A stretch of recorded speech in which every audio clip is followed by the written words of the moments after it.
The House will be in order. The prayer will be offered by Chaplain Kibben. Would you pray with me? God and ruler of all the earth, from your holy throne you reign over all the nations. Show your greatness and your holiness to the peoples. Make yourself known in the sight of all the nations. In the confusion of conflict and the ravages of war, make yourself known in the sight of Ukraine, to her leaders and to all her people.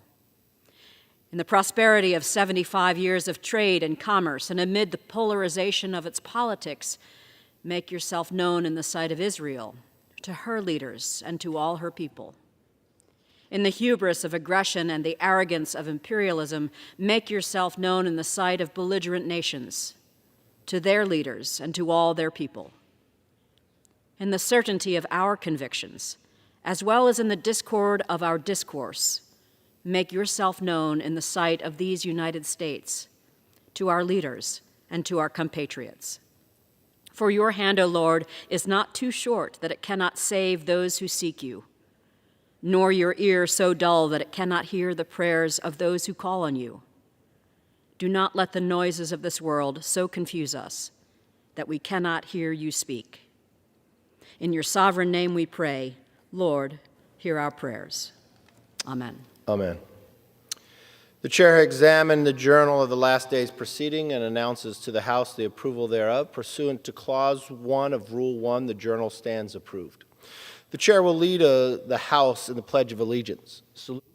I pledge allegiance to the flag of the United States of America and to the republic for which it stands, one nation, under God, indivisible, with liberty and justice for all. After consultation among the Speaker and the majority and minority leaders, and with their consent, the chair announces that when the two houses meet in joint meeting to hear an address by His Excellency Isaac Herzog, President of the State of Israel, only the doors immediately opposite the Speaker and those immediately to his left and right will be open.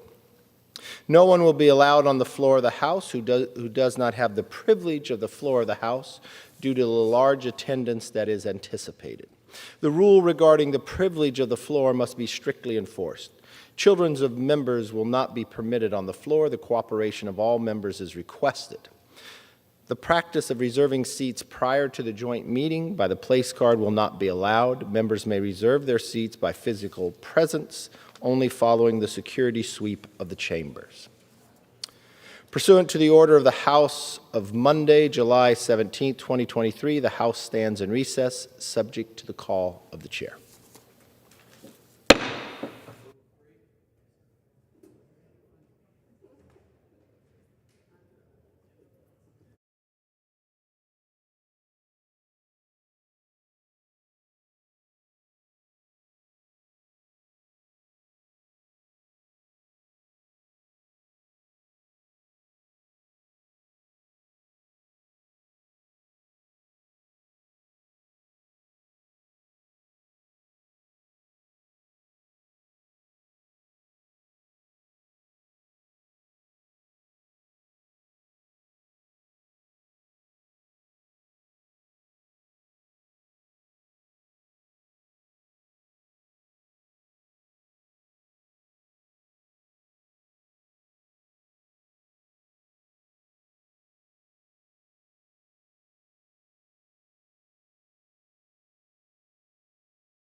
The House will come to order.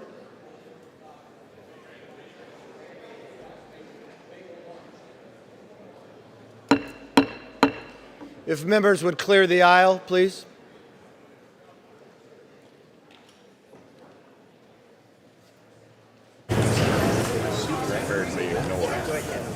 Mr. Speaker, the Vice President and the United States Senate.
The joint meeting will come to order.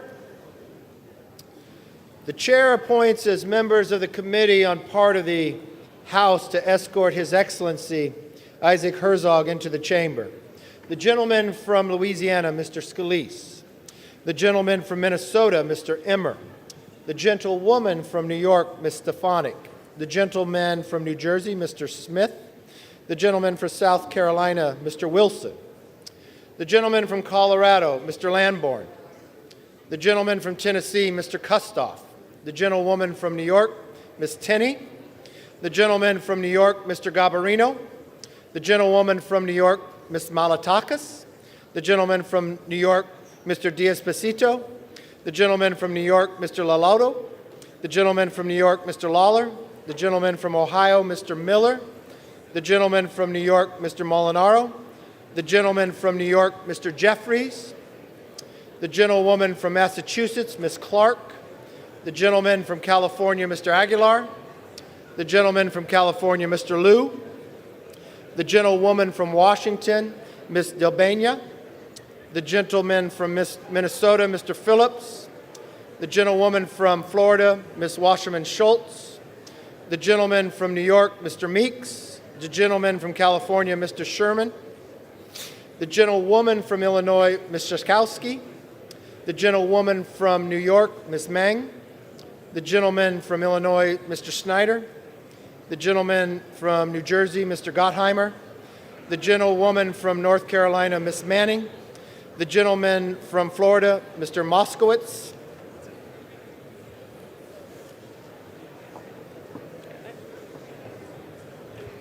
The President of the Senate, at the direction of that body, appoints the following senators as members of the Committee on the part of the Senate to escort His Excellency Isaac Herzog, President of the State of Israel, into the House chamber.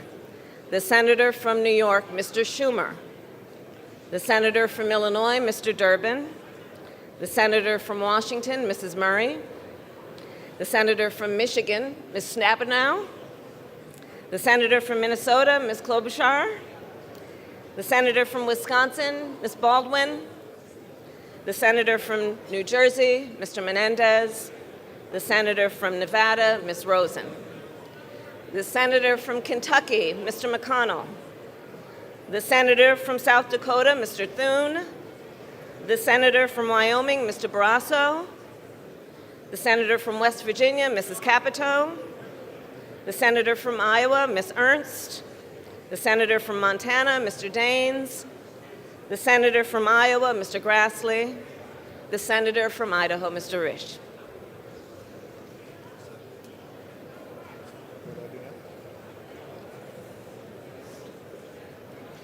The members of the escort committee will exit the chamber through the lobby doors.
Mr. Speaker, the Acting Dean of the Diplomatic Corps.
Mr. Speaker, the President of the State of Israel.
Members of Congress, I have the high privilege and distinct honor to present to you His Excellency Isaac Herzog, President of the State of Israel.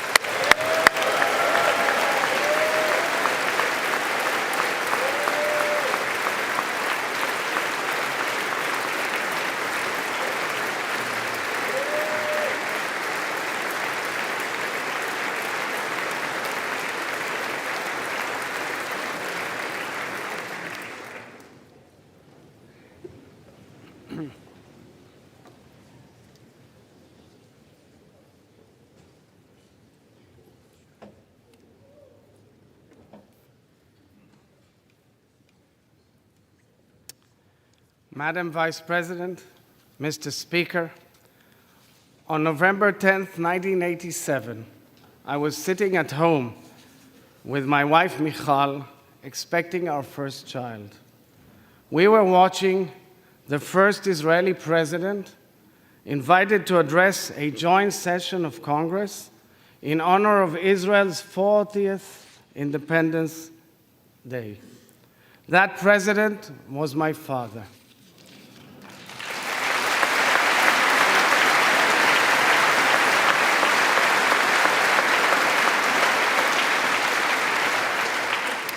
Standing here today, representing the Jewish Democratic State of Israel in its 75th year, at the very podium from which my late father, President Chaim Herzog, spoke, is in the honor of a lifetime, and I thank you wholeheartedly for it.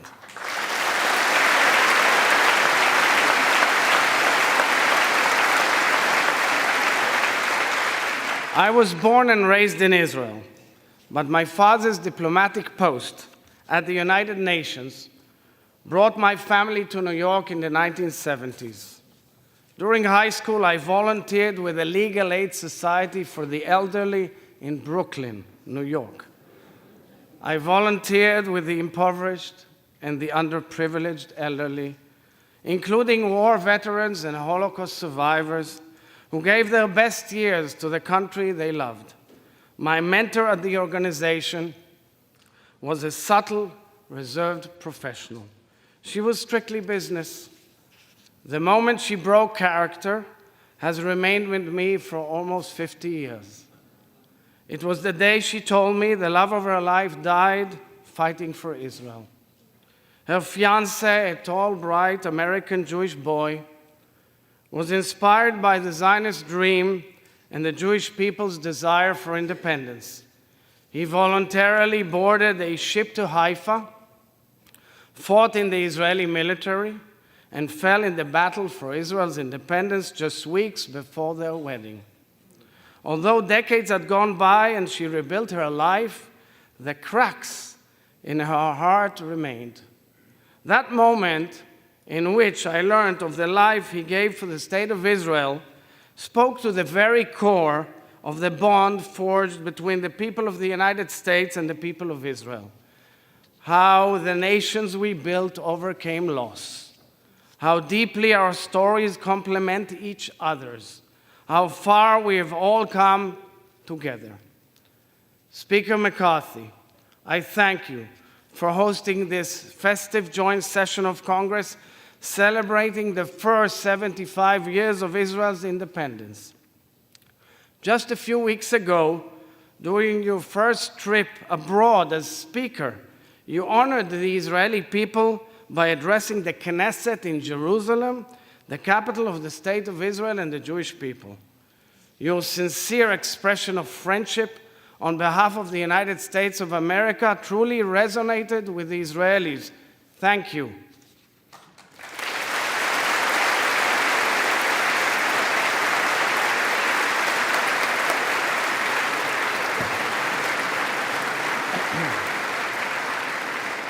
Vice President Harris, it is such a great pleasure to see you again. I vividly recall hosting you at the Knesset a few years back. Your stirring remarks at the Israeli Embassy's Independence Day reception a few weeks ago reflect both yours and President Biden's decades-long ironclad friendship with Israel. Special thanks go to former Speaker Nancy Pelosi, who first invited me less than a year ago, together with Senator Chuck Schumer.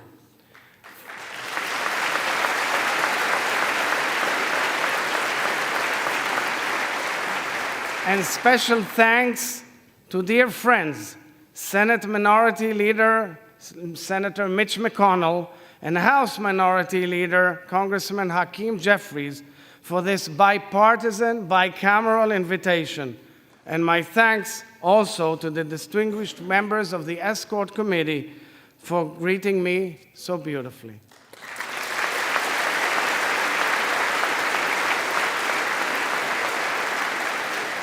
Mr. Speaker, dear friends, in Jewish weddings, a glass is placed on the ground, intentionally stomped on. This ritual evokes the destruction of our temple in Jerusalem 2,000 years ago. Only after the glass is broken, the celebration can truly begin. Amidst the most joyous occasions in the lives of two individuals who have come together to build something whole, we recall what was once broken in our nation. Thus, the bitter blends with the sweet. Today, the Hebrew calendar points to the first day of the month of Av. In Jewish tradition, this is a somber period in which we mourn the loss of our sovereignty.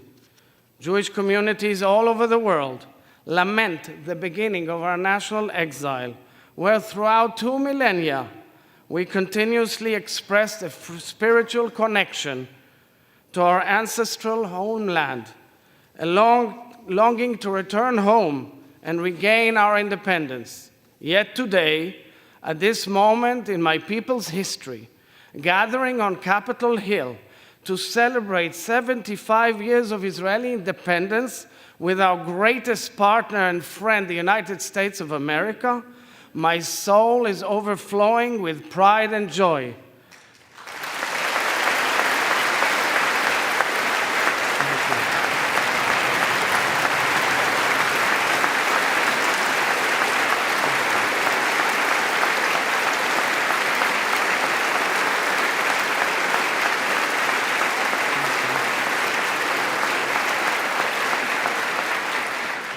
The people of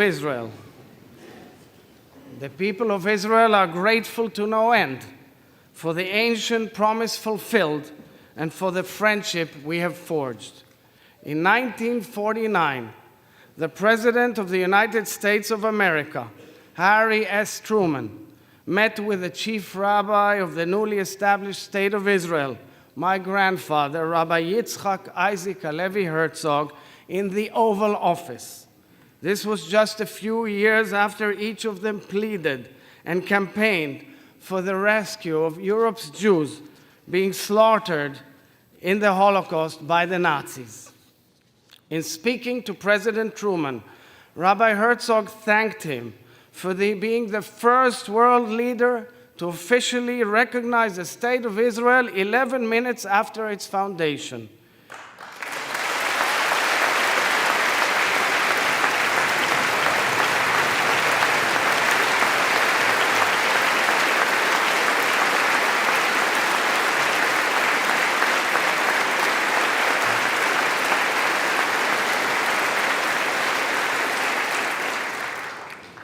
He spoke, Rabbi Herzog, of the divine providence that destined President Truman to help bring about the rebirth of Israel after 2,000 years of exile.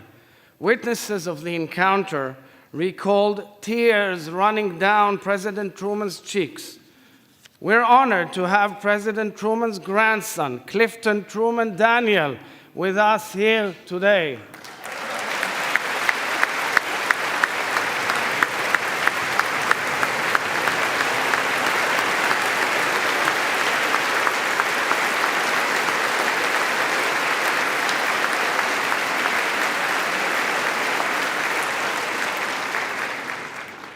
When the State of Israel was established in 1948, the land which the Almighty promised Abraham, to which Moses led the Israelites, the land of the Bible, of milk and honey, evolved into an exquisite land of democracy.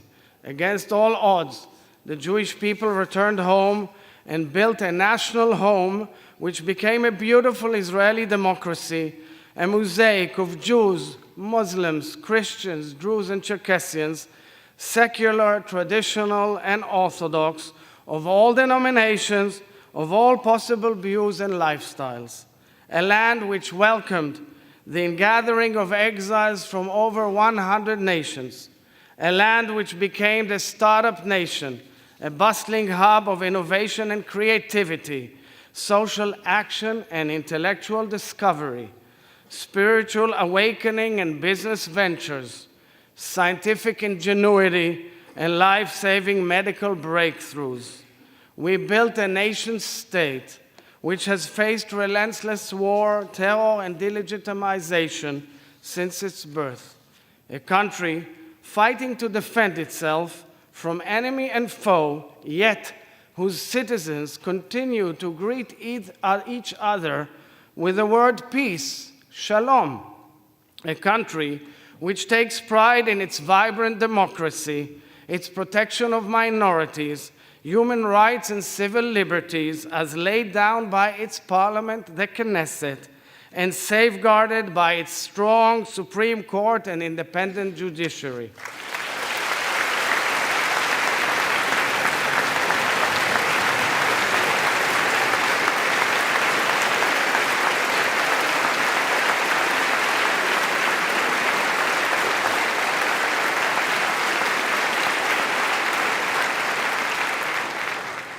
a state founded on complete equality of social and political rights to all its inhabitants, irrespective of religion, race, or gender, as stipulated explicitly in Israel's Declaration of Independence, a country which is ever evolving, a diverse amalgam of accents, beliefs, backgrounds, and customs, truly a modern-day miracle. This is the sweetness in which our country has been blessed. However, dear friends, the bitter casts a dark shadow on our country, on our region, and on the world. Mr. Speaker, perhaps the greatest challenge Israel and the United States face at this time together is the Iranian nuclear program. Let there be no doubt, Iran does not strive to attain nuclear energy for peaceful purposes. Iran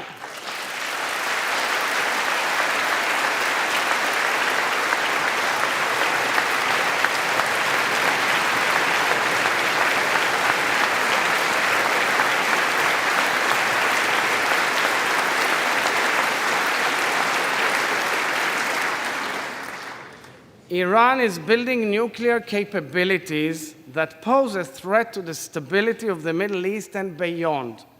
Every country or region controlled or infiltrated by Iran has experienced utter havoc. We have seen this in Yemen, in Gaza, in Syria, in Lebanon, in Iraq. In fact, we have seen this in Iran itself, where the regime has lost its people and is suppressing them brutally. Iran has spread hatred, terror, and suffering throughout the Middle East and beyond, adding fuel to the disastrous fire and suffering in Ukraine. Iran is the only nation on the planet publicly calling, plotting, and developing means to annihilate another nation, and members of the family of nations, the State of Israel. Israel has no border with Iran. Israel has no resources contested by Iran. Israel has no conflict with the Iranian people. And yet, the Iranian regime, together with its proxies throughout the Middle East, is aiming and working towards destroying the State of Israel, killing the Jews, and challenging the entire world, the entire free world. Allowing Iran to become a nuclear threshold state, whether by omission or by diplomatic commission, is unacceptable.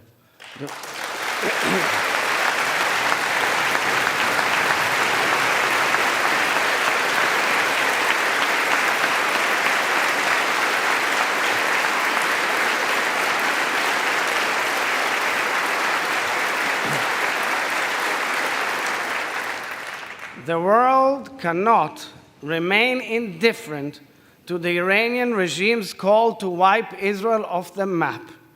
Tolerating this call and Iran's measures to realize it is an excusable moral collapse.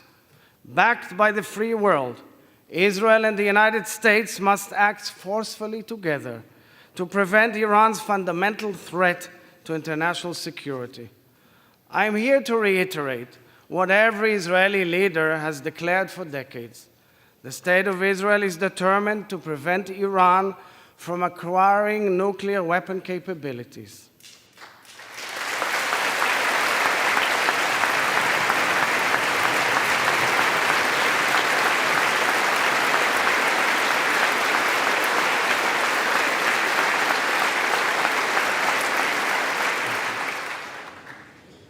Mr. Speaker, we are proud to be the United States' closest partner and friend.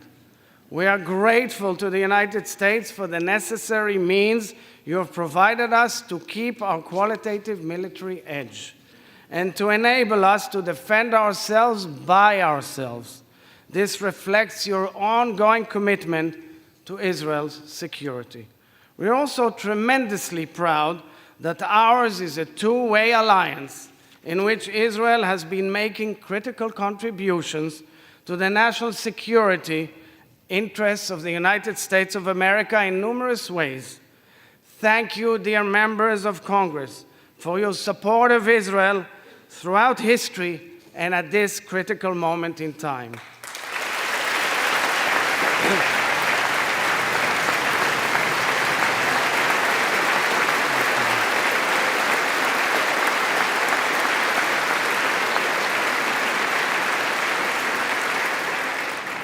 Mr. Speaker, there is no question that the peace which the United States brokered between Israel and its neighbors has revolutionized the Middle East.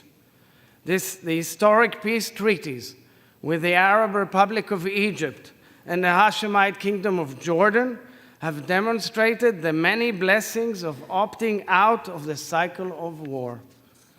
Both Jordan and Egypt have contributed tremendously to solidifying the precious peace and enhancing our region's stability and well-being. 3 years ago, the Abraham Accords realigned our imaginations and our nation and our region. Israel eagerly welcomed the United Arab Emirates, the Kingdom of Bahrain, and the Kingdom of Morocco into an exclusive warm peace between our peoples. Since signing the accords, over 1 million Israelis have visited the Abrahamic nations, a clear expression of our will to become integrated in the region. This is a peace anchored in trust, hope, and prosperity, a true game changer. Each of these historic agreements, which have altered the trajectory of the Middle East, was facilitated by our greatest friends, the United States of America.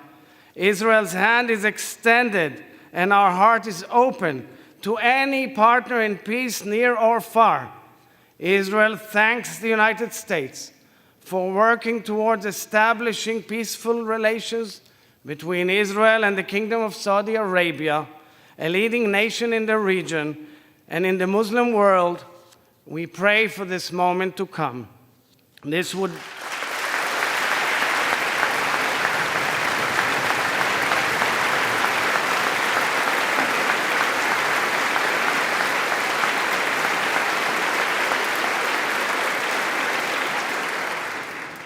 would be a huge sea change in the course of history in the Middle East and the world at large. My deep yearning, Mr. Speaker, is for Israel to one day make peace with our Palestinian neighbors.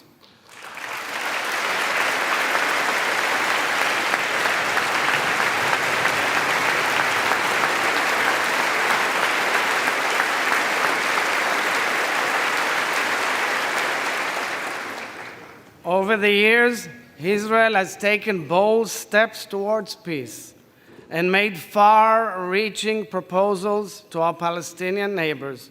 However, true peace cannot be anchored in violence, notwithstanding the deep political differences and the numerous challenges that surround the Israeli-Palestinian conflict and relations, and I do not ignore them. It should be clear that one cannot talk about peace while condoning and legitimizing terror implicitly or explicitly. True peace cannot be anchored in violence.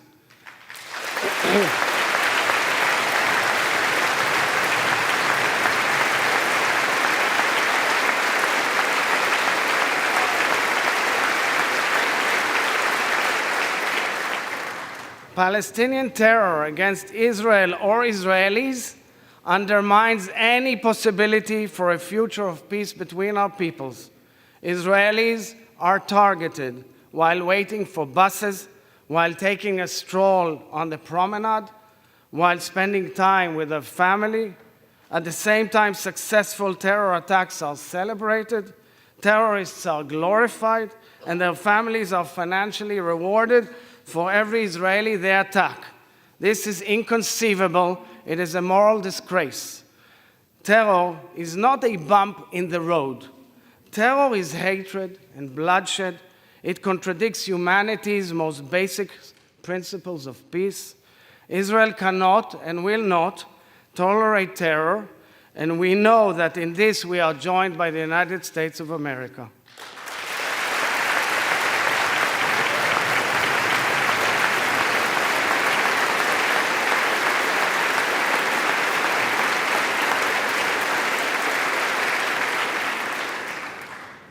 2 Israeli soldiers, Oron Shaul and Hadar Goldin, and 2 civilians, Hisham al-Said and Avera Mengistu, are being held hostage by Hamas for years for the sole purpose of torturing the families they left behind.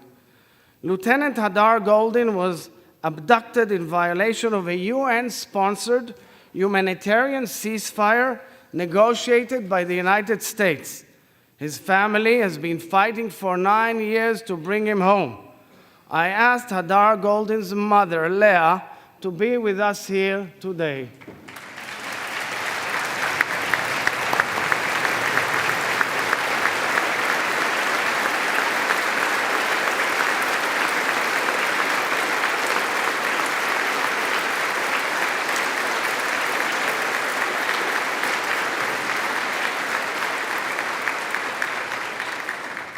We pray for her son's return, as well as the 3 other Israelis.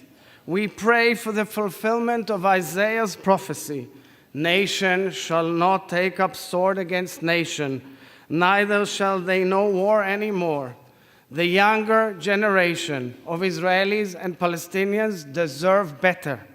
They are all worthy of a future to look towards, a future of peace and prosperity, a future of hope, and I'm wholeheartedly committed to this vision, a vision of hope and peace, true peace, without any terror.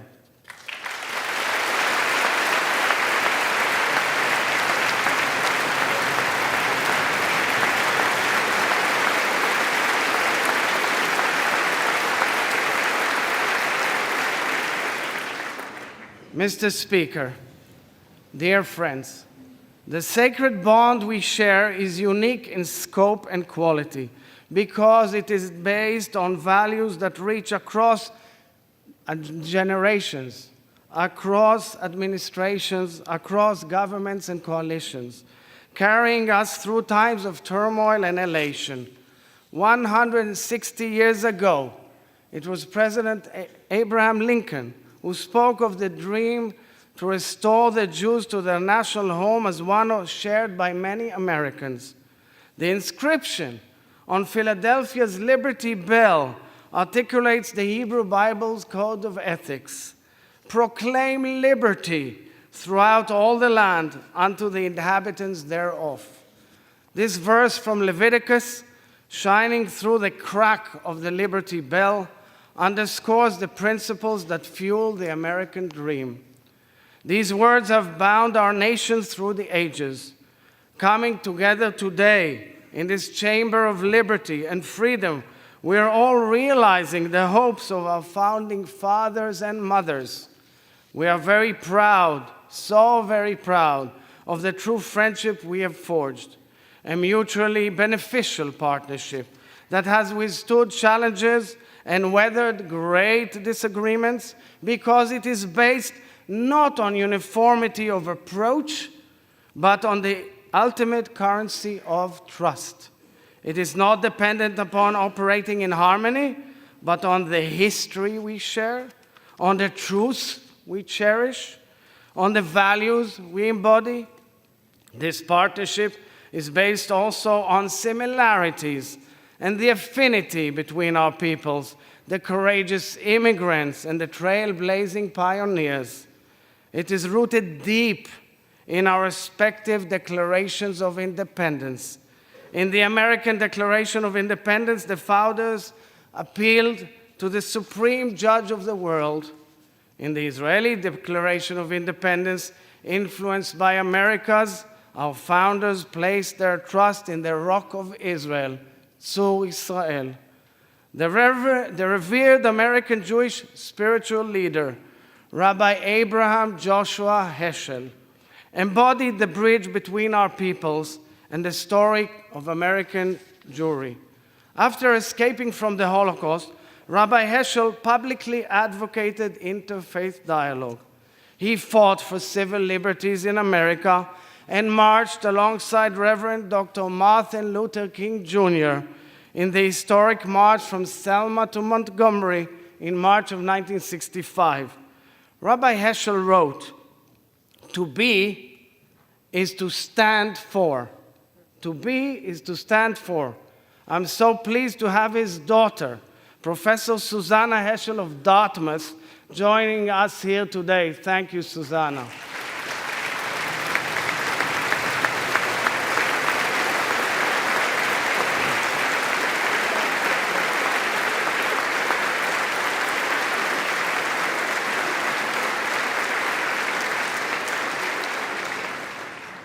Susanna, your father reminds us that the principles we defend make us what we are. Ultimately, Israel and the United States stand, and indeed have always stood, for the same values. Our two nations are both diverse, life-affirming societies that stand for liberty, equality, and freedom. At our core, both our peoples seek to repair the cracks in the world. Having said this, I'm really well aware that our world is changing.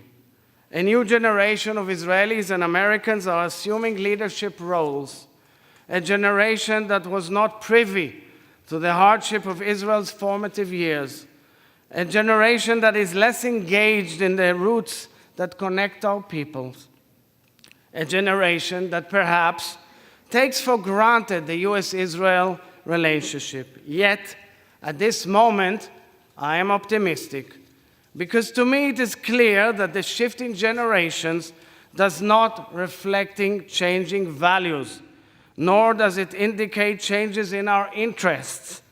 When the United States is strong, Israel is stronger.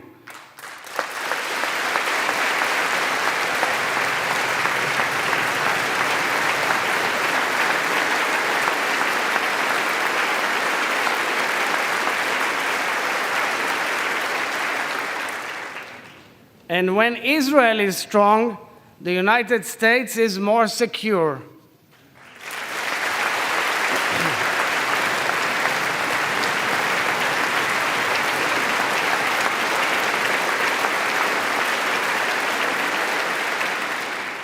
Today, my dear friends, we are provided the opportunity to reaffirm and redefine the future of our relationship.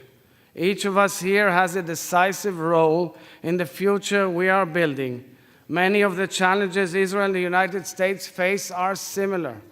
We are all experiencing a tumultuous shift in balance, evident in countless areas: geopolitical unrest, big power competition, catastrophic war in Ukraine, pandemics, climate crisis, the unknown of artificial intelligence, energy shortages, food insecurity, scarcity of water and desertification, global terror, social polarization, and the attempts to destabilize democracy.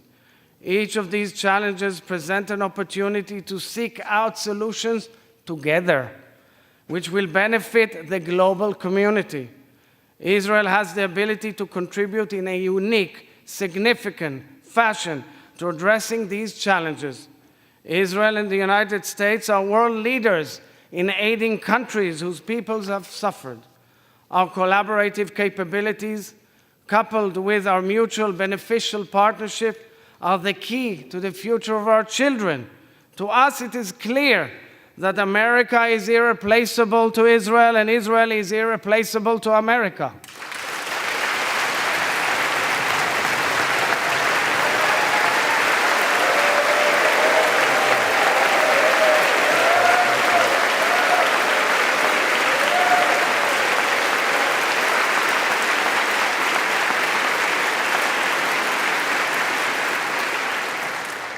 It is time to design the next stage of our evolving friendship and our growing partnership together.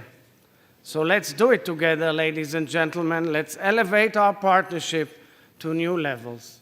Mr. Speaker, I'm not oblivious to criticism among friends, including some expressed by respected members of this House. I respect criticism, especially from friends, although one does not always have to accept it.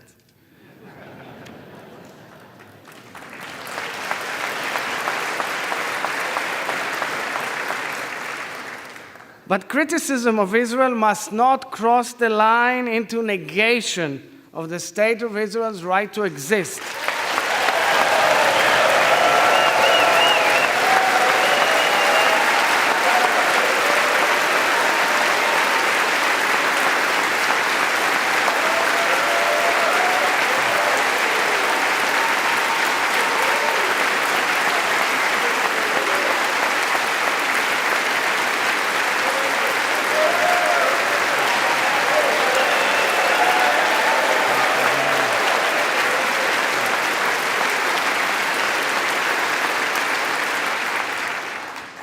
Questioning the Jewish people's right to self-determination is not legitimate diplomacy, it is anti-Semitism.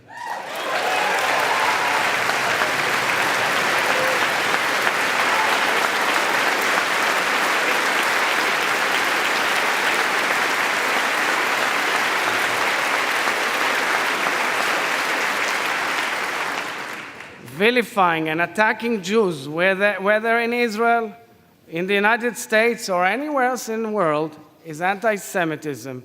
Anti-Semitism is a disgrace in every form, and I commend President Joe Biden for laying out the United States' first ever national strategy to combat anti-Semitism.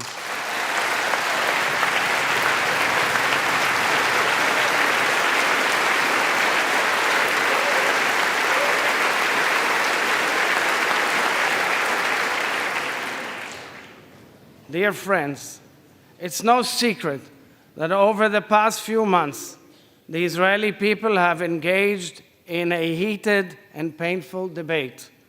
We have been immersed in voicing our differences and revisiting and renegotiating the balance of our institutional powers in the absence of a written constitution. In practice, the intense debate going on back home, even as we speak, is the clearest tribute to the fortitude of Israel's democracy.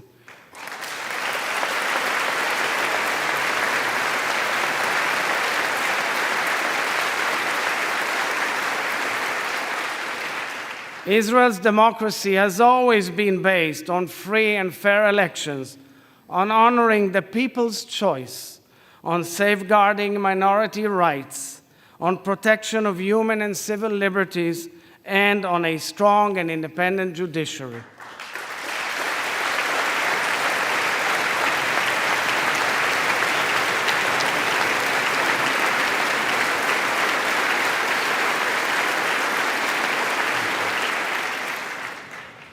Our democracy is also 120 members of Knesset, comprised of Jews, Muslims, Christians, Druze, representing every opinion under the Israeli sun, working and debating side by side. Our democracy is also late Friday afternoon, when the sound of the muezzin calling to prayer blends with a siren announcing the Sabbath in Jerusalem, while on one of the largest and most impressive LGBTQ pride parades in the world is going on in Tel Aviv.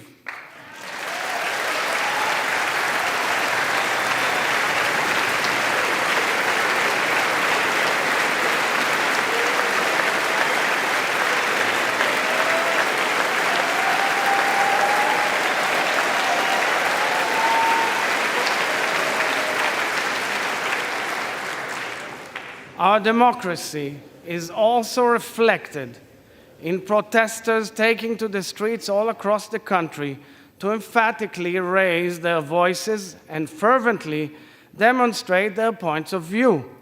Our democracy is the blue and white Israeli flag, waved and loved by all Israelis taking part in the debate. I am well aware of the imperfections of Israeli democracy, and I'm conscious of the questions posed by our greatest of friends. The momentous debate in Israel is painful and deeply unnerving because it highlights the cracks in the whole, within the entire whole. And as President of Israel, I am here to tell the American people and each of you that I have great confidence in Israeli democracy. Although we are working through sour issues, just like you, I know our democracy is strong and resilient. Israel has democracy in its DNA.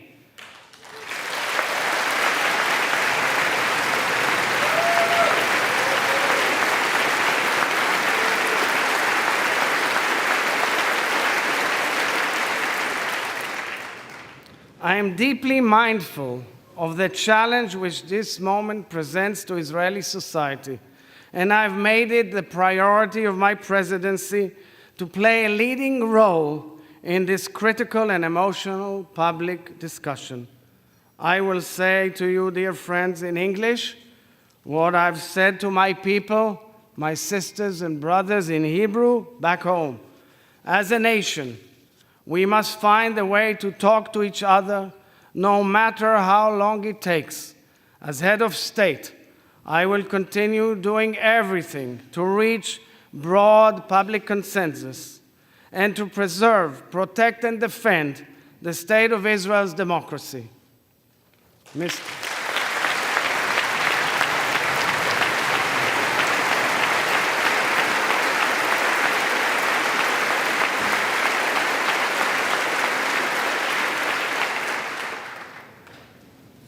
Dear friends, for so many Israelis, this very public debate is also very personal.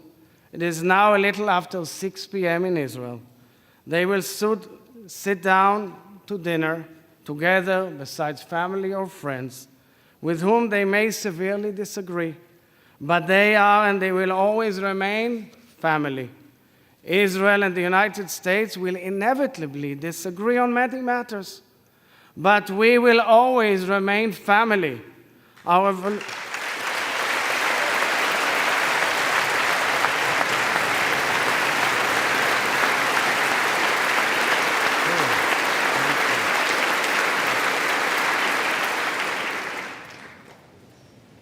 evolutionary societies have so much to give to the world and so much to learn from each other.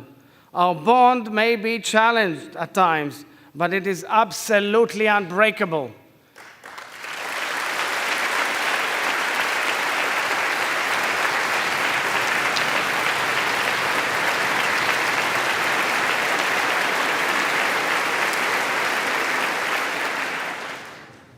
The Israeli national anthem, Hatikva, is a song of hope. The late Rabbi Lord Jonathan Sachs wrote that in Judaism, hope is an active virtue which requires a great deal of courage. Hope is the belief that together we can make the world better, that we can overcome any setback and heal the fractures in our world. Israel's first 75 years were rooted in an ancient dream. Let us base our next 75 years on hope, our shared hope that we can heal our fractured world as the closest of allies and friends. Thank you, members of both houses, for celebrating Israel's independence. Am Yisrael Chai.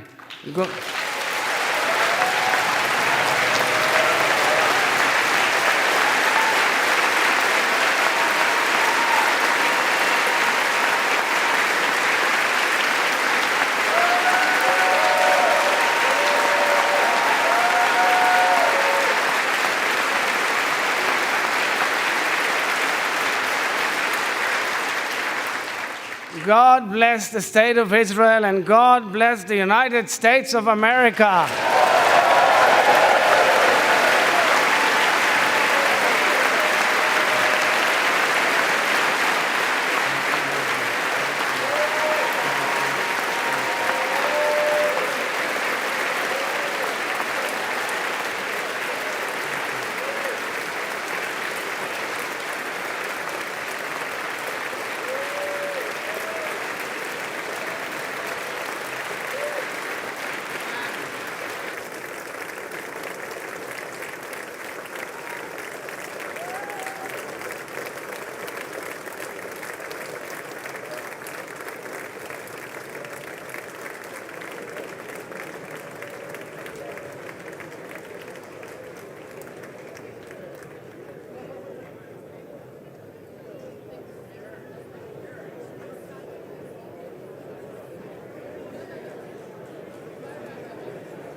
The joint meeting of the two houses now dissolved.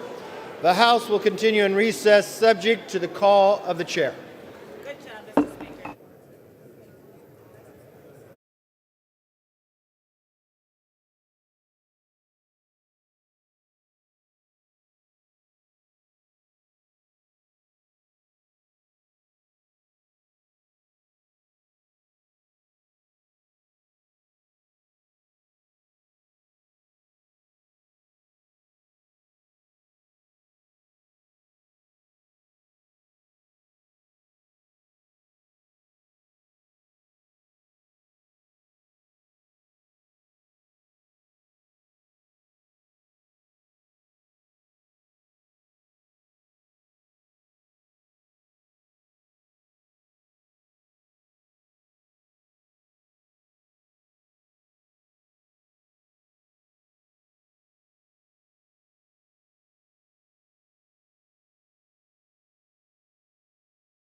The House will be in order.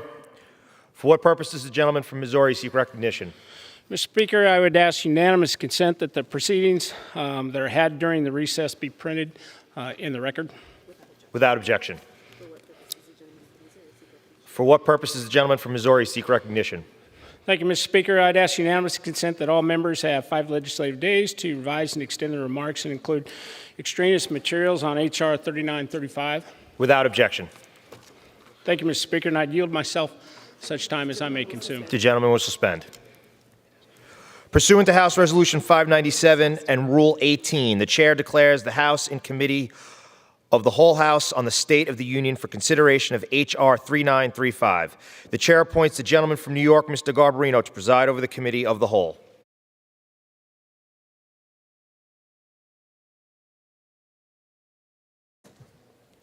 Thank you.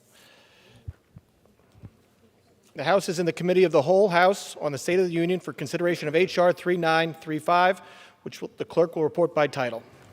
A bill to amend Title 49 United States Code to reauthorize and improve the Federal Aviation Administration and other civil aviation programs and for other purposes.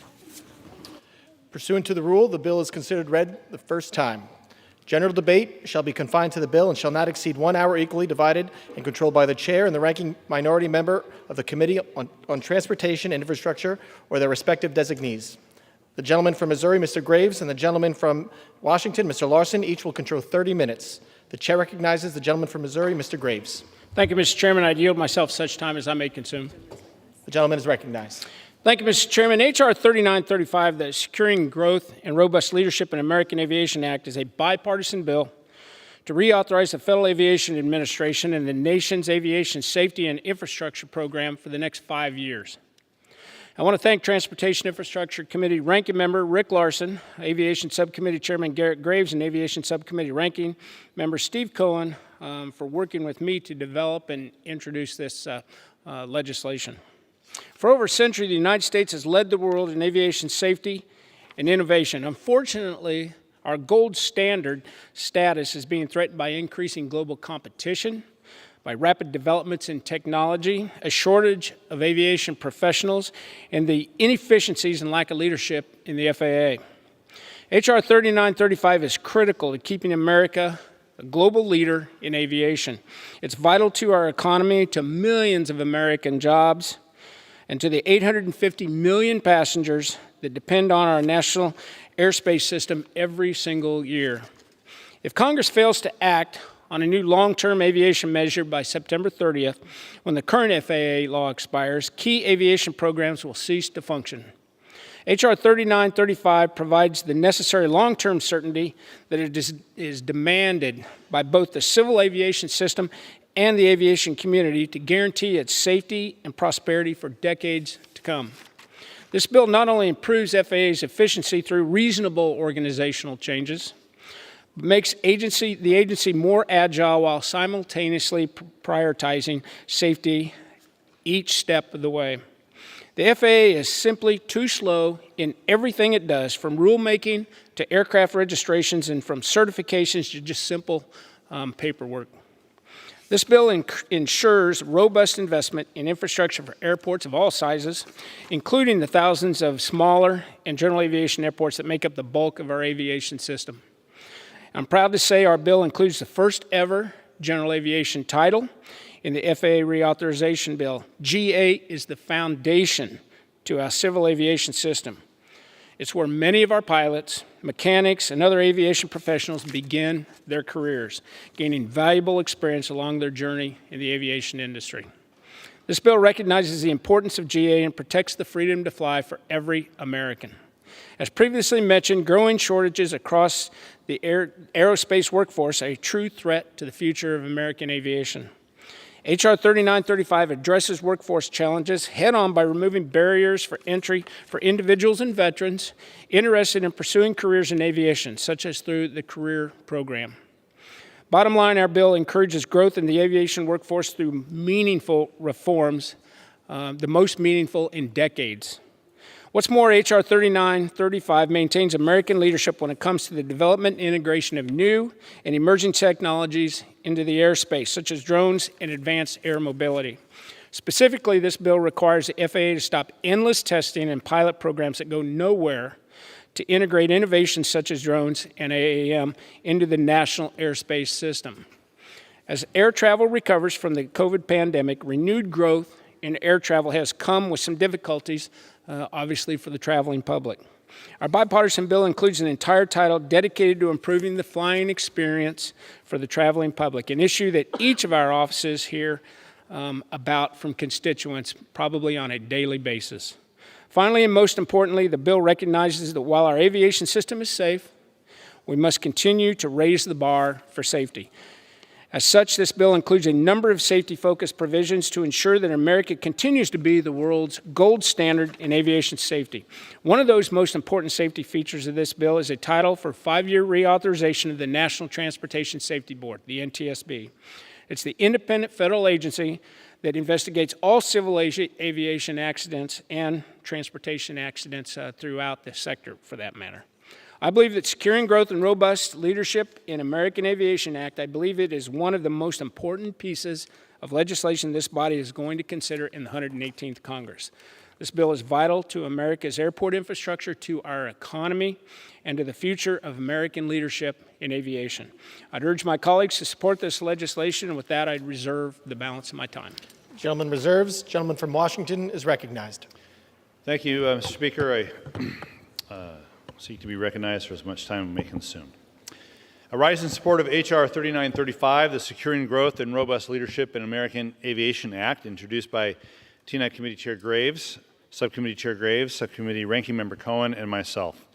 And I do want to, as well, extend my thanks to the Chairman of the full committee, Sam Graves of Missouri, and the Subcommittee Chair, Garrett Graves of Louisiana, for their commitment to a bipartisan effort done in good faith to get this bill done that protects the flying public and secures the future of the U.S.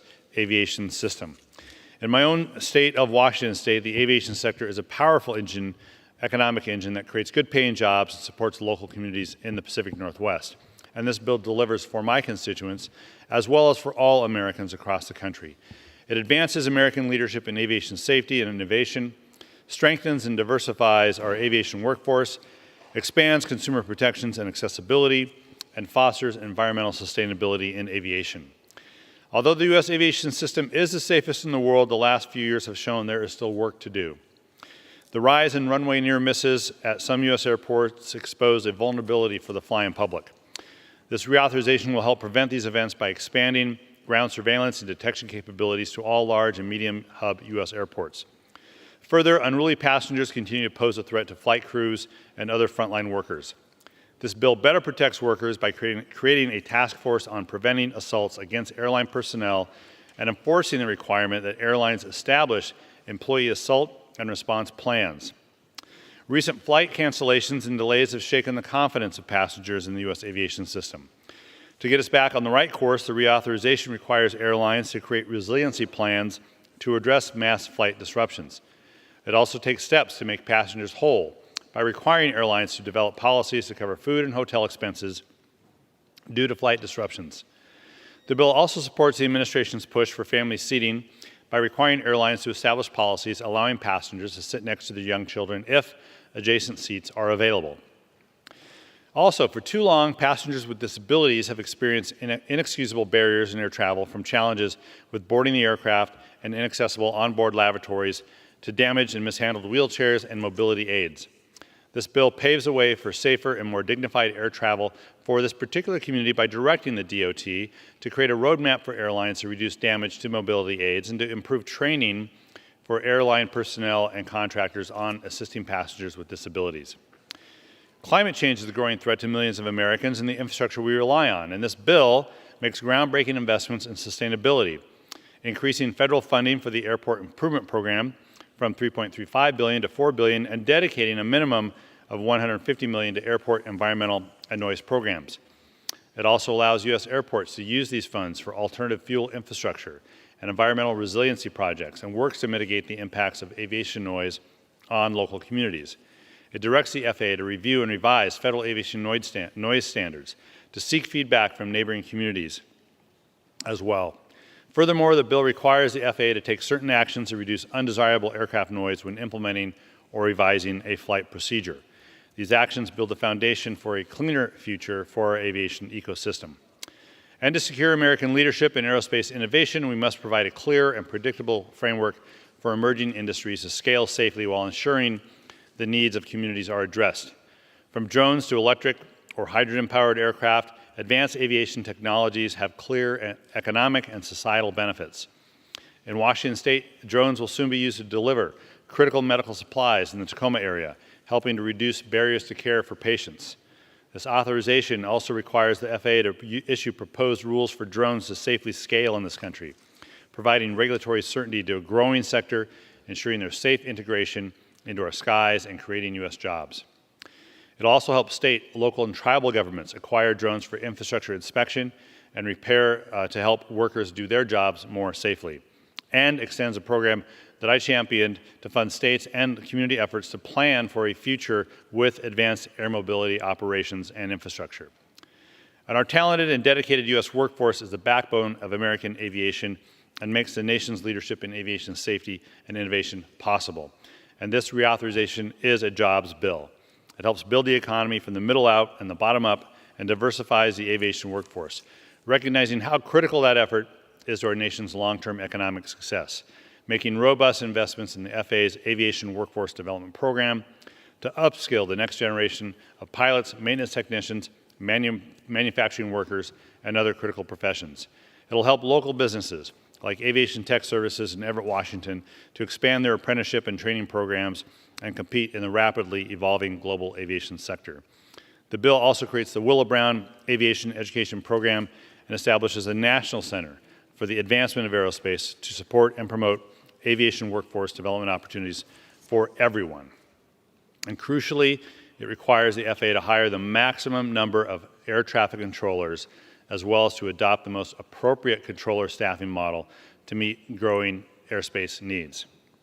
And I want to spend a final bit of comments on the Disadvantaged Business Enterprise Program, because this bill also reaffirms and strengthens the U.S. Department of Transportation's DBE program.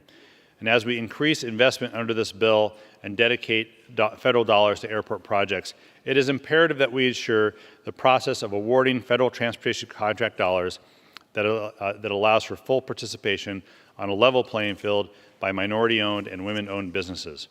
The committee has accumulated evidence attesting to systemic discrimination that women and minorities face in their attempts to establish, grow, and operate construction businesses, including those seeking contracts for airport construction projects and airport concessions across the country. This evidence, including testimony at a hearing titled Driving Equity, the U.S. Department of Transportation's Disadvantaged Business Enterprise Program, held on September 23, 2020, since the passage of the last bill. We've received and reviewed disparity studies, testimony, and other evidence, including statistical analysis contained in numerous disparity studies conducted since 2018, the Department of Justice report on lawful uses of race or sex in federal contracting programs, and the DOT's own report on DBE goal attainment. These studies and reports continue to demonstrate that race and gender-neutral efforts alone are insufficient to address the problem.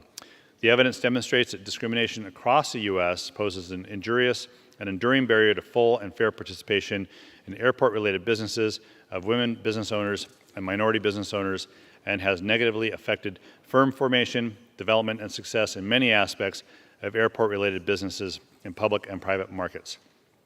The evidence provides a clear picture of the inequality caused by this discrimination that continue to plague our nation and strong basis that there's a compelling need for the continuation of the Disadvantaged Business Enterprise Program to address race and gender discrimination in airport-related businesses. So I'd ask unanimous consent to include in the record over 65 studies and reports spanning communities in 25 states showing significant disparity between the use of DBE and non-DBE subcontractors. The full text of each report is held on file electronically with the Committee on Transportation and Infrastructure. The gentleman's request is covered under general leave. The Securing Growth and Robust Leadership in American Aviation Act is a long-term, comprehensive, and bipartisan reauthorization that cements a safer, cleaner, greener, and more innovative and accessible future for the U.S. aviation system. I want to end my opening comments by again thanking Chair Graves and Subcommittee Chair Graves for making sure that they were reaching out to the Democratic side of the aisle to ensure that we could have a bipartisan and collaborative bill put together. And I want to thank Subcommittee Ranking Member Cohen for his leadership as Ranking Member of the Aviation Subcommittee, and for all the staff for their hard work as well. In particular, I want to thank the minority staff of the Subcommittee on Aviation, Staff Director Brian Bell, Professional Staff Alex Minardi, Counsel Adam Weiss, and our FAA detailee Liz Foro for their hard work and countless hours they spent crafting this legislation with their majority counterparts. So I urge my colleagues to support this bill and reserve the balance of my time. Gentleman reserves. Gentleman from Missouri is recognized. Thank you, Mr. Chairman. At this time, I would yield 5 minutes to the Chairman of the Aviation Subcommittee, the gentleman from Louisiana, Mr. Graves. Gentleman is recognized. Thank you, Mr. Chairman. Mr. Chairman, this legislation reflects the input of members of Congress, of the flying public and stakeholders, to the tune of over 2,000 unique submissions that we process, that we put together, and ultimately yield a bill that is in excess of 840 pages. This legislation is the result of hundreds of meetings, of dozens of hearings dating back years, and most importantly, Mr. Chairman, this legislation passed the House Transportation and Infrastructure Committee with unanimous bipartisan support. This legislation takes important steps in ensuring that we have continuity and consistency within the FAA. It makes fundamental organizational changes, taking a 1970s organization and updating it for today. It establishes the the deputy administrator for safety and operations, the assistant administrator for rulemaking and regulatory improvement. It establishes an Office of Innovation, an FAA ombudsman, and many other important changes in the organizational structure of this antiquated and slow-moving agency. Mr. Chairman, this legislation is focused on the passenger experience.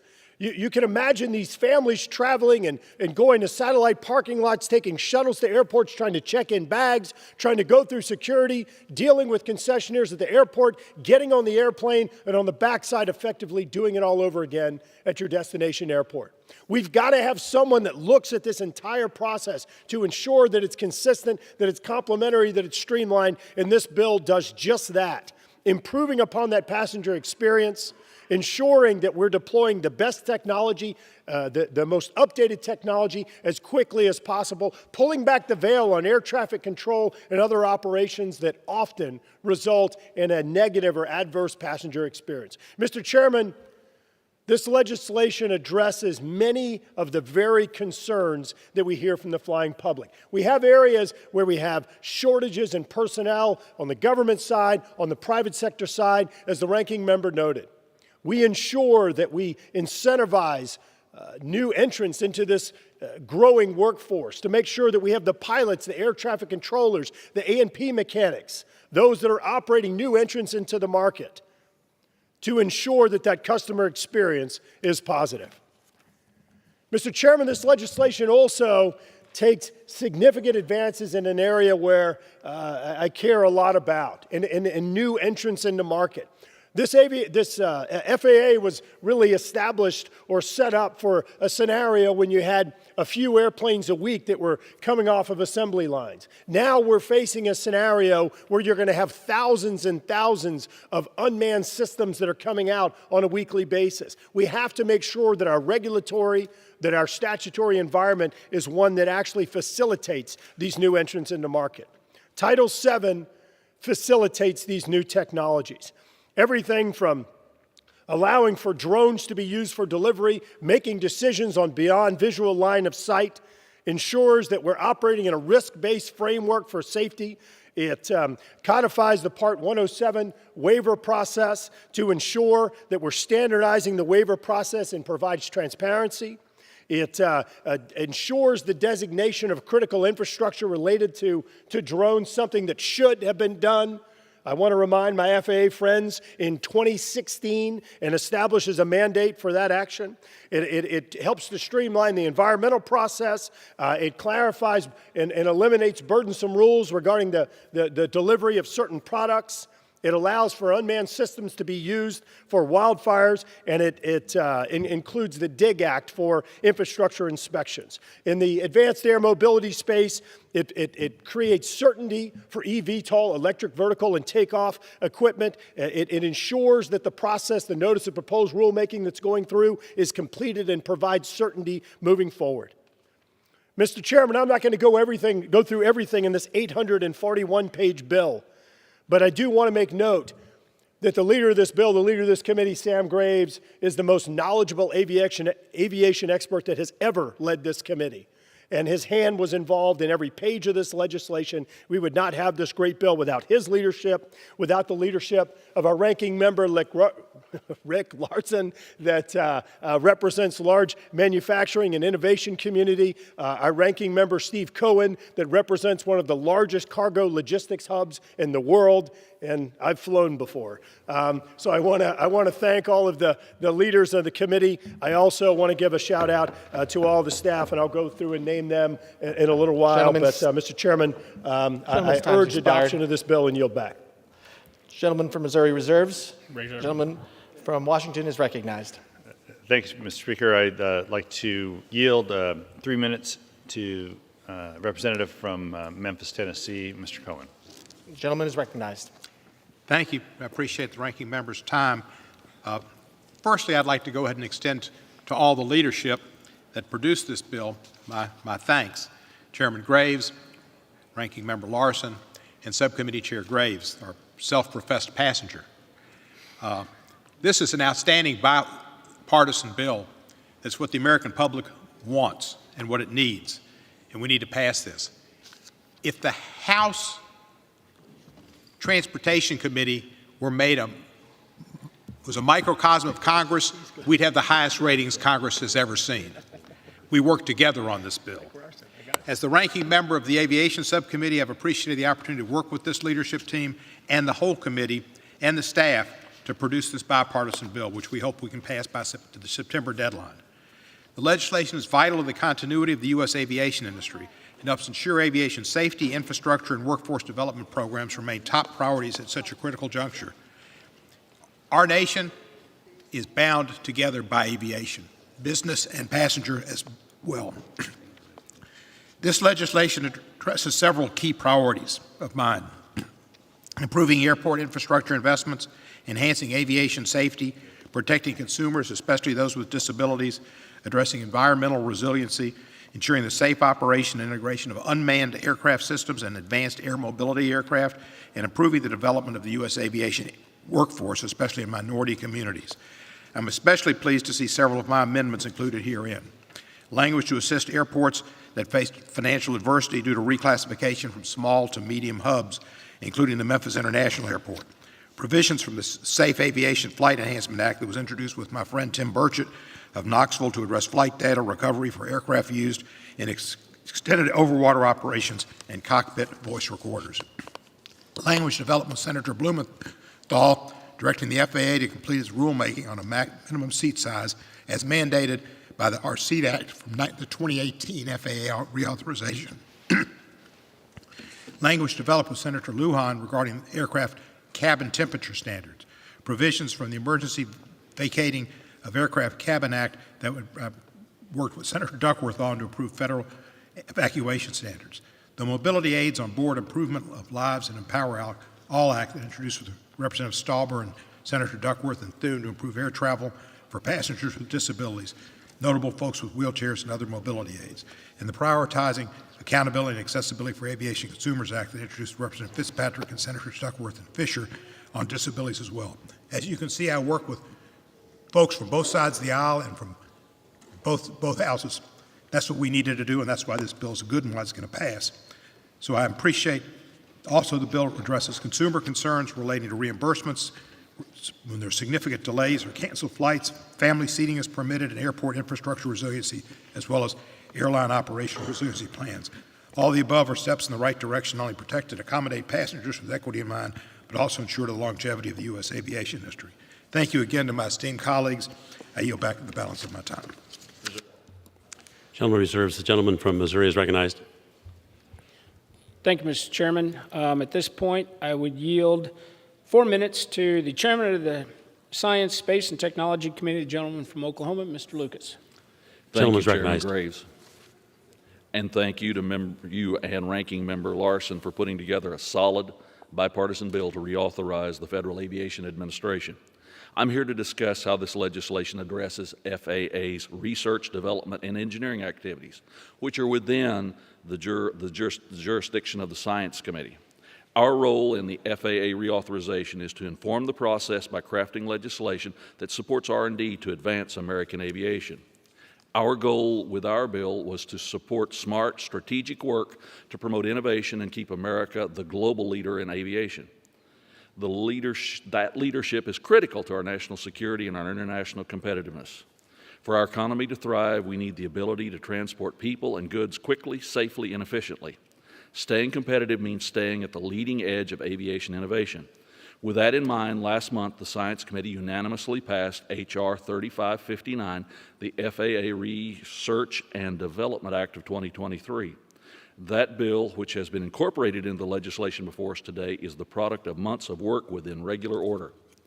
We gathered extensive feedback and held a legislative hearing to give our members a chance to directly question stakeholders, industry, and FAA representatives on how best to support innovation and modernization in American aviation. The result is comprehensive legislation that quite literally supports aviation from the ground up, from the durability of our runways to how we monitor traffic over oceans and remote areas. It accelerates the development of advanced materials for aerospace vehicle construction and supports research into how more accurately to predict weather to reduce delays and increase safety. And importantly, it ensures that safety continues to be the primary focus of FAA research and development by requiring a report on whether at least 70% of FAA's R&D funds are going towards improved safety.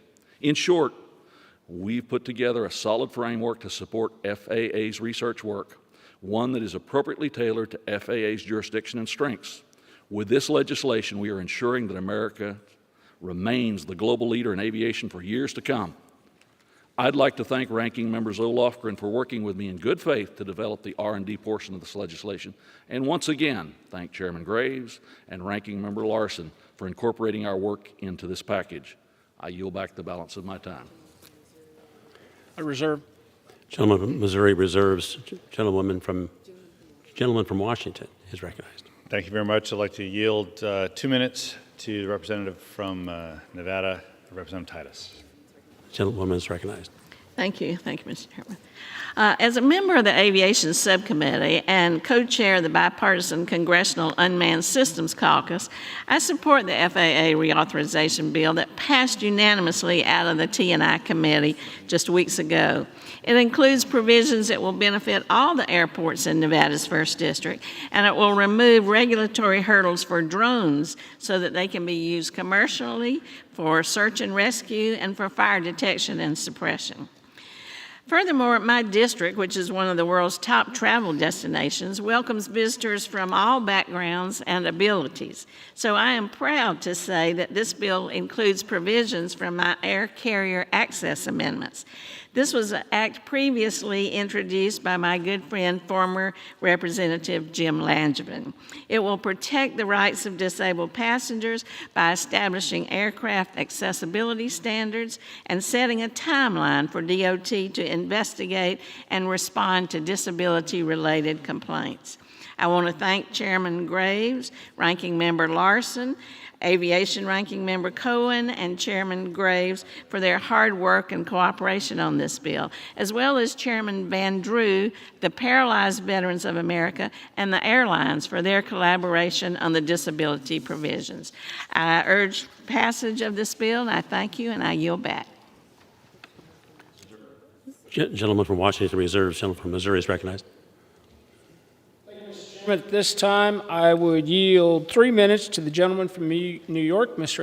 D'Esposito. Well, thank you, Chairman Graves. Gentleman is recognized. Mr. Speaker, I rise today in strong support of the bipartisan Federal Aviation Administration reauthorization plan that is currently being advanced through this House. This sweeping package outlined in H.R. 3935, the Securing Growth and Robust Leadership in American Aviation Act will ensure the FAA has the tools necessary to safeguard air travel throughout the United States and support our nation's extensive air-based logistics networks. As a New Yorker, I understand the importance of the FAA to our state's vast network of airports and how intertwined our economic success is to the free flow of goods via air travel. That is why, as a member of the House Committee on Transportation and Infrastructure, I have been working tirelessly to ensure my Long Island neighbors saw palpable benefits in the FAA reauthorization package, and that the plan protected local jobs on Long Island. Chief amongst my priorities that is included in the present plan is preserving scores of air traffic controller jobs at the FAA's N90 TRACON facility located within my congressional district. I am proud that these good-paying union jobs will be preserved on Long Island and not be moved to other states as was previously planned. Not only are we preserving jobs, but this bipartisan plan includes provisions I have been advocating for that support the aviation workforce. This legislation includes important language from the Aviation Workforce Development Act, of which I am a co-sponsor, as well as a provision for air traffic controller mandatory staffing targets. Providing the tools and manpower to our air traffic controllers to help them do their jobs will prevent flight delays and enhance the reliability of air travel within the United States.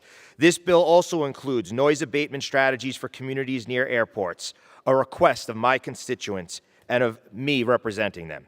The team that has been working on this crucial legislation has made security of air travel a priority and has included several provisions under that front.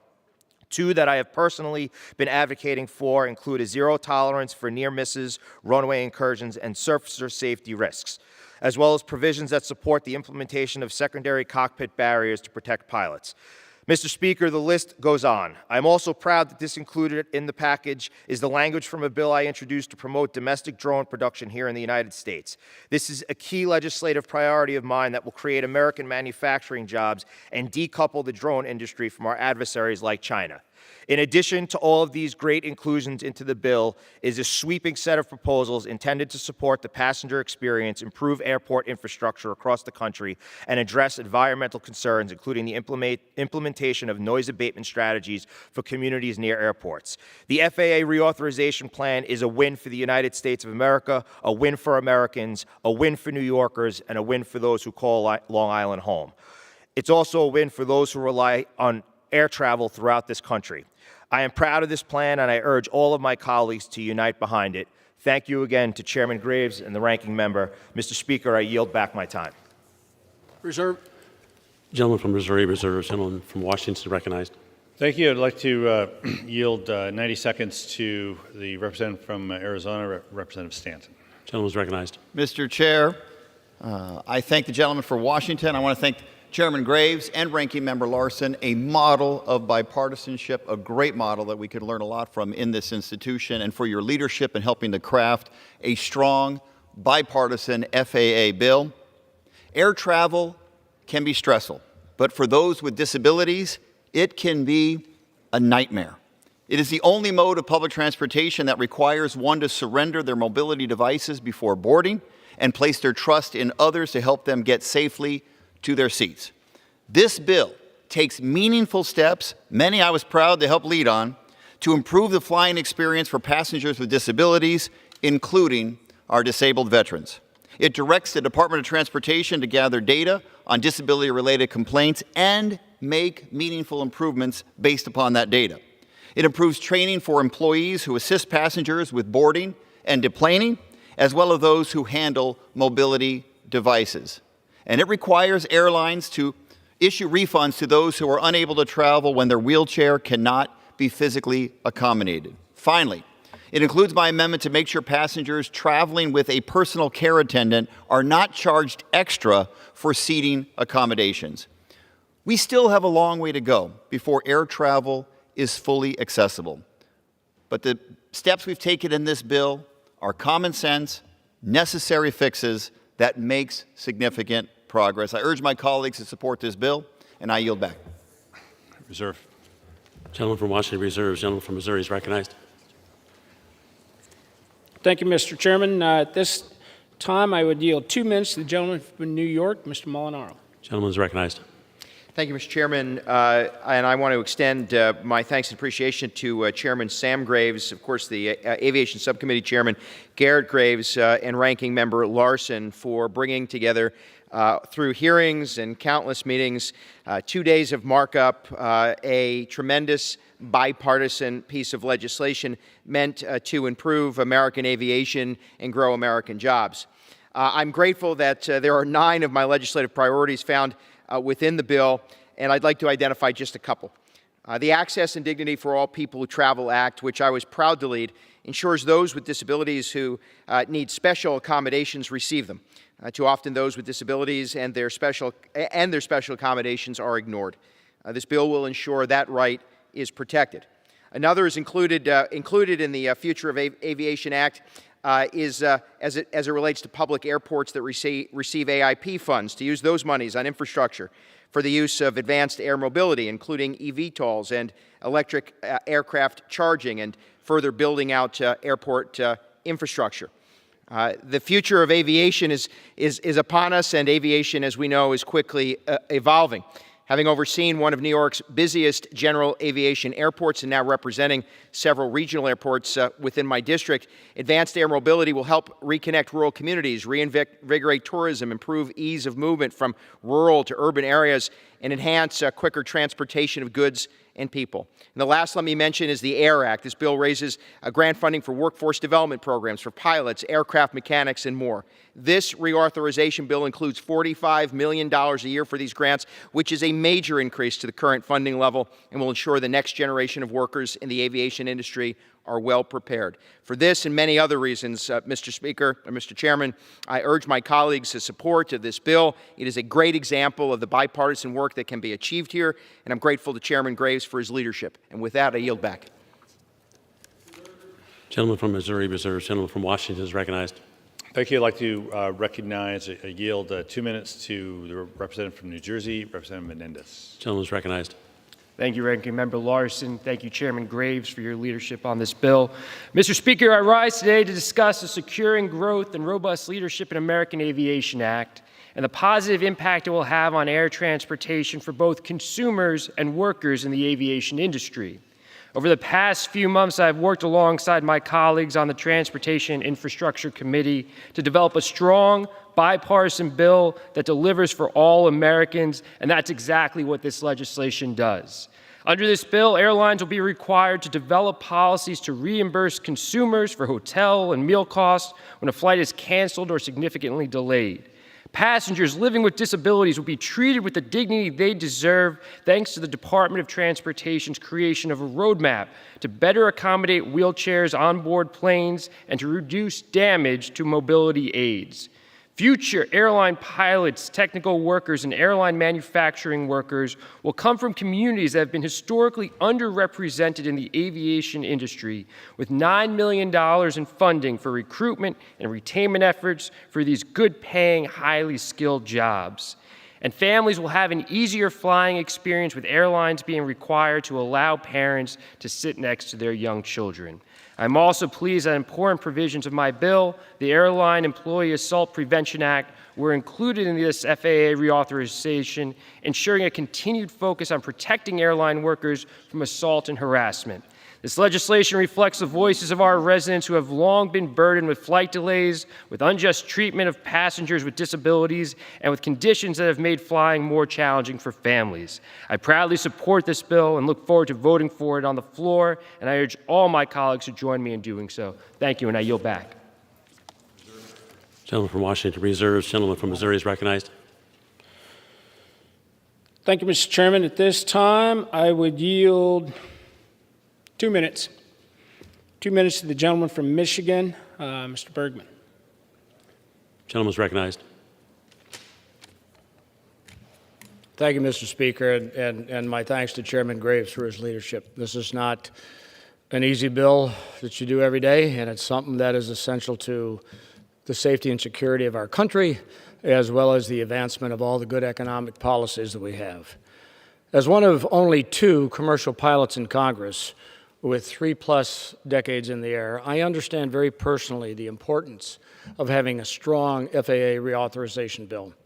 While this bill makes critical investments that benefit the flying public and aviators alike, I have significant concerns about several amendments made in order by the Rules Committee, especially one aimed squarely at Michigan's 1st District and other rural areas by eliminating the essential air service. And I implore all members to oppose the McClintock Amendment number 62. However, what was left out of the bill is far more concerning than what was put into it. My amendment, which has broad bipartisan support and would simply allow for a debate and vote on a critically important topic regarding unproductive pilot retirement age changes in the underlying bill.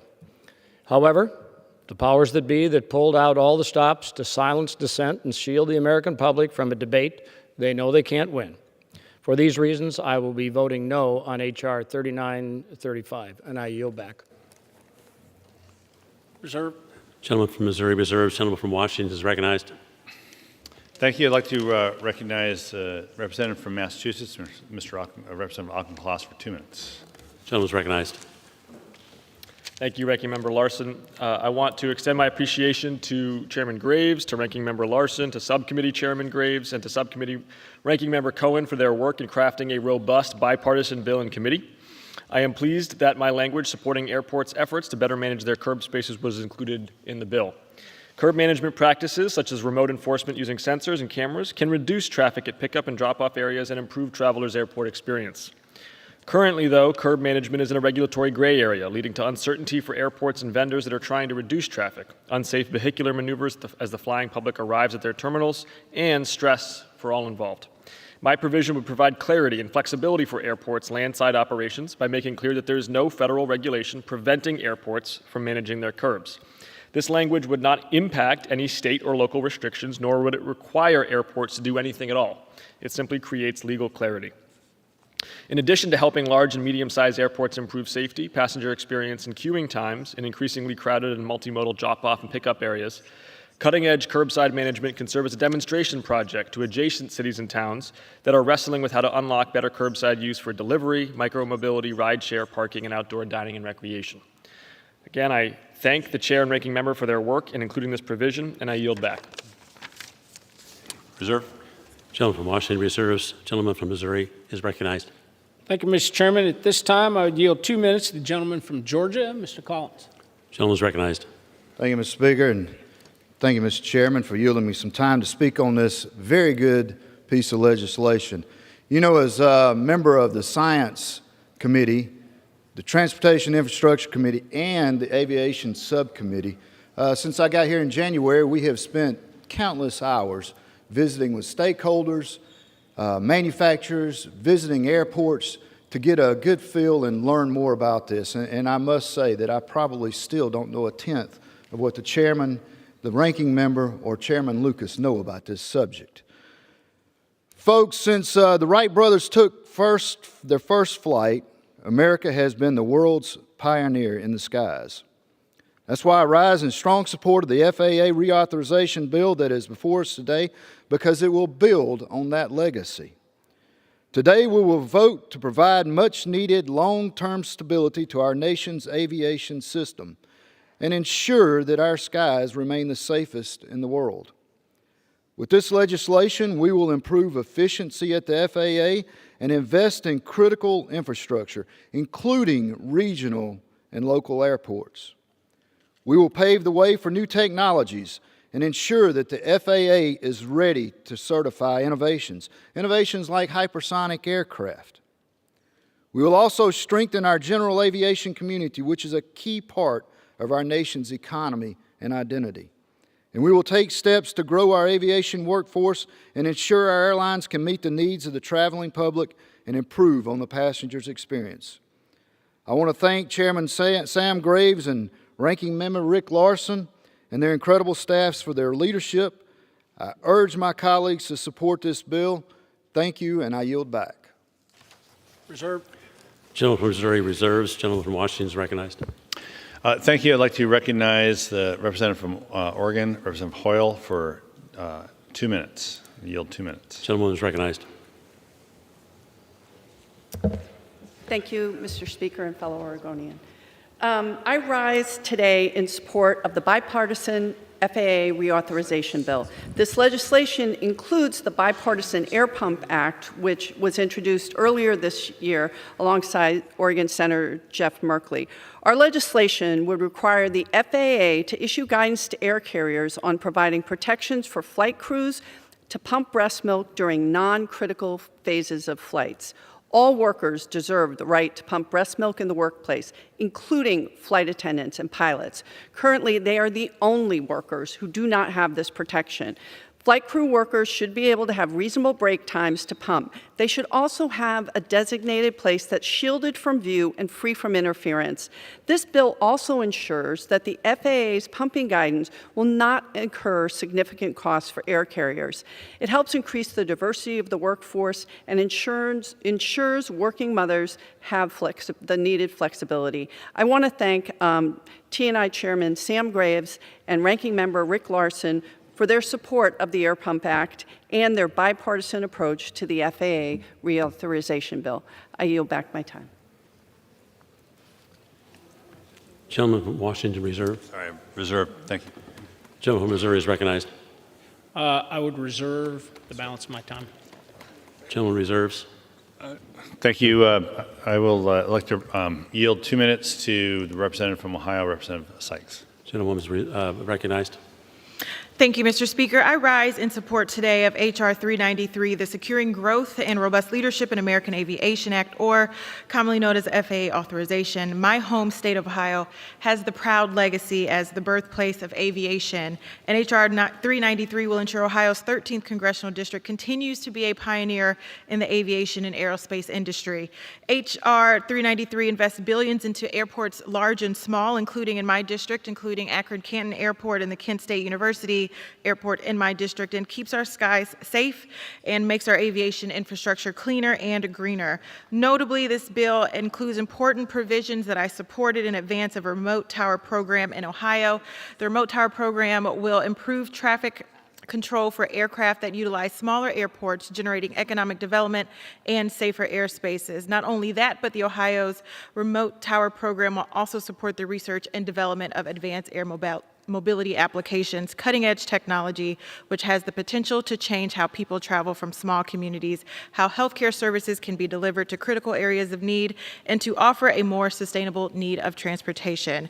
Finally, this legislation supports the hiring of 15 additional rail investigators. That is important to Northeast Ohio. As we all know, the train derailment in East Palestine has devastated our community, but train derailments have devastated communities across the country. This amendment allows for more timely, more thoughtful accident reports to report to Congress so that we can act accordingly. H.R. 393 improves the safety, health, and well-being standards of aviation workers both on the ground and in the air, and it protects consumer rights, improves accessibility, so all people in Ohio's 13th district can travel with safety and dignity. Once again, I am proud to support this bipartisan legislation and ask for swift passage. Thank you, Mr. Speaker. I yield back. Reserve. Gentleman from Washington reserves. Gentleman from Missouri is recognized. Thank you, Mr. Chairman. I'd reserve. Gentleman from Missouri reserves. Gentleman from Washington is recognized. Yeah, thank you. I'd like to recognize for 2 minutes the representative from Michigan, Representative Skolton. I yield 2 minutes. Gentlewoman is recognized. Thank you. It's exciting to play a role in crafting legislation as impactful as reauthorizing the FAA, especially as a freshman legislator. I came to Congress to deliver for the people of West Michigan, and this robust bipartisan bill will do just that. 2 specific provisions in this bill will be especially beneficial for my district. Michigan's third includes the Gerald R. Ford International Airport, the second busiest airport in the state, one of the busiest airports in the entire country. The airport's using aging air traffic control tower is preventing needed expansion. It's the oldest tower among any of the top 75 largest airports and does not meet the security requirements or operational necessities found in more modern towers. This bill includes provisions which directs the FAA specifically to consider old towers at airports like GRR when selecting projects for replacement, and increasing transparency around the process the FAA uses when deciding which towers need to be upgraded. These policies will help GRR forge a path forward to ensure the airport can meet the needs of the region. I thank the chair and the ranking member for working with me to include these critical priorities for my district and other similarly situated airports around the country. I urge the passage of this bill, and I yield back the remainder of my time. Thank you. I reserve. The gentleman reserves. The reserve. gentleman from Missouri is recognized. I'd reserve. The gentleman from Missouri reserves. The gentleman from Washington is recognized. I'd like to yield 2 minutes to the representative from Illinois, Representative Sorensen. The gentleman is recognized. Thank you, Mr. Speaker. Our regional airports are vital for connecting Americans and strengthening local economies. I represent a district with 4 such airports, including the fastest growing air cargo airport in the nation.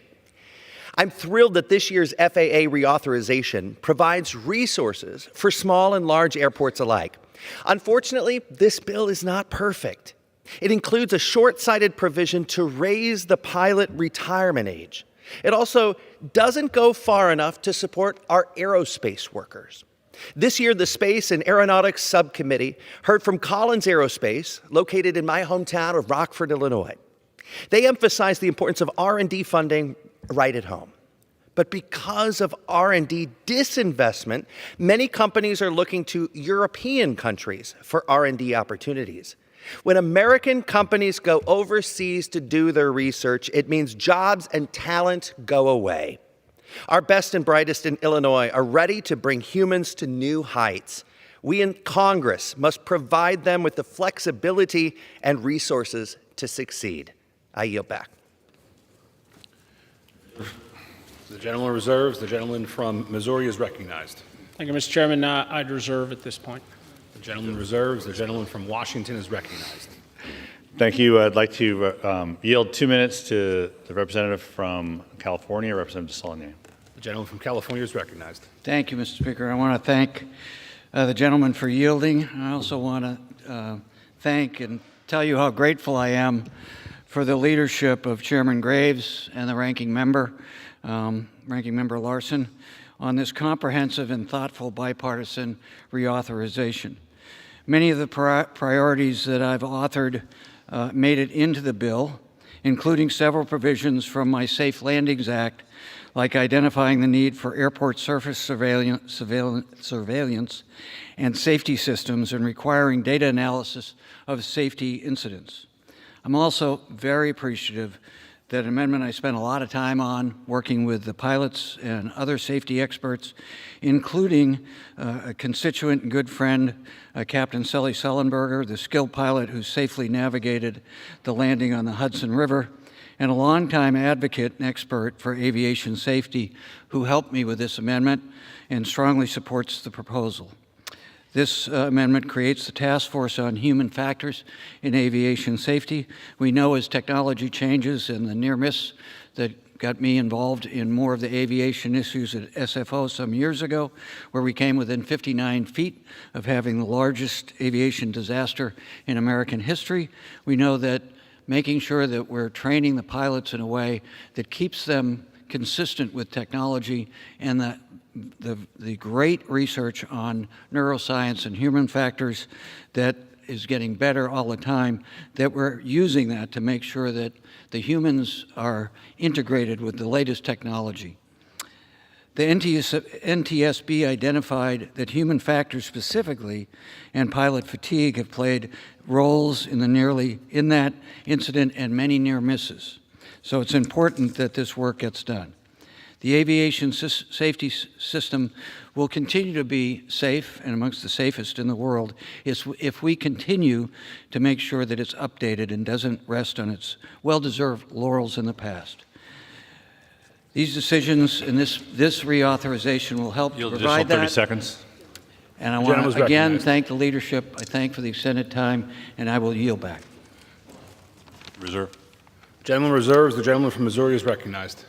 Thank you, Mr. Chairman. I'd reserve the balance. Gentleman reserves. The gentleman from Washington is recognized. Thank you. I'd like to yield 2 minutes to the representative from Texas, Representative Jackson Lee.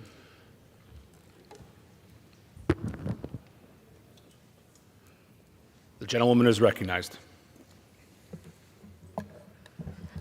I thank the gentleman very much, and let me first say that the administration enthusiastically supports the work of Chairman Graves and Ranking Member Larson for the great work that they have done. This is good for America. This is good for Houston, Texas, and it's good for Texas. I have 2 airports in the region, including Hobby International Airport and Bush Intercontinental Airport and Ellington Field, that see some commercial flights. It is good that we will get between $3.35 billion and $4 billion to help in the airport funding program, of which I saw about 40 to 80 million come to our Bush Intercontinental Airport in the last couple of weeks. It is important to have the flexibility to deal with environmental issues.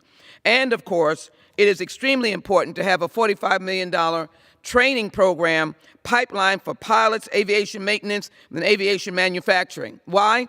Because schools like Texas Southern University, that uniquely has one of the only in HBCUs training of pilots program, will be able to do more and fill the pipeline of pilots. In addition, we respond to the assaults that have been occurring against our employees, our crew, and responded by an employee assault prevention response plan, which is extremely important.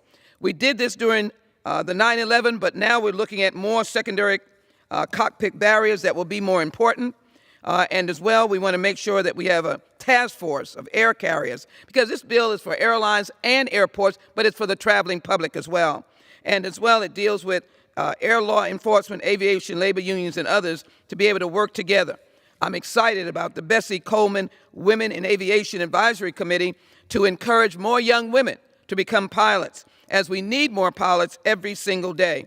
And a matter that I worked on as a member of the Homeland Security Committee, finally we've set standards for foreign aircraft repair stations so that when our American airlines are overseas, they're subject to the same standards of American repair stations. We were very concerned about that after 9/11. But let me dwell on an amendment that and thank you so very much. Let me dwell on an amendment that I offered to get through the backlog of pilots that are now well after they have been off for some medical reason, and the backlog of getting them back into the stream of flying is taking long. We need to look at that because these are perfectly able pilots, but they're still on medical leave. I also want to ensure that we have mental health relief for our pilots, so that 29-year-old Chris Daniel, who was going well, but after the pandemic, he felt some depression that his doctor suggested that he take care of, but he was too afraid as a pilot to go. Let's help our pilots be strong medically and mental health, and let's make this the best aviation system in the world. I thank you for this legislation. I yield back. Gentleman reserves. The gentleman from Missouri is recognized. I'd reserve. I don't have any more speakers at this time, so I'm prepared to close, but I continue to reserve. Gentleman reserves. The gentleman from Washington is recognized. We have no more speakers at this time on general debate, and so I'll just close on our side to say that we encourage members to support this. It's a bipartisan bill negotiated in good faith. It's a very substantial bill, and I think it is a product that we can certainly be proud of to move forward on. And with that, I yield back the balance of our time. The gentleman yields. The gentleman from Missouri is recognized. Thank you, Mr. Chairman. I yield myself such time as I may consume. Gentleman is recognized. Thank you, Mr. Chairman. I'd ask unanimous consent to enter into the record 4 letters, which consists of letter exchanges between myself and the chairman of the Science, Space, and Technology Committee on H.R. 3935 and H.R. 3559, expressing appreciation for our work collectively on these pieces of legislation and agreements to move forward. The gentleman's request is covered under general leave. Thank you, Mr. Chairman. It's been made clear through debate that H.R. 3935 is a must-pass bill that provides a path for America's future success, growth, and leadership in civil aviation. This strong, bipartisan, forward-looking legislation is going to improve efficiency and operations at the FAA. It's going to strengthen America's foundational general aviation sector, and it's going to grow the aviation workforce. It's going to invest in airport infrastructure across the country. It's going to encourage domestic innovation in aviation, enhance the passenger experience, and uphold America's gold standard in aviation safety. Before we close, Mr. Chair, I'd like to recognize the work of staff on both sides of the aisle in the development of this legislation. I appreciate the many long days, weeks, and weekends, for that matter, that staff, including the folks in the Legislative Counsel's office, have put into this effort. And I think it shows in the quality of the legislation that we have before us. On the Republican Aviation Subcommittee, I want to thank Staff Director Hunter Presti, Lanny Copeland, Julie Devine, Andrew Giacini, Christopher Sen, and Will Moore. On the Republican Full Committee staff, Staff Director Jack Ruddy, Michael Falanke, Corey Cook, Megan Holland, Abby Wank, Leslie Parker, Chris Devine, Tyler Micheletti, Wills McKay, Peyton Palazzolo, and Justin Harkleroad, Jake Murphy, and Carrie Goldberg. I'd also like to thank Maggie Ari of the subcommittee chairman, Garrett Graves' staff. On the Democratic staff, I'd like to thank committee staff director Kathy Diedrich, Helen Zblekevich, I am sorry, I apologize, Stanton Johnson, aviation sub director Brian Bell, Alexandra Minardi, Adam Weiss, and again, all the staff who worked on this complex and critical legislation. Mr. Chair, I urge support of Securing Growth and Robust Leadership in American Aviation Act, and with that, I yield back the balance of my time. The gentleman yields. All time for general debate has expired. Pursuant to the rule, the bill shall be considered for amendment under the 5-minute rule. In lieu of the amendment in the nature of a substitute recommended by the Committee on Transportation and Infrastructure, printed in the bill, an amendment in the nature of a substitute consisting of the text of Rules Committee Print 11811 shall be considered as adopted. The bill, as amended, shall be considered as an original bill for purpose of further amendment under the 5-minute rule and shall be considered as read. No further amendment to the bill, as amendment, shall be in order except those printed in Part A of House Report 118147 and amendments en bloc described in Section 3 of House Resolution 597. Each such further amendment may be offered only in the order printed in the report by a member designated in the report, shall be considered as read, shall be debatable for the time specified in the report, equally divided and controlled by the proponent and an opponent, shall not be subject to amendment, and shall not be subject to a demand for the division of the question. It shall be in order at any time for the chair of the Committee on Transportation and Infrastructure or his designee to offer amendments en bloc consisting of amendments printed in Part A of the report not earlier disposed of. Amendments en bloc shall be considered as read, shall be debatable for 30 minutes equally, divided and controlled by the chair and ranking minority member of the committee or their respective designees, shall not be subject to amendment, and shall not be subject to a demand for the division of the question.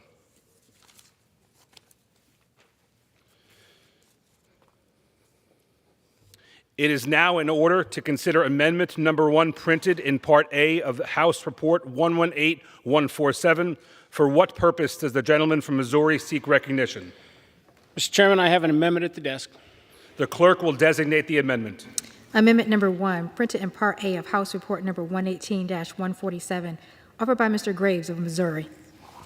Pursuant to House Resolution 597, the gentleman from Missouri, Mr. Graves, and the member opposed will each control 5 minutes. The chair recognizes the gentleman from Missouri. Thank you, Mr. Chairman.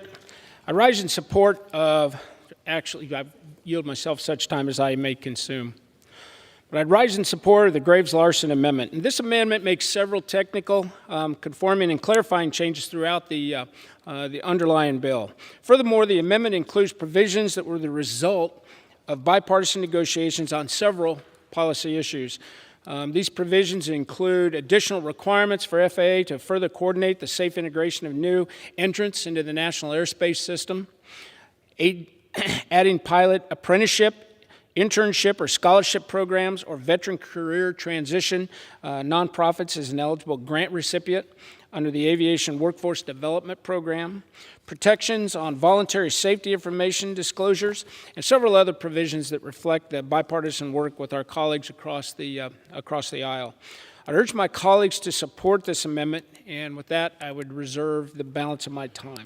The gentleman reserves. For what purpose does the gentleman from Washington seek recognition? Thank you. I rise to claim the time in opposition, yet support the amendment offered by Chair Graves, and now recognize myself for as much time as I may consume. This amendment reflects a bipartisan agreement on a variety of technical fixes. This amendment reflects bipartisan agreement on a variety of technical fixes and good policy worthy of inclusion in this bill. It includes language from Representative Schreier of Washington State to focus FAA's aviation workforce development efforts on transitioning veterans to the civilian workforce, an amendment that we worked together, that the committee worked together on with Representative Gooden to make happen. Requires the FAA to develop a process to restrict drones from flying over large outdoor gatherings. It clears unnecessary red tape for the FAA to issue airport improvement grants. It ensures our air traffic controllers are consulted on major policy changes. Protects information or data reported by pilots or engineers through voluntary safety reporting requirements, and includes language from Representative Stanton of Arizona to require the Secretary of Transportation to propose a rulemaking to improve seating accommodations for individuals with disabilities, and finally expands FAA's counter-UAS testing authorities to consider the impacts to the safety of the national airspace system beyond the airport environment. And with that, I would urge all members to vote in favor of this amendment. And I believe with that, Mr. Chair, I can yield back the balance of my time. The gentleman yields. For what purpose does the gentleman? Thank you, Mr. Chairman. At this point, I would urge my colleagues to support this important amendment, and I would yield back the balance of my time. The gentleman yields.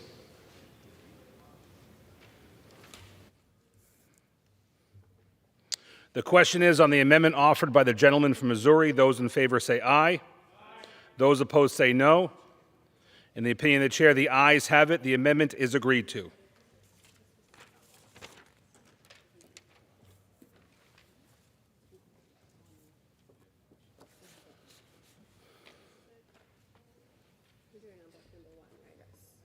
For what purpose, Missouri? For what purpose does the gentleman from Missouri seek recognition? Mr. Chairman, pursuant to House Resolution 597, I offer amendments in block. The clerk will designate the amendments in block. On block number 1, consisting of amendments numbered 2, 5, 8, 9, 11, 12, 13, 14, 15, 16, 17, 18, 19, 20, 21, 22, 24, and 25, printed in Part A of House Report number 118-147, offered by Mr. Graves of Missouri.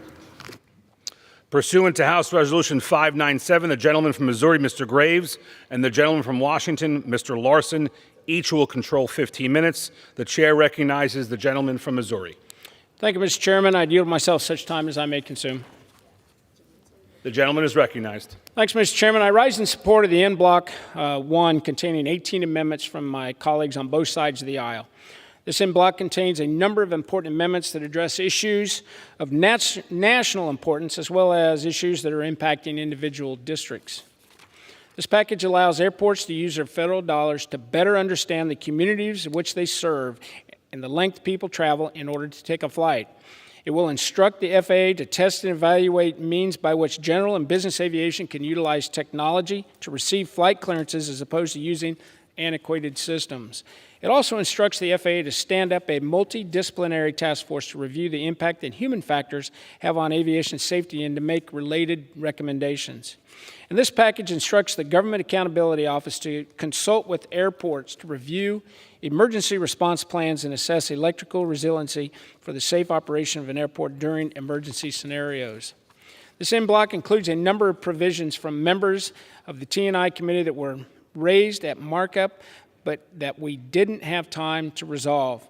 And I'm very glad that we were able to work together to resolve a few issues and support changes on a bipartisan basis. I'd urge support of this bipartisan en bloc package and reserve the balance of my time. The gentleman reserves. The gentleman from Washington is recognized. Thank you. Rise in support of this en bloc. It includes a number of provisions that will improve the bill overall, including a proposal from Rep. Brown of Ohio to ensure passengers on air carriers and foreign air carriers have the right to free drinking water on any flight longer than an hour. A proposal from Representatives Carbajal, Yacom, and Davids directing the FAA to test the use of mobile technologies to deliver air traffic control clearances to general aviation pilots and Part 135 operators. A proposal from Representatives Siscomani and Stanton to prioritize air traffic control staffing at towers with strategic traffic and safety considerations. A proposal from Rep. Del Bene to expand the FAA's Center of Excellence for Alternative Jet Fuels and Environment to conduct research on hydrogen, supporting increasing efforts to decarbonize the aviation sector. A proposal from Representative Desaulnier to create a task force on human factors safety to harmonize disparate human factors work being done currently across the aviation community. A proposal from Representative Donalds encouraging the FAA to embrace the use of drones for helping workers to conduct safer, more efficient infrastructure inspections, and a proposal from Representative Eshoo to ensure community voices are heard on aircraft noise issues. With that, I again encourage folks to support this en bloc, encourage my colleagues to do the same, and reserve the balance of my time. The gentleman reserves. The gentleman from Missouri is recognized. Thank you, Mr. Chairman. At this time, I would yield 2 minutes to the gentleman from Indiana, Mr. Yocum. Thank you, Mr. Chairman. The gentleman is recognized. Thank you, Mr. Chairman. And let me begin by thanking you as well as Ranking Member Larson for the great work that you both did on this FAA reauthorization.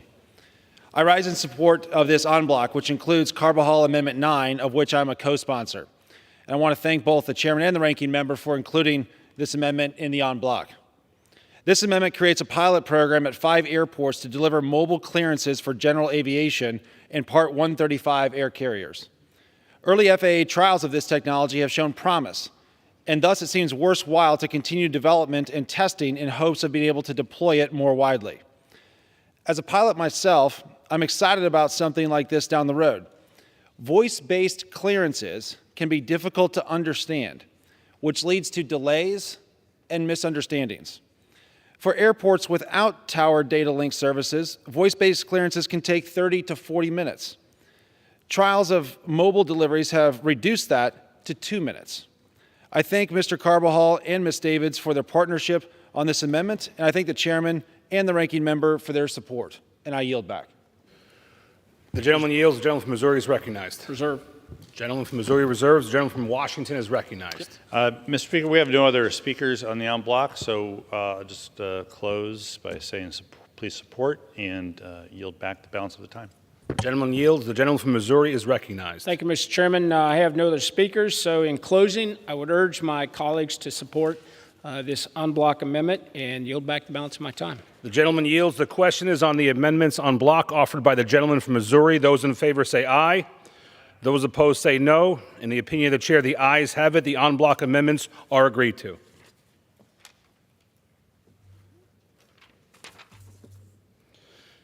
It is now in order to consider amendment number 3.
It is now in order to consider amendment number 4, printed in Part A of House Report 118147.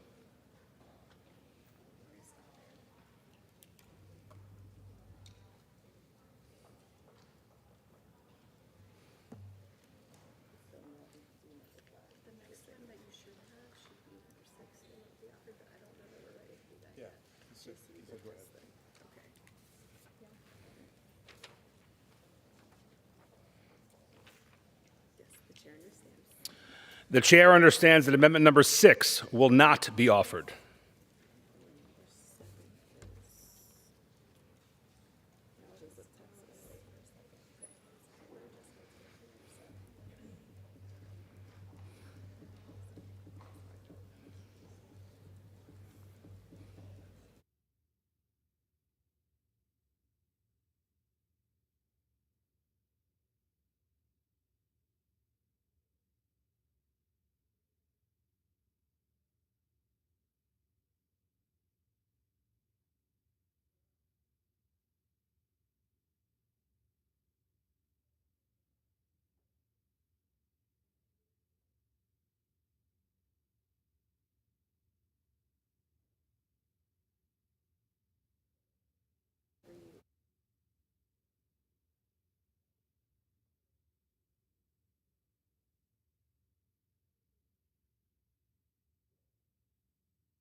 You Google all this?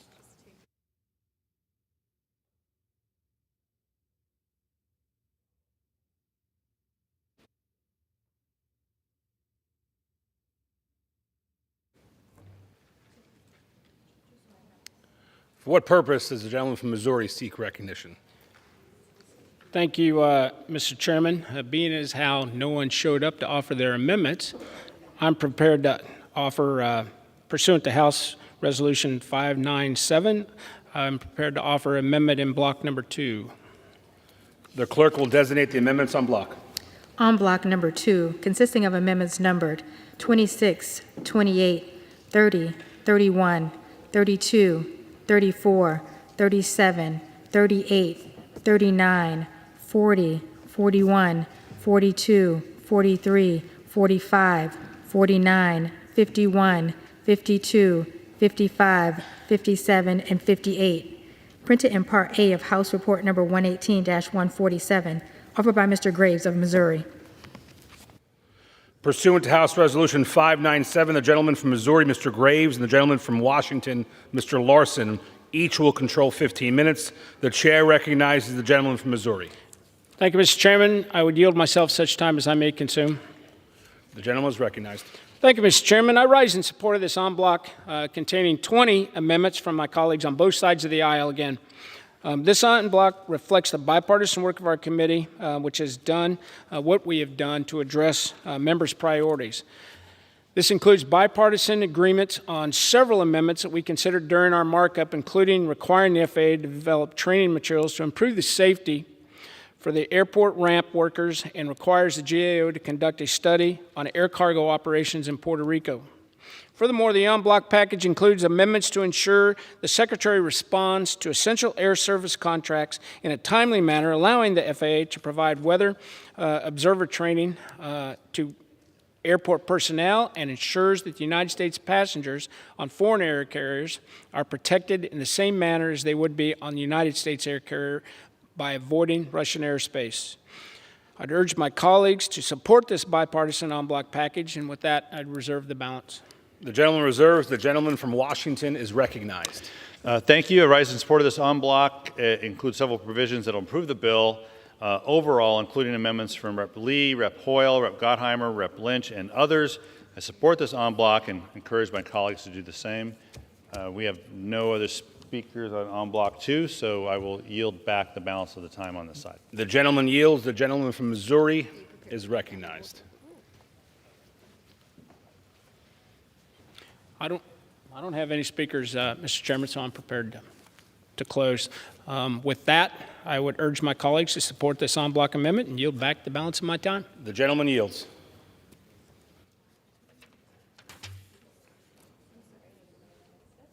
The question is on the amendments en bloc offered by the gentleman from Missouri. Those in favor say aye. Those opposed say no. In the opinion of the chair, the ayes have it. The en bloc amendments are agreed to.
For what purpose does the gentleman from Missouri seek recognition?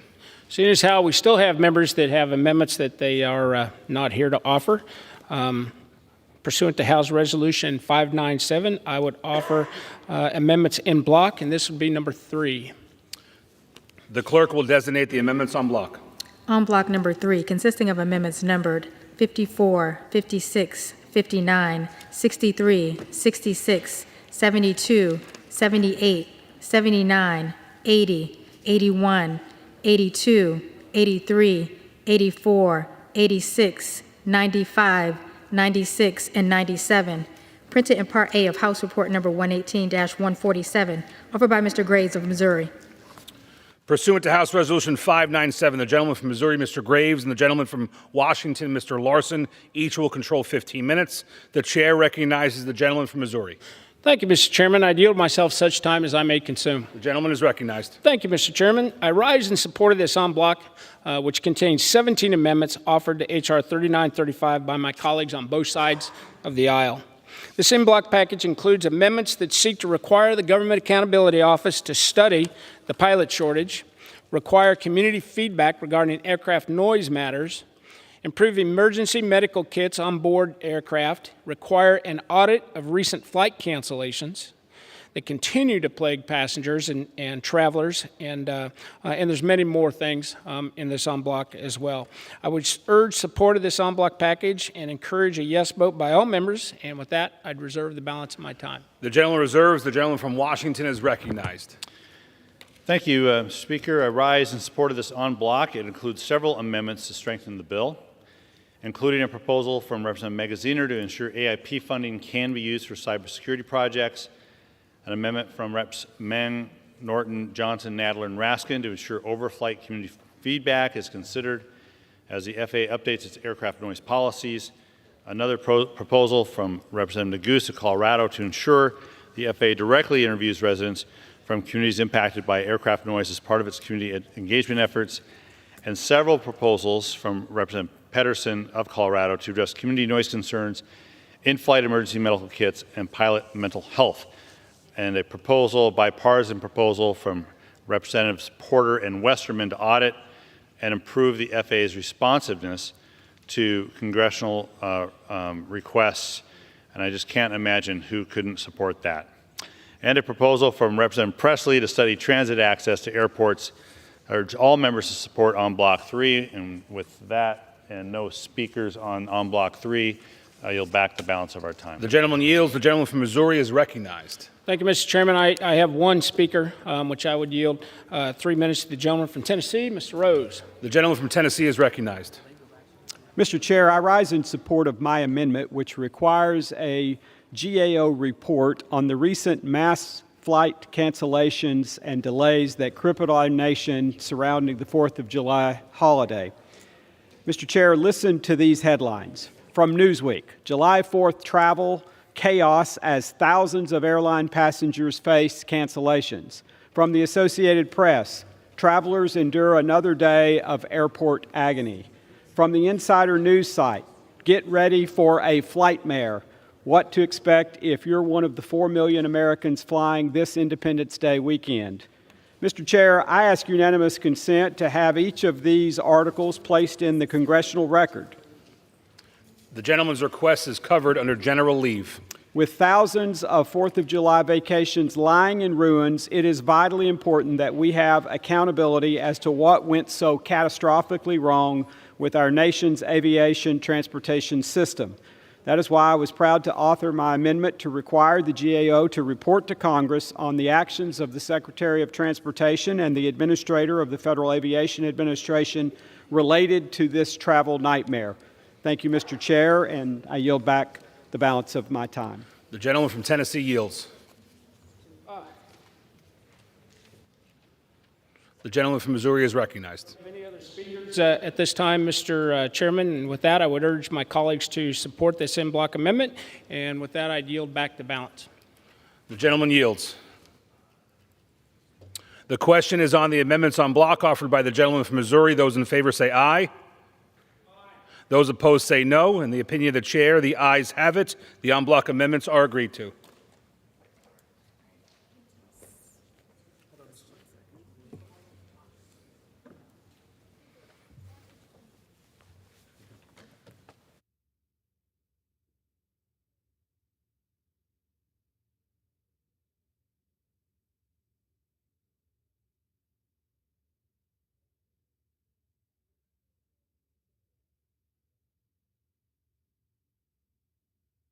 Let's just hold on.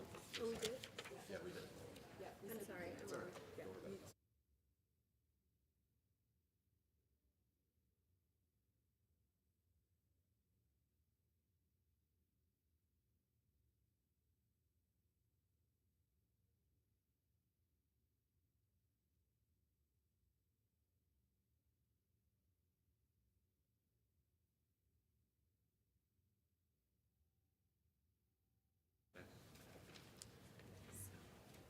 First sentence, stop right there, please.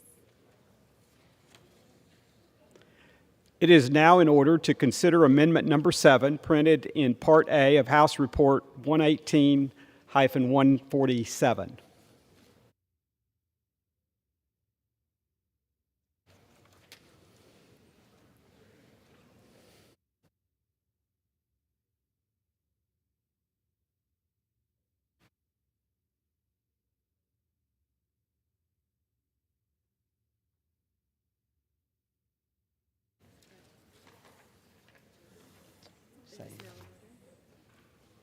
Same reference. What was that? Same reference as I just read. Actually, he's not at a mic though. He's not at a mic. He's not at a mic. Language. All right, he can, okay, all right. For what purpose does the gentleman from New York seek recognition? The clerk will designate the amendment. Amendment number 10, printed in Part A of House Report number 118-147, offered by Mr. Langworthy of New York. Pursuant to House Resolution 597, the gentleman from New York, Mr. Langworthy, and a member opposed, each will control 5 minutes. The chair recognizes the gentleman from New York. Mr. Chairman, I yield myself as much time as I may consume. The gentleman is recognized. In 2009, Colgan Air Flight 3407 crashed in Clarence, New York, a community in my district in Western New York, killing 49 passengers and 1 person on the ground. As a congressional staffer at the time, I was there on the ground at the crash site. I saw firsthand the sights and the sounds and the grief of the victims' families as they grappled with the reality that their loved ones were gone and the crash was ruled a result of pilot error. A year later, those families successfully fought to implement a set of enhanced safety standards, including requiring pilots to obtain 1,500 hours of training. The results are indisputable. Since its enactment, domestic airline fatalities have dropped 99.8%. Simply put, they're working, and our skies are the safest they've ever been. My amendment protects the integrity of the 1,500-hour flight training requirement in the face of efforts to lower pilot training standards and jeopardize the safety of passengers, crew alike. As Captain Sully Sullenberger, the Miracle on Hudson pilot, has said, while simulators have their place for experienced pilots, they are not a replacement for in-the-sky training, and this requirement must be protected. Our job as elected leaders is to protect public safety and to help ensure that no other family suffers the heartbreak of losing a loved one to an avoidable air tragedy. I urge my colleagues to support my amendment here today to maintain high-quality training standards for our commercial pilots, and I reserve the balance of my time. The gentleman reserves. Does any member seek time? Does any member seek time? Mr. Chairman, I rise in opposition to Amendment Number 10, offered by Mr. Langworthy. The gentleman is recognized for 5 minutes. Thank you, Mr. Chairman. I yield myself such time as I may consume. Mr. Chairman, The gentleman is recognized. Thank you. I don't even know where to, it's hard to even know where to begin. You know, the sad thing about it is, very few people have actually read the report on what happened to Flight 3407. And, you know, starting out, I have to say that I don't question anybody's motives on whether they oppose or support or whatever the case may be. The sad thing about it is the wrong questions are being asked. Now, what we are trying to do is not in any way change or weaken the 1,500-hour rule. What we're trying to say is that simulator time, which you can simulate anything, simulator time should be used in training pilots. So I'm an ATP, and I'll kind of explain how that process works. You get your private pilot certificate, then you move on to your commercial certificate. After an instrument rating, You get the single-engine commercial rating, you get the multi-engine commercial rating, then you move on to the ATP. It stands for Airline Transport Pilot, of which I have that rating. I have flown all of the profiles that anybody would have to go through to achieve an ATP. Now, what's interesting in this whole process is that if you take a look at the recommendations that came out of the investigation when it comes to Flight 3407, the Buffalo accident, you have to wonder, and again, this is where the wrong questions are being asked. The pilot had 3,379 total hours before the accident. This pilot failed 6 check rides, not just check rides that were recurrent. He failed his initial instrument check ride. He failed his commercial single-engine check ride. He failed his commercial multi-engine check ride. He failed at the Gulfstream Academy when he was checking out in Gulfstreams. He failed his check ride in the Gulfstream. He failed his ATP check ride and had to do remedial training. And then ultimately, when he was upgraded to the plane that ultimately in the accident, he failed his 6th check ride. So he didn't fail some of his check rides when he advanced from one rating to the next. He failed all of them and had to go to remedial training. Now, I ask, would you get on an airline or a flight or put your family on a flight if you knew that the captain had failed all 6 check rides as he advanced through his process? No, you wouldn't. Not in a minute. And would you if it was recommended that the pilot have remedial training? So here we are with a simulator. You can simulate anything. I remember one of my simulator profiles or one of my simulator flights. So we were coming in. I was doing an approach, lose my autopilot as a result, so I have to hand fly the approach. 0 visibility, 200-foot ceiling, which is at the minimum. As I'm on approach, I lose a sight of the runway because the ceiling comes down. I have to execute a go-around to reestablish my approach. This is all being done in the simulator. As I'm executing my go-around, I lose an engine. I have to execute a go-around with 1 engine to minimums, and I have to get it on the ground in 0 visibility. You can't simulate that in a real airplane. You can't simulate any of this, any emergency in a real airplane. First of all, in an airliner, that means the airplane's going to have to be taken down because it's going to have to be checked. If you do stalls in a full-blown airliner, then you're going to have to take that aircraft down to have the airframe inspected because of the stress that is put on it. Now, what I do want to point out is ALPA, the airline association that represented the pilots, I got on their website, and I find it fascinating that one of the things that they like to point out, and I'm glad they were part of the board, which was the ARC, that's the Aviation Rulemaking Committee, which is who we established to make recommendations on exactly how much simulator time we should add. They co-chaired the ARC when it came to investigating this accident. And you know what, one of the things that they tout, one of the things that they are very proud of on their website that they push, when it comes to one of the recommendations made by the NTSB, additional training on upset prevention and recovery, a new certification training program course requirement.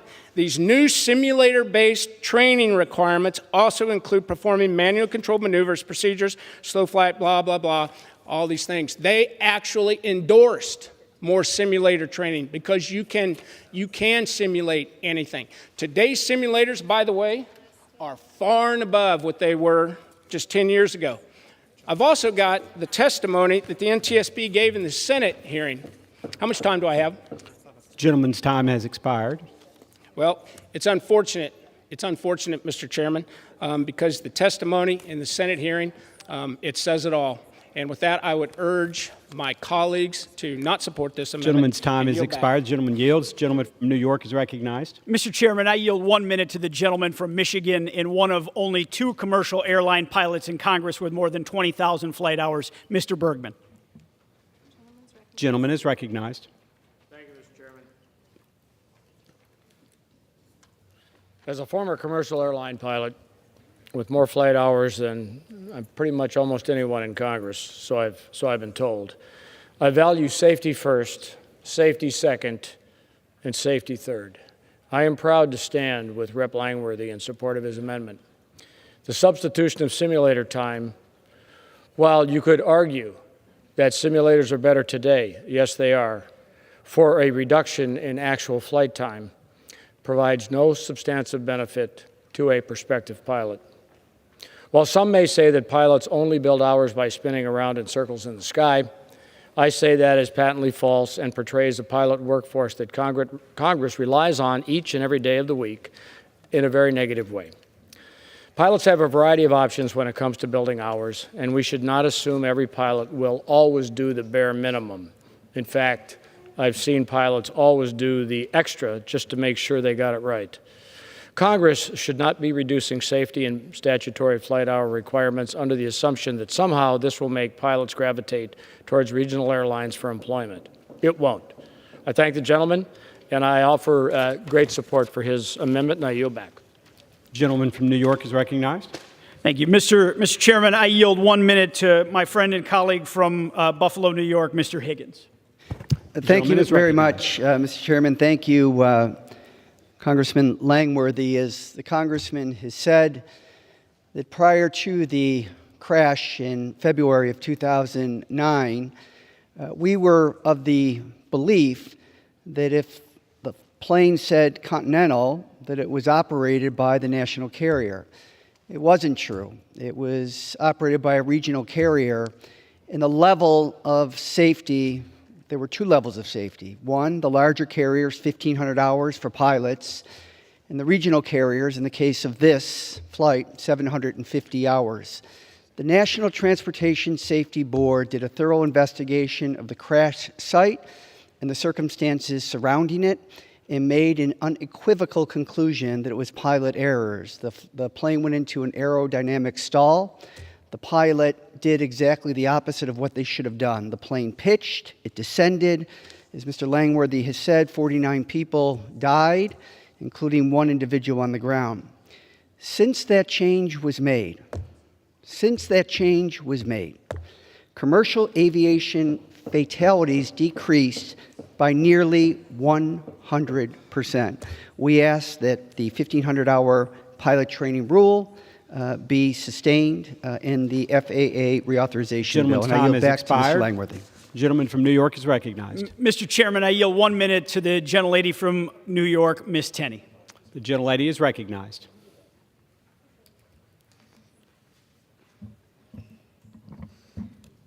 Thank you, Mr. Speaker. Americans do not take their life into their own hands when they board a regional flight. They expect to be safe no matter where they travel in the air. Since the 1,500-hour flight requirement was passed in response to the tragic 2009 Colgan Air Flight 3407 crash in Clarence, New York, the success of the policy speaks for itself. American airspace is among the safest in the world, with a 99.8% reduction in passenger airline accident fatalities since 2010.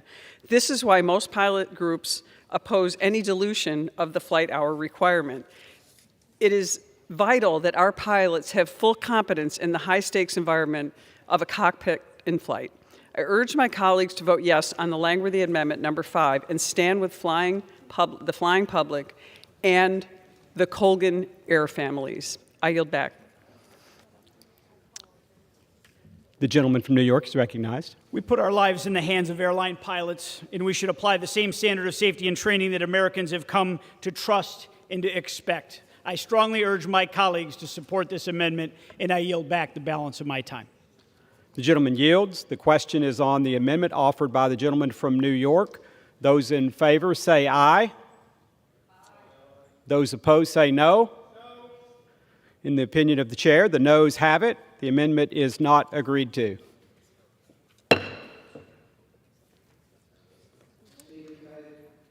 Requested a recorded vote on the amendment.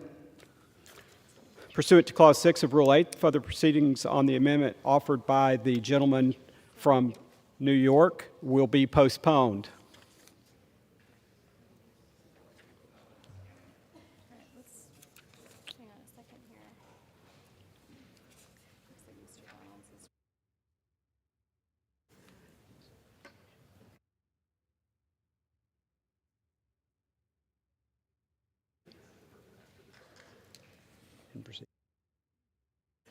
It is now in order to consider Amendment Number 23, printed in Part A of House Report 118-147. For what purposes the gentleman from Florida seek recognition?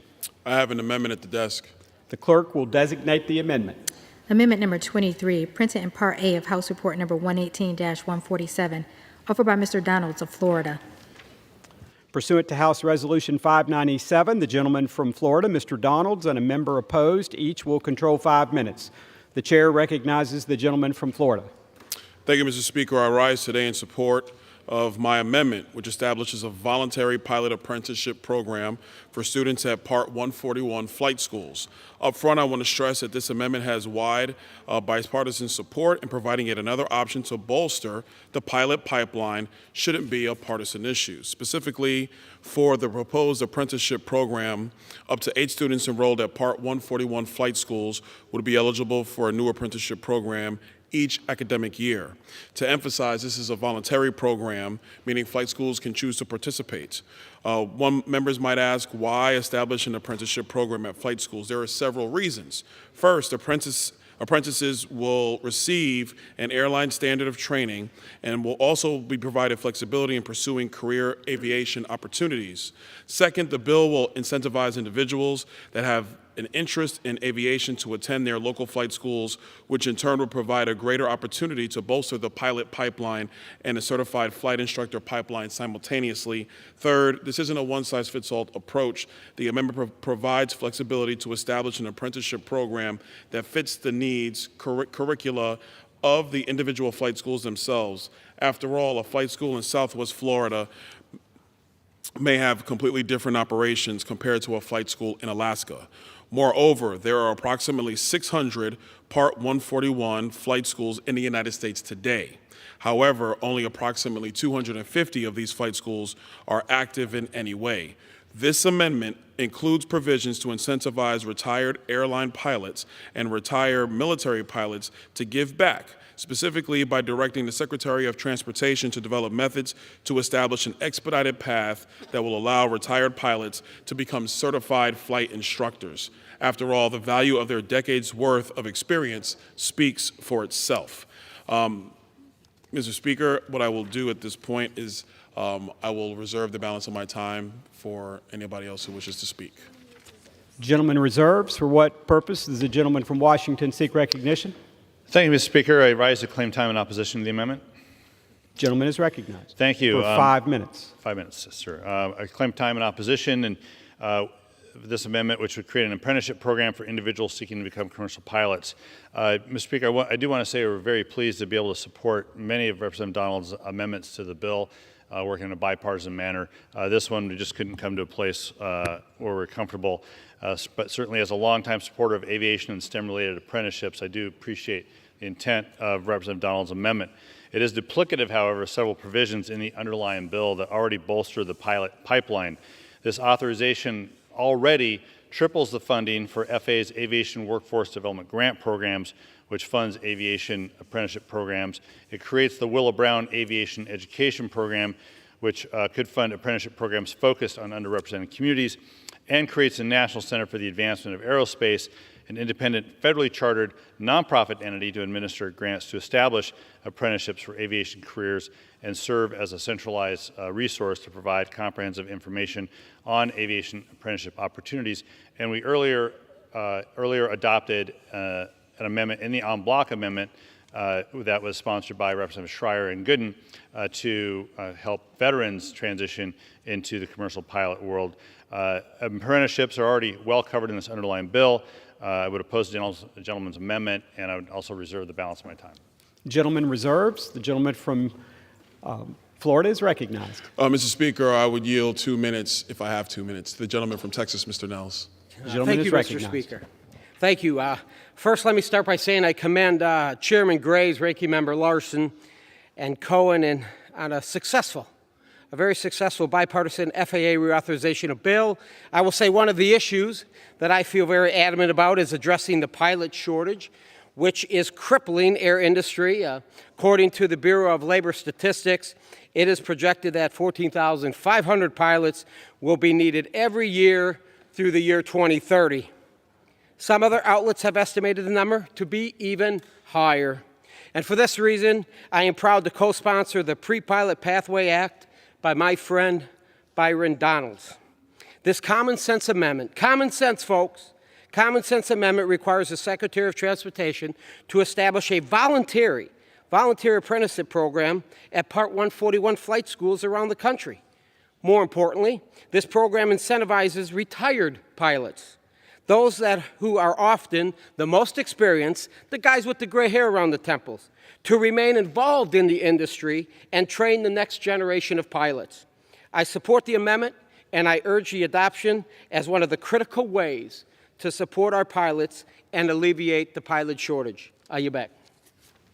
Gentleman reserves. Reserves. Gentleman from Washington is recognized. Thank you. We'll continue to reserve unless the gentleman from Florida has no more speakers, but we'll continue to reserve. Gentleman reserves. Gentleman from Florida is recognized. The gentleman's prepared to close. Gentleman is recognized.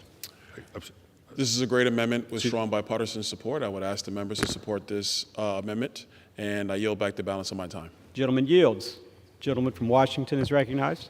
Thank you, Mr. Speaker. I'd ask my colleagues to oppose this amendment, and with that, I'll yield back the balance of my time. Gentleman yields. Question is on the amendment offered by the gentleman from Florida. Those in favor say aye. Those opposed, no. In the opinion of chair, the ayes have it. The amendment is agreed to.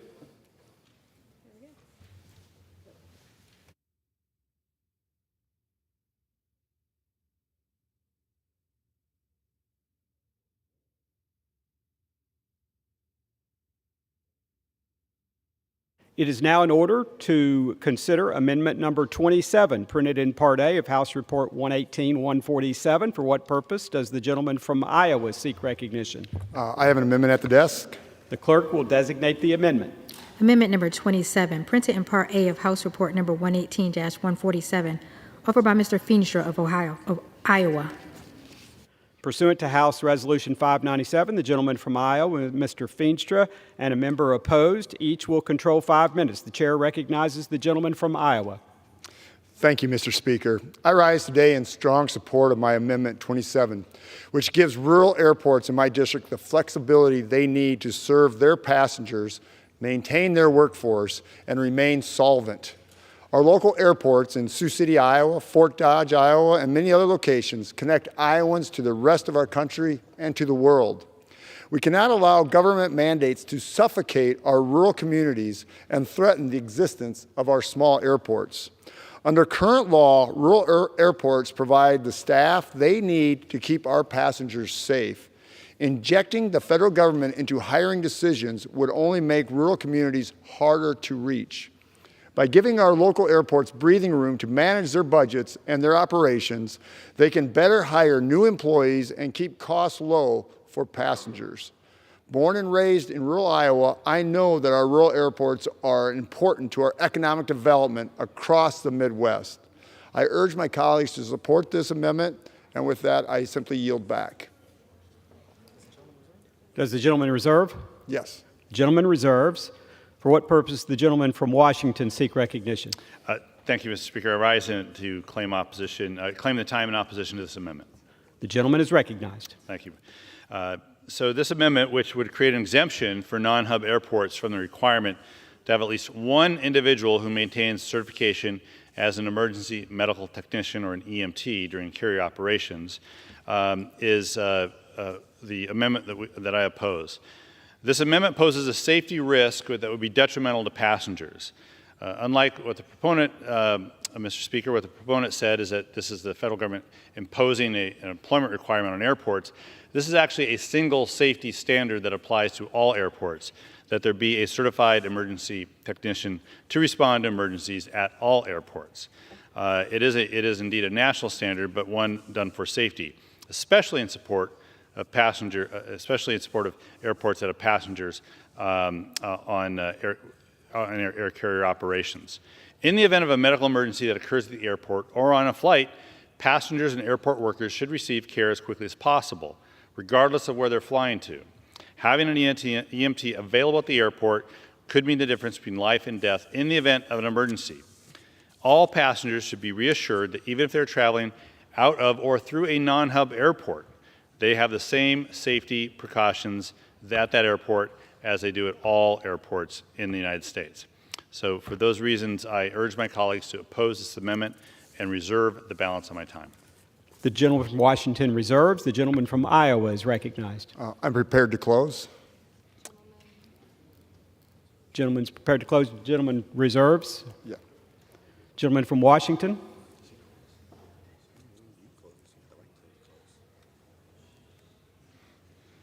I'm sorry, Mr. Chair. I'm confused. Do we have the right to close, or does the proponent have the right to close? The gentleman from Washington has the right to close. Okay, then I reserve. Then I reserve. Thank you. Okay, the gentleman reserves. The gentleman from Iowa is recognized. Yeah. I just urge my colleagues to think through this great amendment. You think about these small airports and the burden that this would project on each one of these airports to have a special person that handles just the concerns of things that might happen once every 10 years or whatever it might be.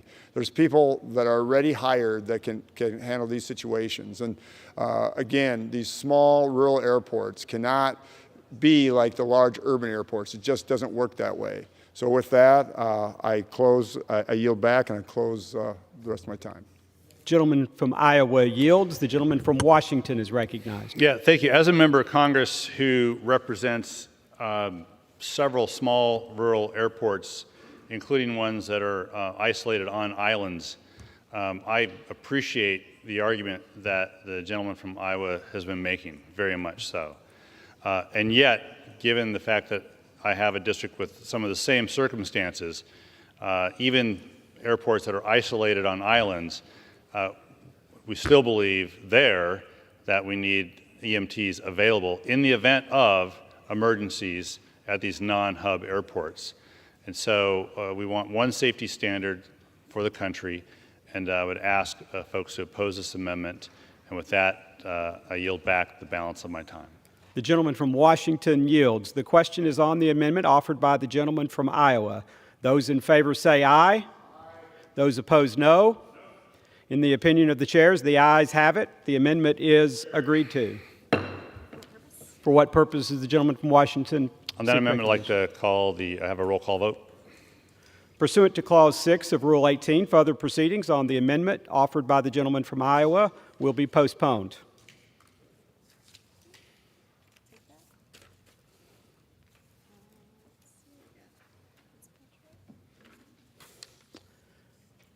It is now in order to consider amendment number 29, printed in Part A of House Report 118-147. For what purpose does the gentleman from Pennsylvania seek recognition?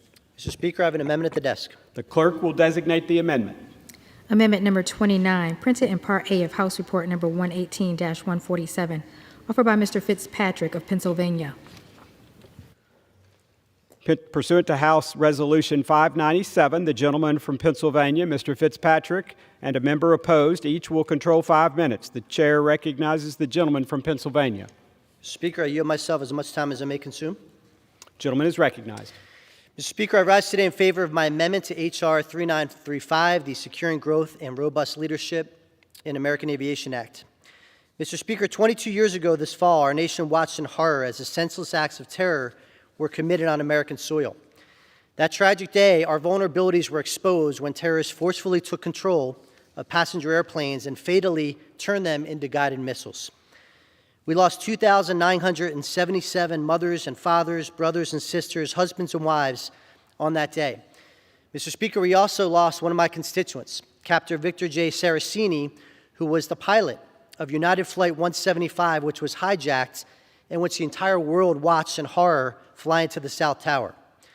We also lost our misguided sense of protection in an increasingly dangerous world as well.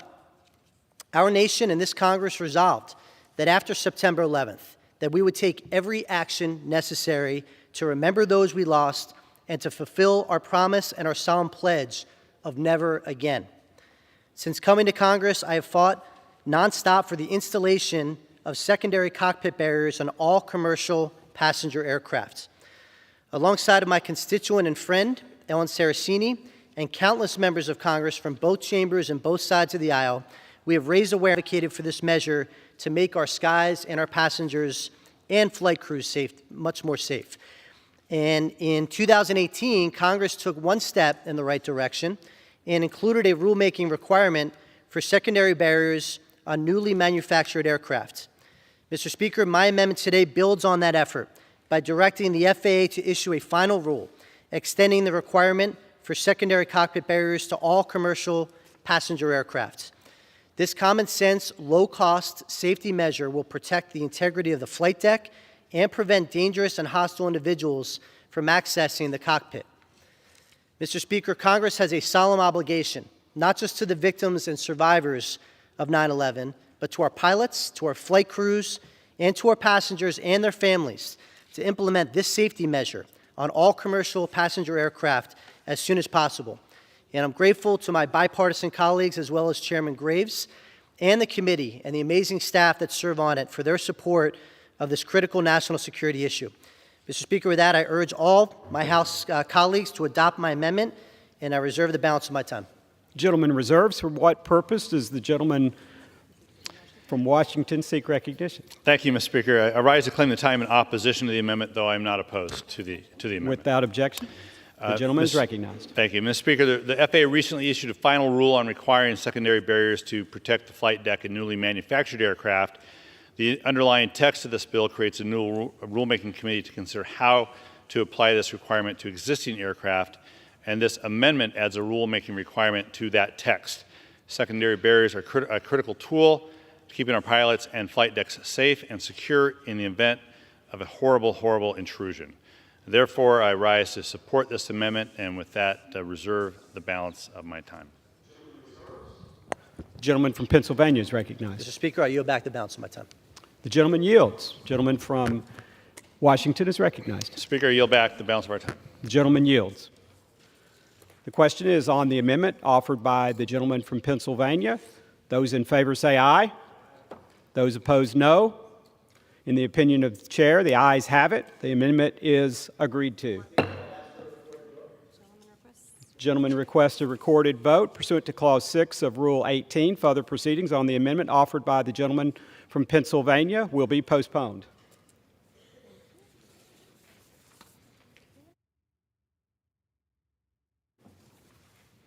It is now in order to consider Amendment Number 33, printed in Part A of House Report 118-147. For what purpose does the gentleman from Arizona seek recognition? Mr. Speaker, I have an amendment at the desk.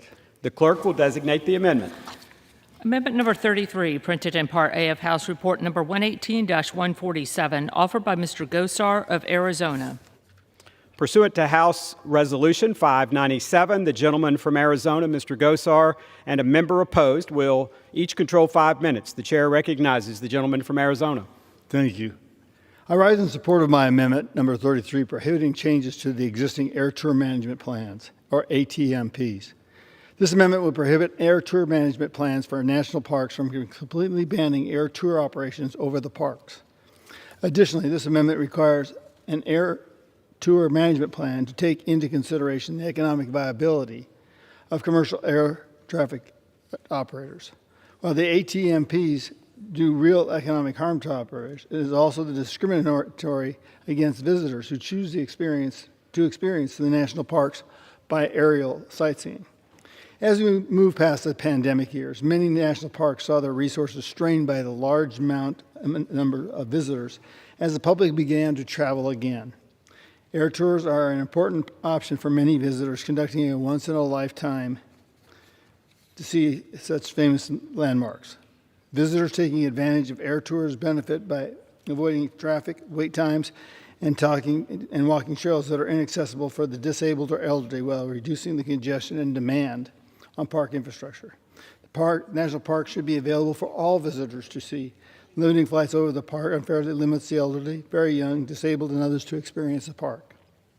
Limiting flights over the parks is discriminating to those who might not either have the resources, time, or physical ability to see them in another way. Like ground-based tours, air tours are a valid part of our visitor experience, providing a unique window for which we can share our cultural, historical, and environmental sites with the world. Air tours require no ground-based infrastructure at the park, which allows visitors accessibility without the need for roads, trails, signs, bathrooms, garage cans, or anything else for services. By further restricting an already limited number of allowable air tours, we are reducing opportunities to access our parks in ways that leave little to no environmental footprint or disturbance. Through carbon offset efforts and strict altitude requirements to noise, just to name a few, air tour operators are working to ensure they have responsible stewardship of the nation's parks. Typically, operators pay a fee each time an air tour flies within the park boundary. The national park collects hundreds of thousands of dollars in revenue each year from these air tour flights. Air tours require no infrastructure, leaving the bulk of overflight fees to go towards supporting services that benefit the public. If oversight access is removed completely, it removes the ability to use new technologies like the electric quiet air. I urge my colleagues to support this amendment number 33, and I reserve the balance of my time. Gentleman from Arizona reserves. For what purpose does the gentleman from Washington seek recognition? Thank you, Mr. Speaker. I rise to claim the time in opposition to this amendment. Gentleman is recognized. Speaker, this amendment requires the FAA to consider the economic viability of a commercial air tour over national parks. In 2022, the Park Service recorded 312 million recreational visits to our national parks. This number reflects the overwhelming significance our parks have to the American public. They serve as a place of recreation, a place used to teach new generations about conservation and wildlife, and a place to admire the beauty of the great outdoors in the U.S. National Park air tour management plans are in place to help protect the sanctity of parks from incessant helicopter overflights, which can disrupt both wildlife and the natural beauty of the parks that visitors enjoy. So I urge everyone to protect our parks from the noise and disturbance of increased helicopter tours by voting no on this amendment. This amendment would require air tour management plans to consider profits in the development of those plans, which would undoubtedly increase the number of helicopters flying above our parks. This runs contrary to the original purpose of these management plans, which is to protect the integrity of the parks. Helicopter tours are an incredible way to see national parks for the privileged few, but they simultaneously degrade the park experience for the vast majority of other park visitors. Our national parks were created as a public good to preserve our natural wonders for all Americans to enjoy. We must not erode that in favor of tour profits and those who can afford to pay. With that, I reserve the balance of my time. Gentleman from Washington reserves. The gentleman from Arizona is recognized. Mr. Speaker, I yield such time as he may consume to my gentleman friend from Texas, Mr. Nels. The gentleman is recognized. Thank you, Mr. Chairman. Every person should have an opportunity to view and experience our amazing national parks, whether it's Mount Rushmore, whether it's select areas in Hawaii, or whether it's the Grand Canyon. I can't remember the last time somebody in this room or anybody has ever tried to walk it. You've ever tried to walk it, but I bet you there are people up in this gallery that have been to Las Vegas before, and they see these beautiful helicopters that give you an opportunity to view the beautiful Grand Canyon, that big hole in the ground. You can do it, and you can do it safely and effectively through a helicopter. The ranking member just mentioned about it supports the privileged few.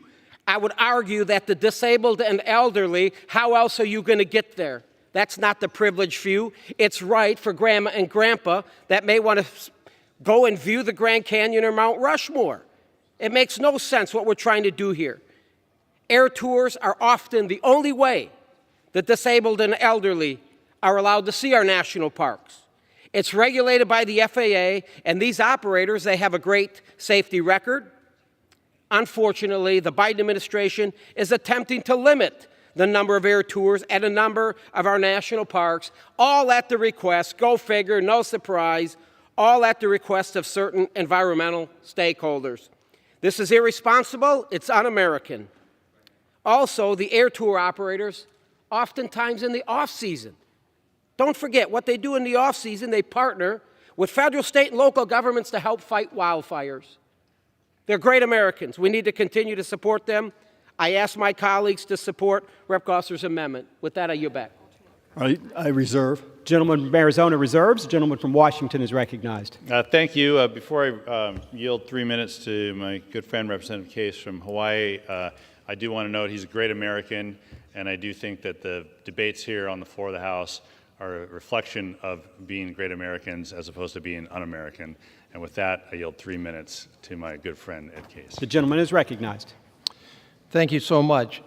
You know, our national parks are among our most universally supported and treasured institutions, and they cannot survive in an atmosphere of incredible popularity where we simply must find accommodations to protect the basic principles and qualities of those parks for which we treasure them so much. And one of the areas where we have significant problems is in overuse of our parks by commercial air tour operations, which severely degrade some of our parks and have the risk of degrading all of our parks for a number of different reasons, whether they be environmental, whether they be protection of our natural resources, and whether they be visitor enjoyment, because fundamentally, commercial air tours overflying a national park with noise and other disruption on the ground does degrade the park experience for the many who enjoy them in that way. There is no right to overfly our parks. Now, I concede and agree that there is some reasonable area and use for commercial air tours. I certainly want those that cannot experience our parks to experience them in this way. And I certainly believe that they have a place in our parks, but not where they are today and not where they're going. We recognized this challenge 23 years ago in this Congress by passing a law which essentially required air tour management plans which accommodated all interests, and those plans are now coming to fruition. And this amendment is on the floor because the sponsor and others do not like the results, which accommodate air tour operations in the vast majority of our parks. This process has been a good one, a difficult one in which the operators have participated. And they will continue to have a place under these plans, a reasoned place. But the fact that some of them don't like the outcome does not mean that the process is not a valid process. This process should be continued to its conclusion. It should be accommodated, and it should be implemented in a way that is reasonable to all. This amendment destroys that process and would degrade our parks to the detriment of the vast majority of the people who enjoy our parks. Thank you very much. I urge opposition to the amendment and yield back. Reserve. Gentleman from Washington reserves. The gentleman from Arizona is recognized. Yeah, once again, you know, having had these tour operators in Arizona, they've moved technology to quiet air, and you can barely hear these planes. You can be right next to them with these quiet air turbines, and you don't even hear them. So to say that they're disrupting to the environment, this does not happen. And so from that standpoint, I wish everybody would vote for this amendment.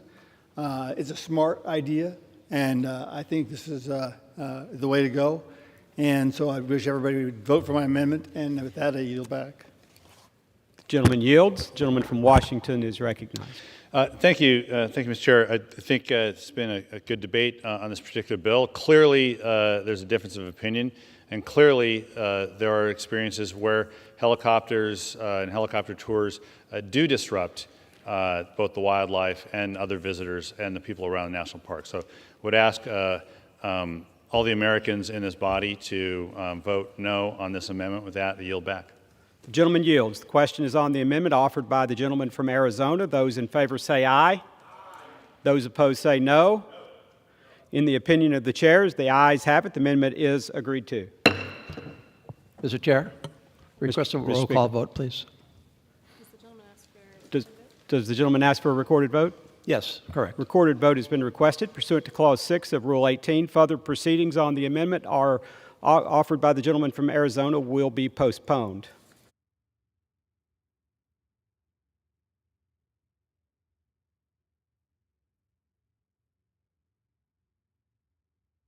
It is now in order to consider amendment number 35, printed in Part A of House Report 118-147. For what purpose does the gentlewoman from Illinois seek recognition?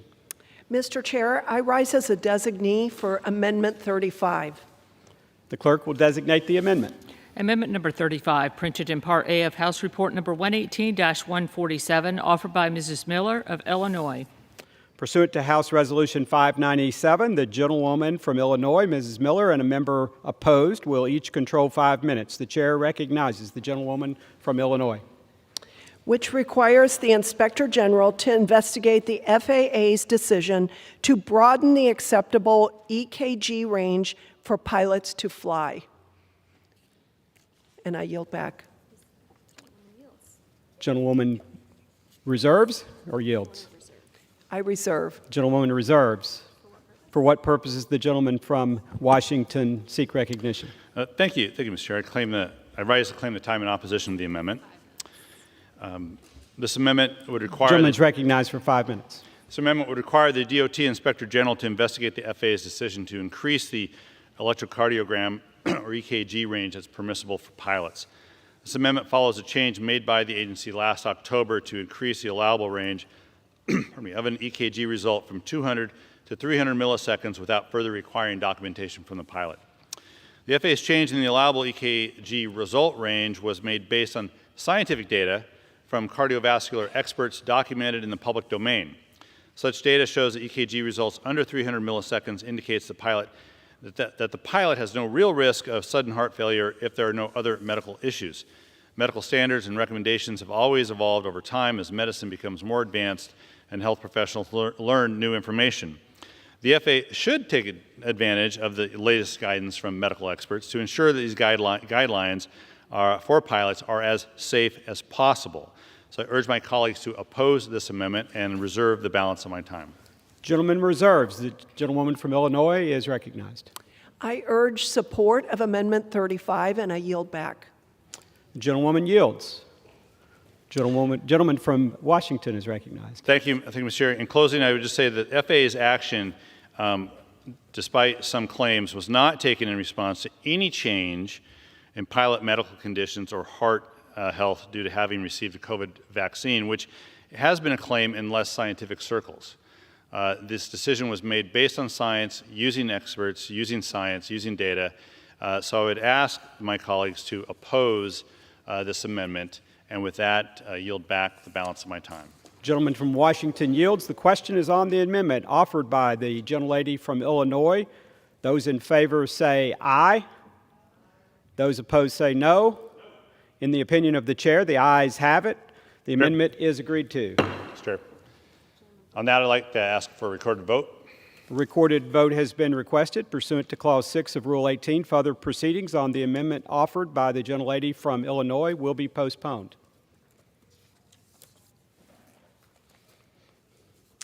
It is now in order to consider Amendment Number 36, printed in Part A of House Report 118-147. For what purpose does the gentlewoman from Illinois seek recognition?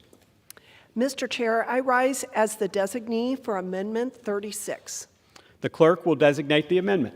Amendment number 36, printed in Part A of House Report number 118-147, offered by Mrs. Miller of Illinois.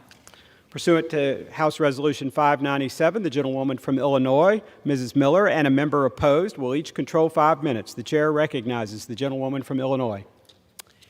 Which requires airlines to reinstate pilots who are fired or forced to resign because of vaccine mandates. Gentlewoman is recognized. I reserve my time. Does the gentlewoman reserve? Yes. For what purpose does the gentleman from Washington seek recognition? Thank you, Mr. Chair. I claim time in opposition to the amendment. The gentleman is recognized for 5 minutes. Thank you.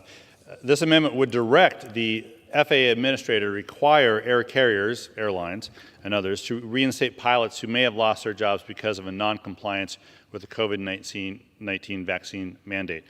The FAA cannot direct air carriers on hiring decisions like this. It cannot require air carriers to hire specific individuals. This amendment simply is not implementable. Is that where we're going with this bill now? To let the FAA make hiring and firing decisions for these private aviation companies? Furthermore, this amendment revives an unnecessary debate on COVID-19 vaccine mandates, one that we had 3 years ago.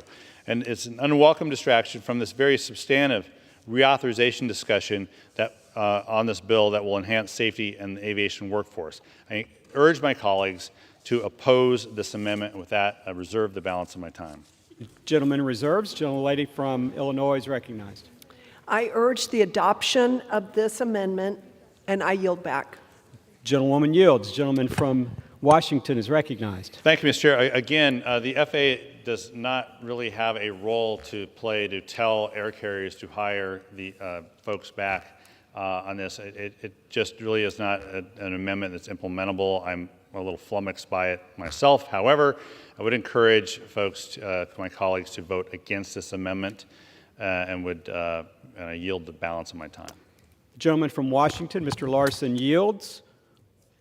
The question is on the amendment offered by the gentlewoman from Illinois. Those in favor say aye. Those opposed, no. In the opinion of the chair, the ayes have it. The amendment is agreed to. Mr. Chair.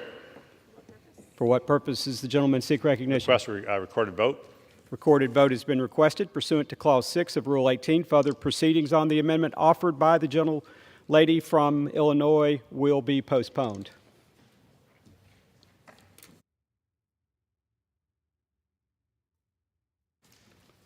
It is now in order to consider Amendment Number 44, printed in Part A of House Report 118-147. For what purpose does the gentleman from Michigan seek recognition? Thank you, Mr. Chair. I have an amendment made in order by the rule. The clerk will designate the amendment. Amendment number 44, printed in Part A of House Report number 118-147, offered by Mr. Huizenga of Michigan. Pursuant to House Resolution 597, the gentleman from Michigan, Mr. Huizenga, and a member opposed will each control 5 minutes. The chair recognizes the gentleman from Michigan. Thank you, Mr. Chair. I rise today in support of my amendment to better secure our advanced air mobility future. The Advanced Air Mobility Infrastructure Pilot Program that is currently in law provides grants to airport sponsors, transit agencies, and other government subdivisions to develop comprehensive plans to advanced air mobility infrastructure. So under current law, the Secretary of Transportation is required to prioritize awarding grants to eligible recipients that collaborate with a few criteria. Here are those criteria: that they are a commercial advanced air mobility entity, that they're an institution of higher education, that they're a research institute, or that there's some other relevant stakeholder in this process. My amendment, Mr. Chair, is very simple. It adds the Department of Defense and the National Guard to this list of eligible recipients. There are many qualified airports throughout the nation that already have a DoD or National Guard presence who are ready to innovate and help develop drone and related infrastructure. This amendment is a small way to help ensure DoD and National Guard have a voice in this important future-looking endeavor, especially given that our men and women in uniform likely have expertise in this area, and not only will they help develop this technology with their expertise, but they will literally be on the front lines of utilizing this technology. So I'm glad that the underlying legislation takes steps to extend this pilot program, and I urge my colleagues to support my amendment to add the Department of Defense and the National Guard to those list of entities that are eligible. So with that, I reserve the balance of my time. Gentleman from Michigan reserves. What purpose does the gentleman from Washington seek recognition? Thank you, Mr. Chair. I rise to claim time in opposition to the amendment. Gentleman is recognized for 5 minutes. In one respect, I'm happy this amendment is coming up because I hope the gentleman from Michigan will vote against a further amendment that's maybe going to come up later tonight that would actually get rid of this program altogether, this Vertiport Infrastructure Grant Program. So I'm glad he likes it enough to try to add to it, and I hope others feel that way too, so we can protect the basis of this program. And I know all about it because I wrote the bill to actually create this program in the first place. And it was done with a very specific purpose in mind, and the gentleman noted the criteria that are involved to help really state, local, tribal governments be part of the advanced air mobility future. And we were very clear about that. And another thing we were very clear about when we wrote that bill and got it into law was to ensure that it was neutral as possible when it came to any number of the advanced air mobility companies that were seeking to develop and get certified by the FAA and operate within the United States. And so prioritizing the grants awarded under the AAM infrastructure program to entities that collaborate with the Department of Defense or the National Guard would actually put a thumb on the scale for the 3 companies that are actually involved with this effort with the DoD. There are many other AAM companies that are not involved with the DoD, and this would put these companies sort of at a head start over these others. And since its inception in 2019, as a for instance, the U.S. Air Force's Agility Prime program has focused on the potential defense applications of eVTOL aircraft, or electric vehicle takeoff and landing aircraft, as we call on the commercial side of things, AAM. And through Agility Prime, the DoD partners with these industry leaders and key stakeholders to examine the airworthiness and military uses for AAM aircraft and necessary infrastructure to support strategic cargo and personnel transport. And in fact, that program within the DoD has awarded over 20 contracts totaling more than $100 million to very innovative aviation companies to further develop their advanced aircraft as they work towards civil certification and commercial operations, but doing that with the help of the Department of Defense. So I support fostering this U.S. innovation, but this amendment would prioritize the funding through the AAM Infrastructure Pilot Program, which funds state and local government planning efforts for future civil aviation AAM infrastructure and operations, and to their efforts that are already being addressed under Agility Prime. There's a place to do this. It's called the DoD's military construction budget. And we just passed an authorization of nearly $886 billion last week out of the House of Representatives, and surely there's a few dollars in that budget for the DoD to use to improve the taxiways, the aprons at these joint sites that National Guard and Air Force use with civilian airports, rather than go after the really fairly small amounts that are available in these transportation planning grants that we're able to get through the AAM infrastructure planning grant. So I'd just tell folks, there's a place for these companies to go. It should not be these planning grants. It should be the DoD construction budget. And besides that, if we do that, it'll give these particular companies a head start over the many other companies, and in fact, the cities and counties that are trying to access these grants already. So with that, I reserve the balance of my time. For a question? Gentleman from Washington reserves. The gentleman from Michigan is recognized. Well, thank you, Mr. Chairman. I was trying to get the gentleman's attention to see if he would yield for a question about his opposition. So will the gentleman care to answer a question? Time he's going to use. Well, it's currently my time, but I guess my question to you is, this is a very short. It says literally, it's a sentence. In paragraph 4B, by inserting the Department of Defense and the National Guard before or. I don't see anything in there in my amendment, that will bias the Secretary of Transportation to only utilize fields that have a DoD or National Guard presence. In fact, the opposite could be argued, that those fields, because they have a DoD or National Guard presence, would somehow be excluded from the gentleman's pilot program. So I'm happy to yield him very briefly if he cares to answer what his opposition is.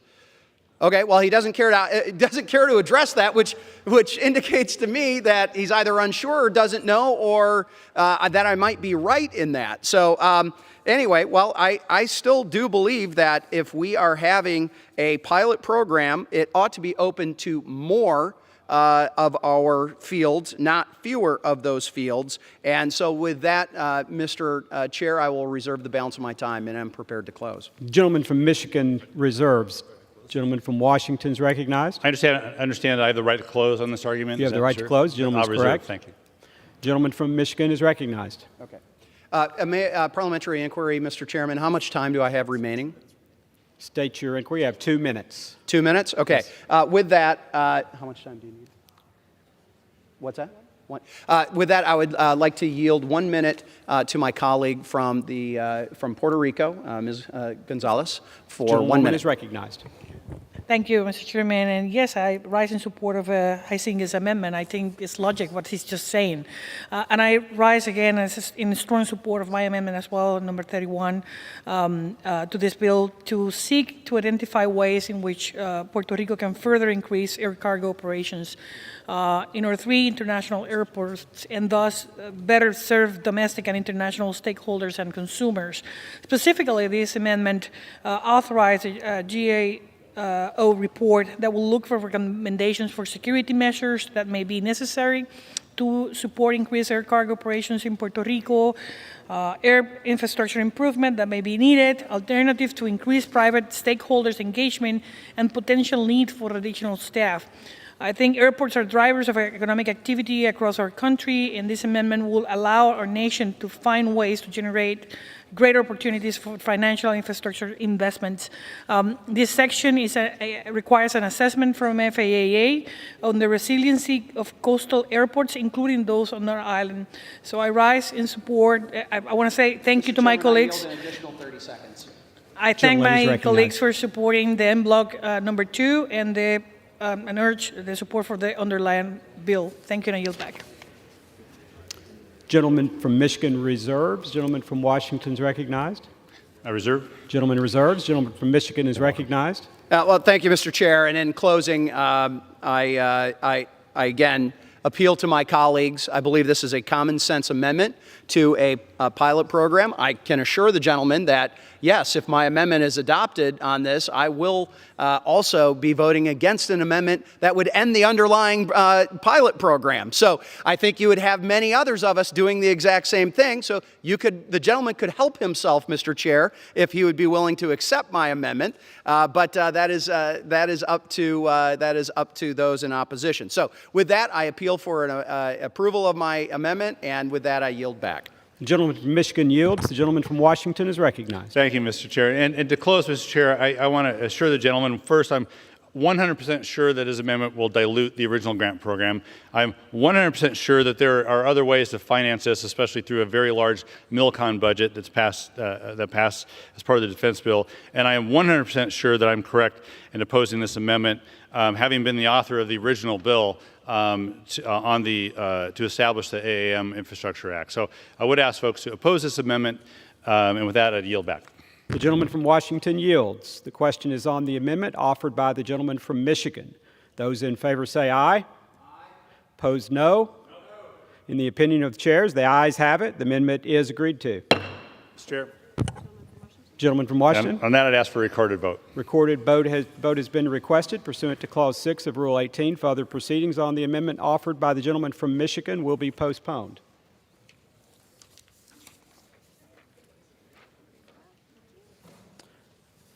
The chair understands that amendment number 46 will not be offered. It is now in order to consider amendment number 47, printed in Part A of House Report 118-147. For what purpose does the gentleman from California seek recognition? Mr. Chairman, I have an amendment at the desk. The clerk will designate the amendment. Amendment number 47, printed in Part A of House Report number 118-147, offered by Mr. Issa of California. Pursuant to House Resolution 597, the gentleman from California, Mr. Issa, and a member opposed will each control 5 minutes. The chair recognizes the gentleman from California. Thank you, Mr. Chairman. I have but 5 minutes to ensure that this goes by voice, so I'll do my best. No one here doubts 100% of the time the responsible party from the just above the ground to over 60,000 feet belongs to the FAA. Any decision about whether an aircraft can operate or cannot operate belongs exclusively to the FAA. For that reason, the FAA is an independent body that has a responsibility to take and should take seriously the implementation of NOTAMs. These NOTAMs prevent either caution pilots or prevent pilots from flying. Recently, there have been a number of requests where the FAA has acted not on behalf of its own judgment, but on behalf of a request by another agency. These agencies include CBP, Department of Justice, FBI, FTC, and many others. These come in regularly, and I have no objection. There are plenty of good reasons that an entity we were just talking about a little while ago, the Park Service, might even have a request. But because the FAA has an obligation to make airspace available wherever possible and at the lowest level of regulation and the greatest freedom and safety for the pilots, and it does have the obligation when, for safety and other reasons, there need to be temporary or permanent prohibitions on flying to implement them. My amendment simply puts a requirement that when the FAA does so, they do so based on, and I quote, FAA to make an independent and objective judgment when it receives NOTAM requests from other agency. I hope that my 5 minutes has been well spent, and I reserve the balance of my time. The gentleman from California reserves. The gentleman from, for what purposes the gentleman from Tennessee, Mr. Cohen, seek recognition? Thank you. I claim time in opposition to the amendment filed by Mr. Asa. Gentleman is recognized for 5 minutes. Thank you, Mr. Speaker. I oppose this amendment, which would require the FAA to make an independent assessment of each notice to air mission, or NOTAM, request from a non-federal entity. Many NOTAMs are simply for general awareness. A temporary crane has been erected in controlled airspace, or a runway at an airport with no air traffic control tower is being repaved.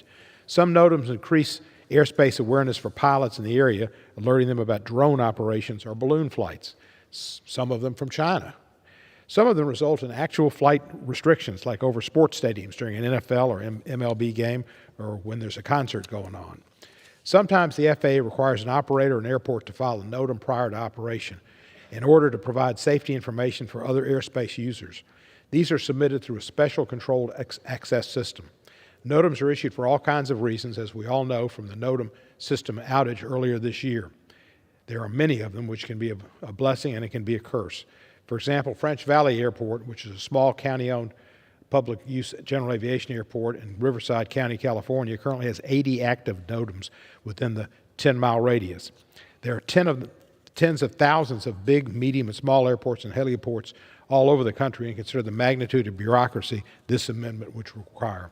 Requiring the FAA to independently verify every single NOTAM would bring an already cumbersome system to a complete standstill. NOTAMs keep pilots safe. This amendment will create an enormously burdensome process to get NOTAMs issued. Finally, this amendment will very likely conflict with recommendations from the NOTAM working group created by the NOTAM Improvement Act that this Congress passed less than 2 months ago. I urge all members to vote no. I reserve my time. Gentleman from Tennessee reserves. The gentleman from California is recognized. Chairman, I yield myself additional time as I may consume. I appreciate the gentleman's comments, and he's absolutely right. There are a great many NOTAMs.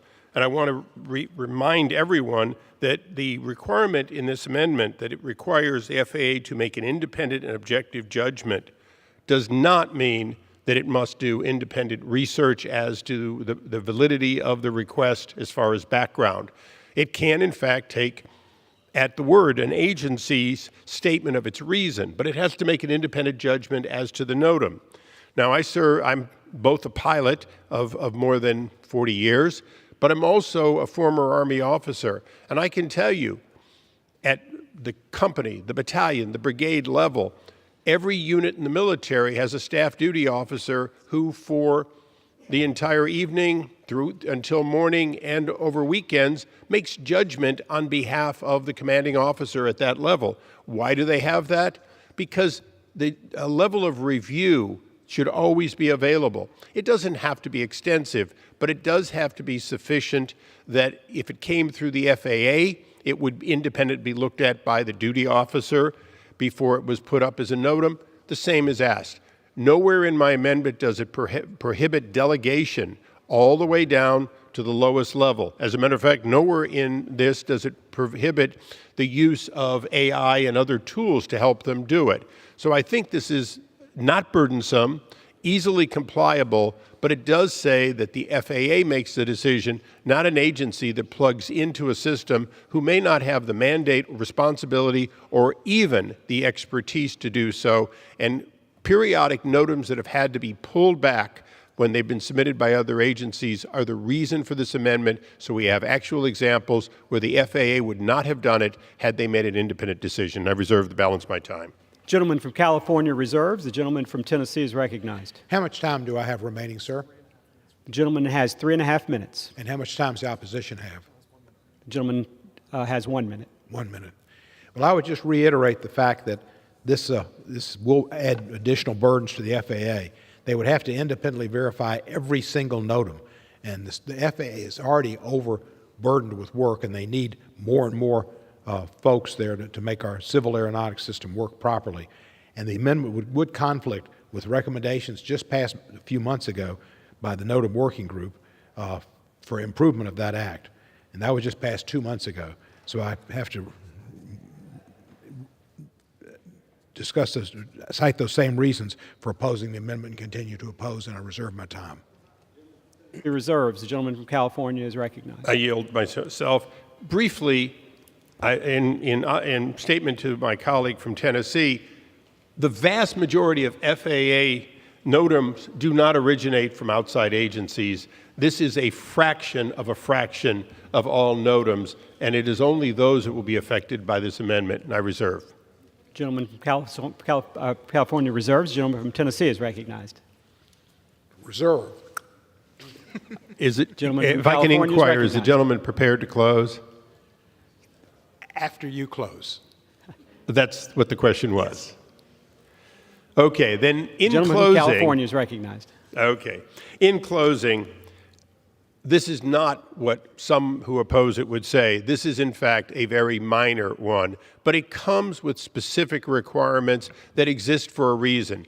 Agencies have chosen and actually embarrassed the FAA by asking for a closing of airspace only to find out in the light of day, in a matter of days, that, in fact, it was a huge mistake, sometimes politically driven, but it doesn't matter why. The FAA has the right and the responsibility, and all we ask for is when it comes from an outside agency that it, in fact, have a once-over before being codified. And with that, I yield back. Gentleman from California yields. The gentleman from Tennessee is recognized. Thank you, Mr. Speaker. Mr. Ice is a worthy adversary, but it's still 40 love, and I would ask everybody to vote no, and I would close. And I'd yield back the balance of my time. Gentleman from Tennessee yields. Question is on the amendment offered by the gentleman from California. Those in favor say aye. Those opposed, no. In the opinion of the chair, as the ayes have it, the amendment is agreed to. I'd like to request a roll call vote. A roll call vote? Thank you. Positive. Does the gentleman request a recorded vote? Yes, I think I did that. If I didn't, Recorded I do it vote now. has been requested. Pursuant to Clause 6 of Rule 18, further proceedings on the amendment offered by the gentleman from California will be postponed.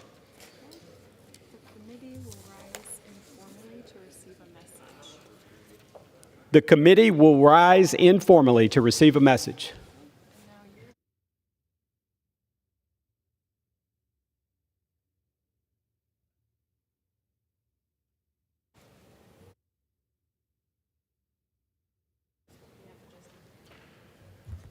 The chair will receive a message. Mr. Speaker, a message from the President of the United States.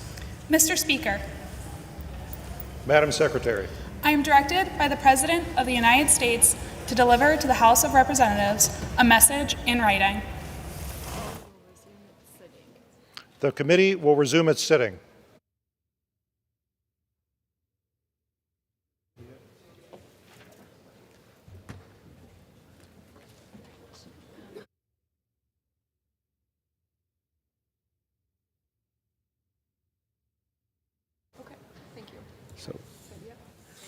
It is now in order to consider Amendment Number 48, printed in Part A of House Report 118-147.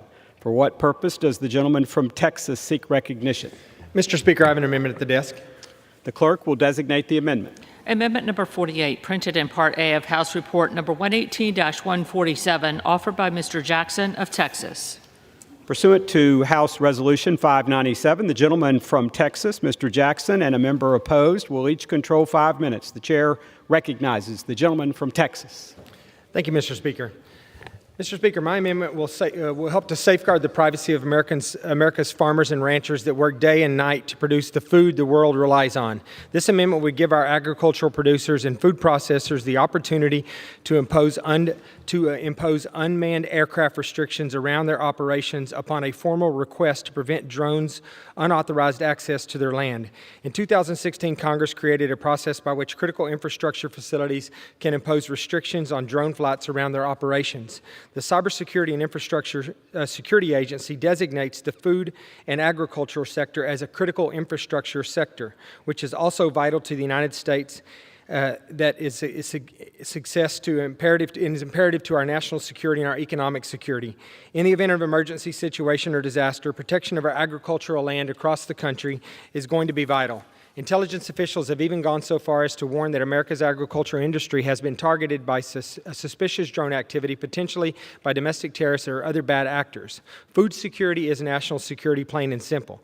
This amendment would ensure that we give our farmers, ranchers, and food producers the same ability to restrict the use of drones around these facilities that we give to amusement parks, outdoor facilities, and a variety of other interests that do not have similar national security implications. I urge every member in this body to support my amendment, and with that, I reserve the balance of my time. The gentleman from Texas reserves. For what purpose does the gentleman from Tennessee seek recognition? To claim time in opposition to the amendment. The gentleman is recognized for 5 minutes. Thank you, Mr. Speaker. This amendment, which would add animal feeding operations and meat and food processing facilities to a growing list of sites over which the FAA will restrict drone flights. These restrictions that currently exist are intended to be used for facilities where overhead drone activity would present a potential public safety and security concern, critical infrastructures like energy and oil facilities, and state prisons. There's no practical reason why animal agriculture facilities should qualify for this kind of restriction, particularly that having that restriction might endanger energy and oil facilities. These facilities do not involve sensitive or potentially hazardous operations as energy and oil facilities do in state prisons. These restrictions already exist to ensure the safety of such facilities, facility workers, and the public.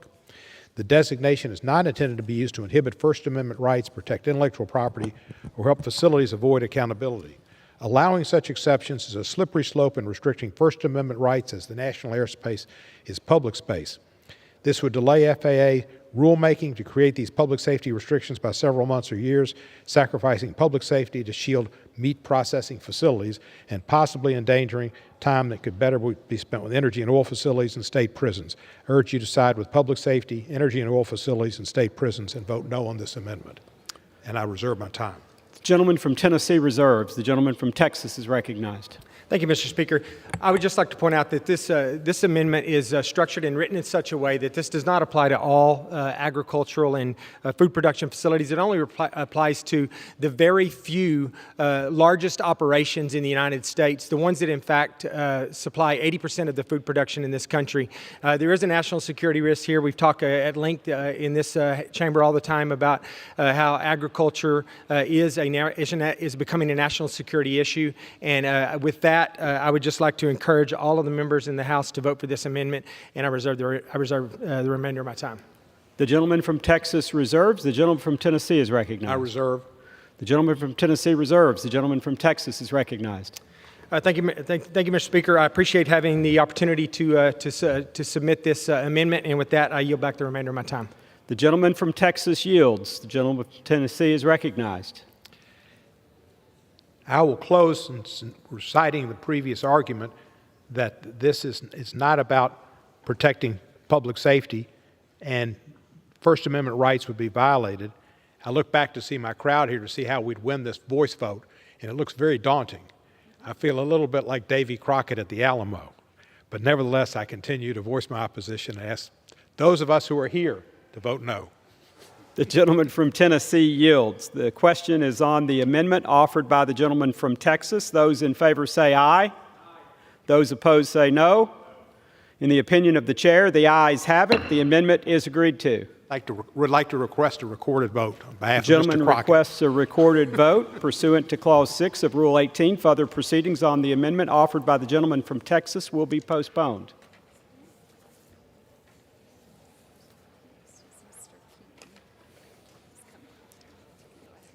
It is now in order to consider amendment number 50, printed in Part A of House Report 118-147.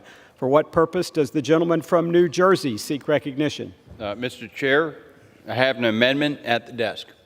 The clerk will designate the amendment. Amendment number 50, printed in Part A of House Report number 118-147, offered by Mr. Kane of New Jersey. Pursuant to House Resolution 597, the gentleman from New Jersey, Mr. Keene, and a member opposed will each control 5 minutes. The chair recognizes the gentleman from New Jersey. I thank the chair for recognizing me for the purpose of my amendment. Today, pursuant to the authority from Congress, the Department of Transportation requires airlines to report delayed or canceled flights. The rules also require a cause to be listed for the cancellation and delay, and every cancellation or delay must fall into a category of causes, one of which is air carrier. In practice, many causes of cancellations and delays outside an air carrier's control end up in this category. In effect, it has become a catch-all category.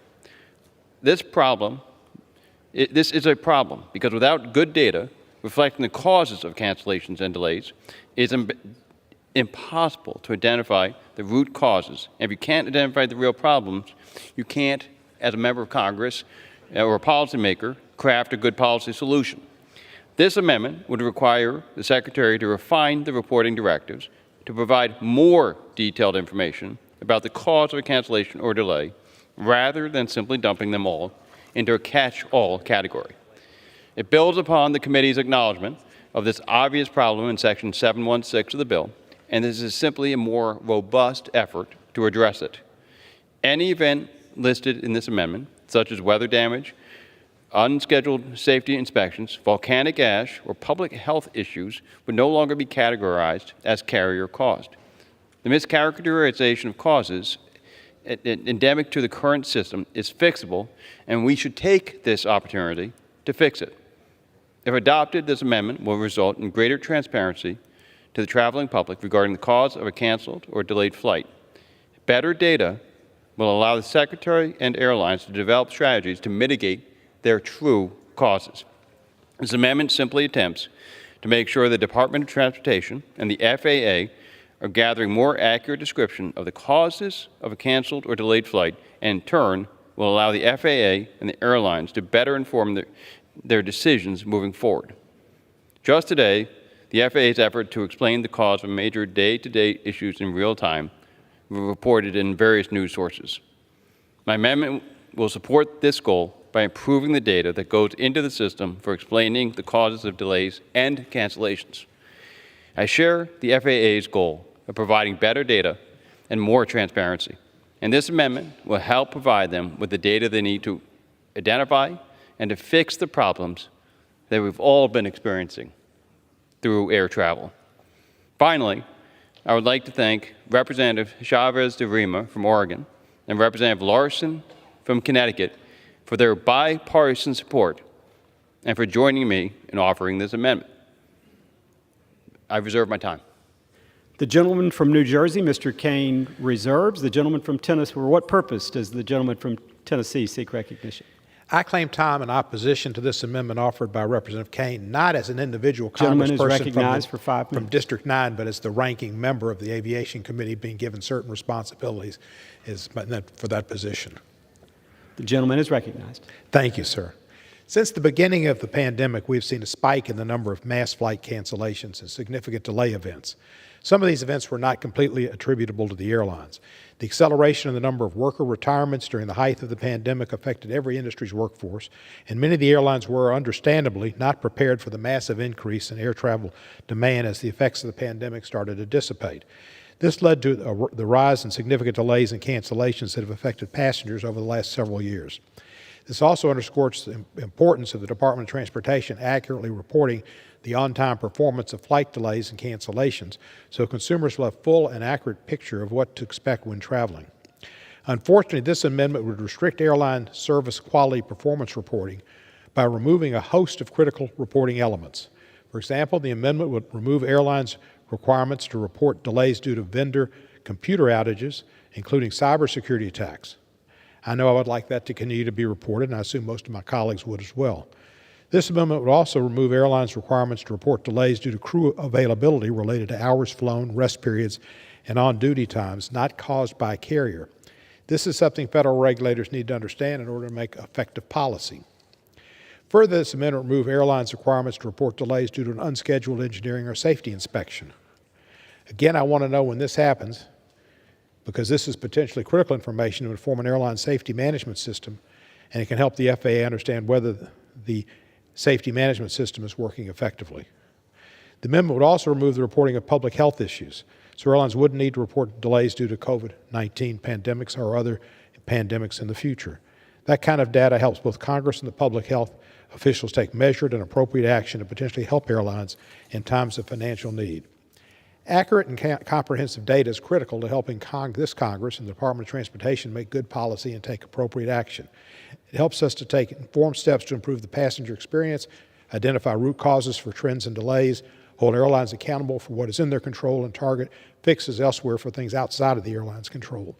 This amendment would significantly reduce the granularity of data collected. While I'm happy to work with Representative Kane to determine a fair and reasonable way to report airline statistics regarding significant delays and cancellations, I have to oppose this amendment. I reserve my time. The gentleman from Tennessee reserves. The gentleman from New Jersey, Mr. Kane, is recognized. Thank you, Mr. Chair. As I said earlier, this amendment will, which is bipartisan in nature, actually increases the scope of transparency, ensures that the traveling public, that the policymakers, and we as members of Congress have a better knowledge and understanding of what is happening and what is causing delays on a real-time basis, and I urge its passage. I reserve the balance of my time. Gentleman from New Jersey reserves. Gentleman from Tennessee is recognized. As it is my responsibility to close, or my opportunity to close, and I'll take advantage of that, I reserve. Gentleman reserves. Gentleman from New Jersey is recognized. I yield back the balance of my time.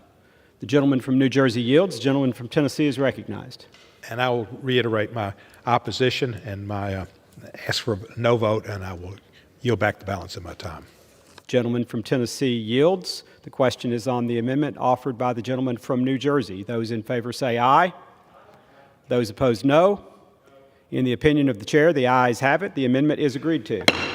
Recorded vote, please.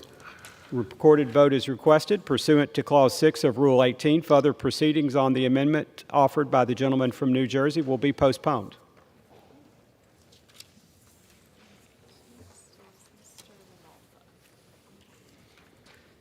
It is now in order to consider Amendment Number 53, printed in Part A of House Report 118-147. For what purpose does the gentleman from California seek recognition?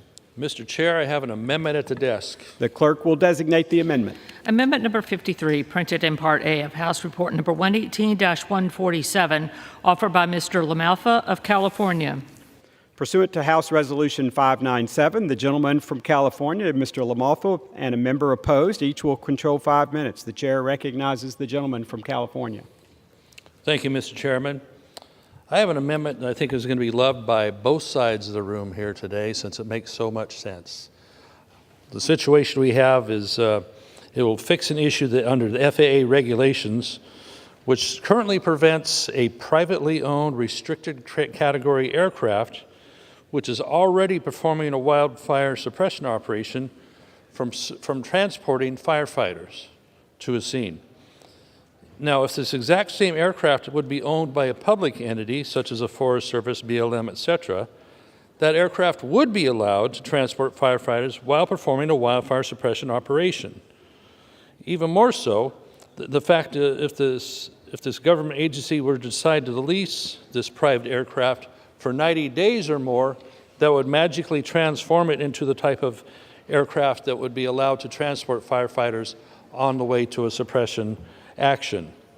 But under the current guidelines, they're not allowed to do so. So this would either force contractors to have to get 90 days or longer leases with entities that may not want the aircraft for 90 days or be able to afford that. This might be a small local entity, local government. So what we're doing is allowing some flexibility here to not be locked into 90-day aircraft contracts that aren't needed, and at the same time prevent unneeded ferrying back and forth, one for fire suppression activities and then another one to transport the personnel when it would be perfectly logical to transport them on the same trip, saving fuel, saving wear and tear on the aircraft and the people, and even a little extra unneeded pollution in the air from running the aircraft, right? So my amendment requires FAA to move forward with allowing the private aircraft to also transport firefighters when they are fighting wildfires. The current policy is an unnecessary barrier to being able to deploy and fully utilize the capabilities of existing wildfire contractors for wildfire suppression. Mr. Chairman, I reserve. The gentleman from California reserves. For what purpose does the gentleman from Tennessee seek recognition? Opposition to the amendment. The gentleman is recognized for 5 minutes. Thank you, sir. I oppose the amendment which directs the FAA to issue an interim final rule to allow restricted category aircraft to be used to transport firefighters to and from wildfire sites and other conforming changes. While I support the intent of helping firefighters, this amendment is not the way to do it. In fact, if we're talking about firefighters, a firefighter lost his life in Memphis today fighting a fire, and several were injured, and we hope they'll recover quickly. It's a difficult profession. Restricted category aircraft are certified by the FAA for only very specific types of missions. Many of them are aircraft specifically built for military operations. This amendment would create a shortcut for manufacturers interested in selling aircrafts. However, the aircraft are not certified to the safety standards needed to carry passengers. This is an attempt by one manufacturer to create a domestic market for its aircraft without going through the FAA safety certification process. That's just not cricket. Furthermore, interim final rules are only issued in situations where a regulatory process or requirement is clearly and directly creating a safety or security hazard.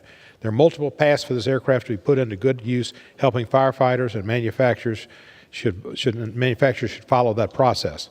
Congress should not be writing safety loopholes for companies to sell aircraft that potentially put our nation's firefighters at risk. I stand with our firefighters, and I continue to reserve my time and oppose the amendment. The gentleman from Tennessee reserves. The gentleman from California is recognized. Thank you, Mr. Chairman. I'm really wounded by that because the logic just isn't there. What we're talking about is an aircraft that is fully certified, that if it was under a 90-day or longer contract, everybody would be hunky-dory with it. It'd be perfectly kosher. But in this situation here, since it doesn't have that long of a contract, it's not now considered a public aircraft. So it meets all the standards for safety, for transporting personnel, as well as transporting the products with which we'll be putting out the fire.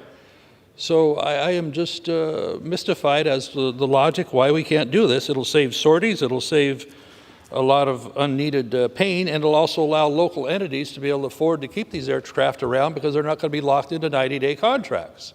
So I'm just lost as why this couldn't be agreed to by my colleagues on the other side of the aisle.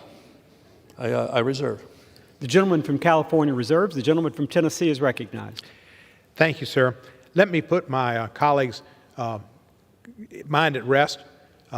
I don't intend to call for a roll call. I will oppose the amendment, but I will not intend to call for a roll call. And I yield back the balance of my time. The gentleman from Tennessee yields. The gentleman from California is recognized. Thank you, Mr. Chairman. Well, I appreciate that. My colleague from Tennessee there, you mentioned a while ago with Mr. Issa 40 loves, so I'll pick up on the love part of that and say that this is a friendlier discussion. So I thank you for that. I will, with that, I will yield back. Thank you, Mr. Chairman. The gentleman from California yields. The question is on the amendment offered by the gentleman from California. Those in favor say aye. Those opposed say no. In the opinion of the chair, the ayes have it. The amendment is agreed to.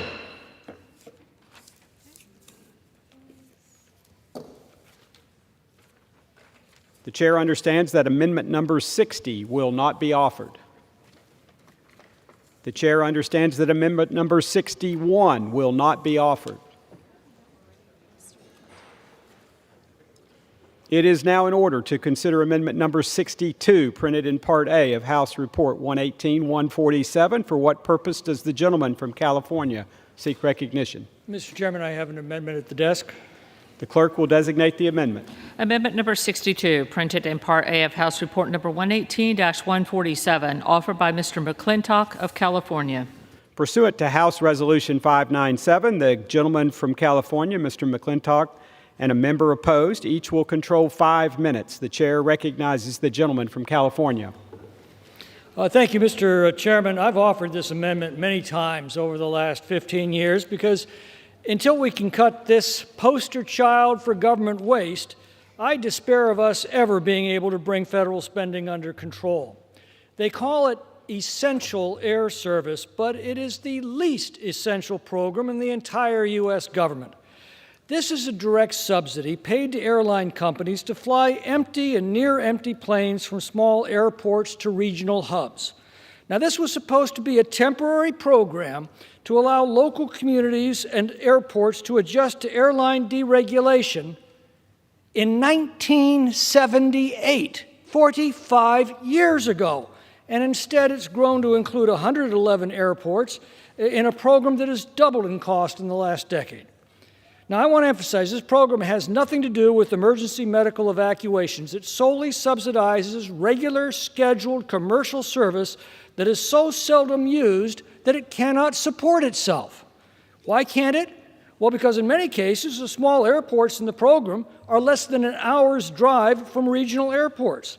Essential air service flights are flown out of Merced Airport near my district in the Sierra Nevada of California.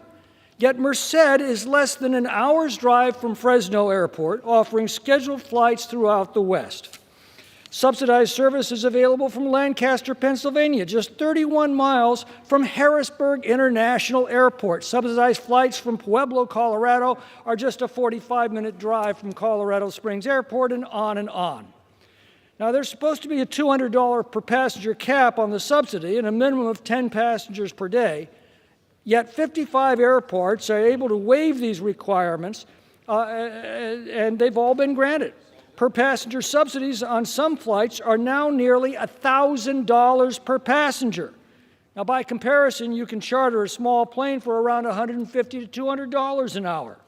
Currently, 42 of the 111 flights subsidized are for flights of 9 people or less. These flights of 9 or less are still costing the taxpayers over $120 million in fiscal year 23. Over the next few years, this program will cost taxpayers over $1 billion in direct appropriations, which this amendment would cease. The program is receiving $390 million in subsidies this year. If a route cannot generate enough passengers to support its costs, the passengers themselves are telling us it's not worth the money to them. Maybe we should listen to them. I reserve the balance of my time. The gentleman from California reserves. For what purpose does the gentleman from Tennessee seek recognition? I'd like to yield to Mr. Johnson. For what purpose does the gentleman from South Dakota seek recognition? Sir, I rise to claim the time in opposition.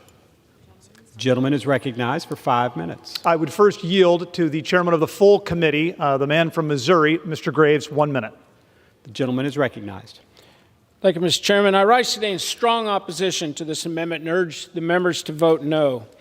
Essential Air Service program has proven to be a vital tool for rural connectivity, and for decades, it's been providing commercial air service for rural America. It ensures our constituents in rural communities are connected to the national air transportation system and provides businesses across the country with the opportunity to grow their businesses, families easier access to loved ones across the nation, and drives economic development in many of our districts. This amendment most certainly eliminates air service to our smallest, most rural communities, and I've been a long time strong supporter of the AAS program. So in order to ensure the program's long-term viability, smart and targeted reforms are needed to ensure the program can continue to serve our communities. Those reforms are in this underlying bill. It phases in cost savings reforms to secure the program's long-term stability and ensure that it will continue to meet the needs of communities served while reining in the ballooning costs. I myself have an EAS airport in my district that's going to be subject to the cost share provision beginning in fiscal year 2027, and I fear without reducing costs, the entire program will cease to exist due to the time thanks to the program's cost. Let's do anything we can to attempt to save this program. And I think anything that we do, if we are not attempting to save this program, is literally a disservice to our constituents. Please vote no on the amendment. Yield back. Gentleman from South Dakota. Mr. Chair, I would yield 1 minute to the gentleman from Tennessee, Mr. Cohen. Got to go back. All right, the gentleman from Tennessee is recognized. Thank you, sir. I appreciate it, Mr. Johnson. Reform, not repeal, should be what we should be looking for.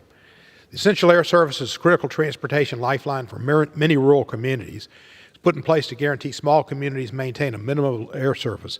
But the most important state is Alaska, where the majority of surface transportation is not passable year-round. Alaskans rely heavily on air travel to stay connected. This would be an economic disaster for the state. There are currently approximately 60 communities in Alaska alone, 110 in the lower 48, that depend on service through EAS. As a friend of Don Young's, and as a friend of Mary Peltola's, and as a friend of the Alaskan people, I ask us to vote no and to continue EAS service for the people of Alaska and others in rural areas that need it. I oppose the amendment and yield back for the balance of my time. Gentleman from South Dakota? Reserve. Reserves. Gentleman from California is recognized. Mr. Chairman, I'm pleased to yield 1 minute to the gentleman from Pennsylvania, Mr. Perry. The gentleman is recognized. I thank the gentleman from California. Mr. Speaker, Mr. Chairman, this is a nearly 50-year-old temporary program. It's indicative of everything in Washington. Nothing ever dies here. We just spend more and more money. But the DOT literally picks winners and losers, where neighboring airports have to compete against the federal government, who subsidizes routes for the very same market. Approved subsidies include funding leisure routes. That's not essential. That's leisure. Flights on EAS routes are relatively empty compared to non-subsidized flights, and the obvious outcome of subsidizing these routes, they're not economically viable. That's why they're subsidized. It's because no one really needs them. There are other options that are reasonable. The industry continues to suffer from a pilot shortage, a mechanic shortage, labor all across the board, an ATC, et cetera. And all we're doing is making it worse by misallocating these resources. Pilots are flying planes to places where there aren't any customers, and they're canceling routes where people need to fly. The bill does make significant improvements. However, the program remains inherently unfair and represents a significant misallocation of resources at a time when we can ill afford to do so. I urge adoption. I thank the gentleman. I yield. I reserve the balance of my time. Gentleman from California reserves. The gentleman from South Dakota is recognized. I would yield 1 minute to the gentleman from Pennsylvania, Mr. Smucker.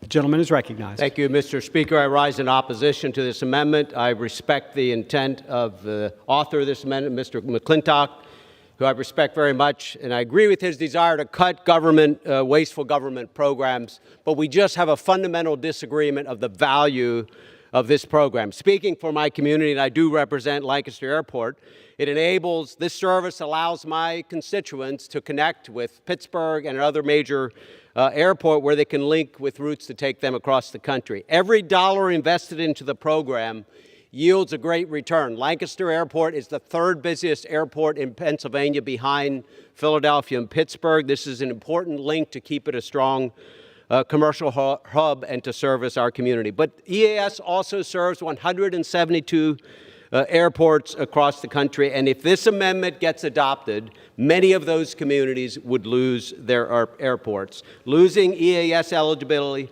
will not only disconnect communities in rural areas from the National Air Service, but it also have a ripple economic effect. Again, I commend the author of this, and I commend the chairman for the changes that have been made to this program, but it's important we keep it. Thank you.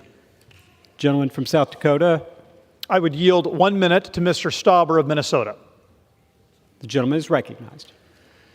Thank you, Mr. Chair. I rise in opposition to this amendment from the distinguished gentleman from California. Rural districts like the one I represent often get written off as flyover country. Essential Air Service, or EAS, ensures that flyover country is just a saying and is not a reality. As I have mentioned before, Minnesota's 8th District is the most beautiful place in the world. Just take a flight to International Falls, Minnesota, and check out Voyageurs National Park, or fly to Brainerd and recreate in one of the many beautiful family-owned resorts. Fly to Bemidji and see beautiful Lake Bemidji, or take a flight to Hibbing, Minnesota, and fly over the biggest mining country that we have. None of this would be possible without EAS. For most of Minnesota's 8th District, getting down to Minneapolis Airport can be a real challenge. The EAS airports in my district provide an opportunity for my rural constituents to quickly, conveniently, and safely connect with the rest of this nation and the world. I want the constituents that I represent to have access to air travel just like everyone else, not be punished because we live in rural America. My constituents matter. Our local economies and our local airports matter, and rural America matters. And I yield back. Gentleman from South Dakota reserves. Gentleman from California is recognized. Thank you, Mr. Chairman. Mr. Graves promised us reforms. Well, we've been hearing those promises for the last 15 years that I've been bringing these amendments up, and they never happen. My Republican colleagues love to campaign for economies in government. And yet, when the easiest possible economy in government is presented to them, they can't bear it. And I would pose this question: why should the taxpayers of every community in America pay for the tickets for their subsidized air service when those airports are often less than an hour's drive from a regional airport? If their customers aren't willing to pay for those tickets, why should the people of our districts be required to pay for them through their taxes? It is time that Republicans kept their promises and started making the fundamental reforms that are necessary to bring spending under control before we bankrupt this government. I yield back. Gentleman from California reserves. Gentleman from California yields. Mr. Chair, I would inquire how much time remains in opposition. Gentleman sir? has 1 minute. What's that? 1 minute. Okay. Our nation has always had a national commitment to infrastructure. Mr. Chairman, that's been true whether it's been the interstate highway system, universal telephone service, or rural electrification. We don't ask each rural county to pay exclusively for their portion of the interstate or high voltage transmission line that resides within their county borders. That, sir, would be absurd. These are assets with national benefit. Now, that is the same wisdom, thankfully, that we apply to our national aviation infrastructure. That does not mean an airport everywhere, of course, not any more than it means an interstate everywhere.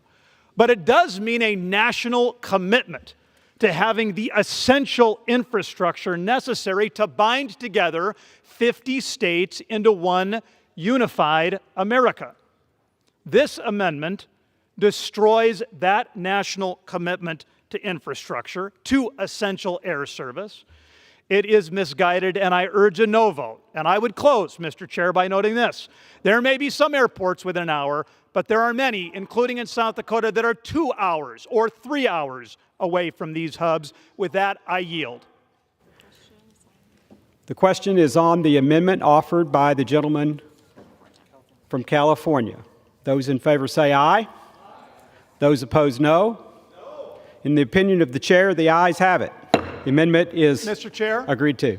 I would ask for the yeas and nays. Does the gentleman request a recorded vote? Yes, I do, sir. Pursuant to Clause 6 of Rule 18, further proceedings on the amendment offered by the gentleman from California will be postponed.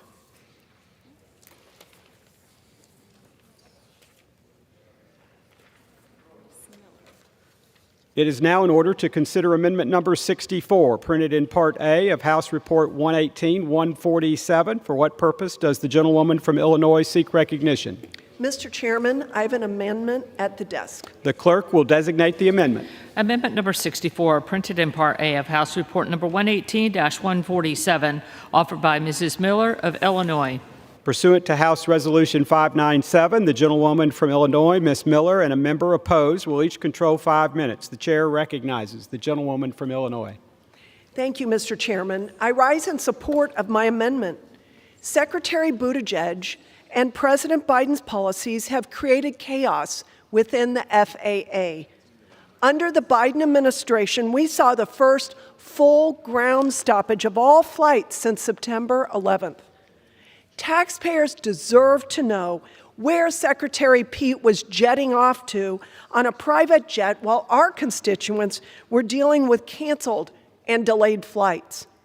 My amendment will force the FAA to hand over the flight logs for the Transportation Secretary's private FAA jet from the last 3 years. The Washington Post reported that Secretary Buttigieg took 18 secret taxpayer-funded private flights. Taxpayers deserve transparency and oversight.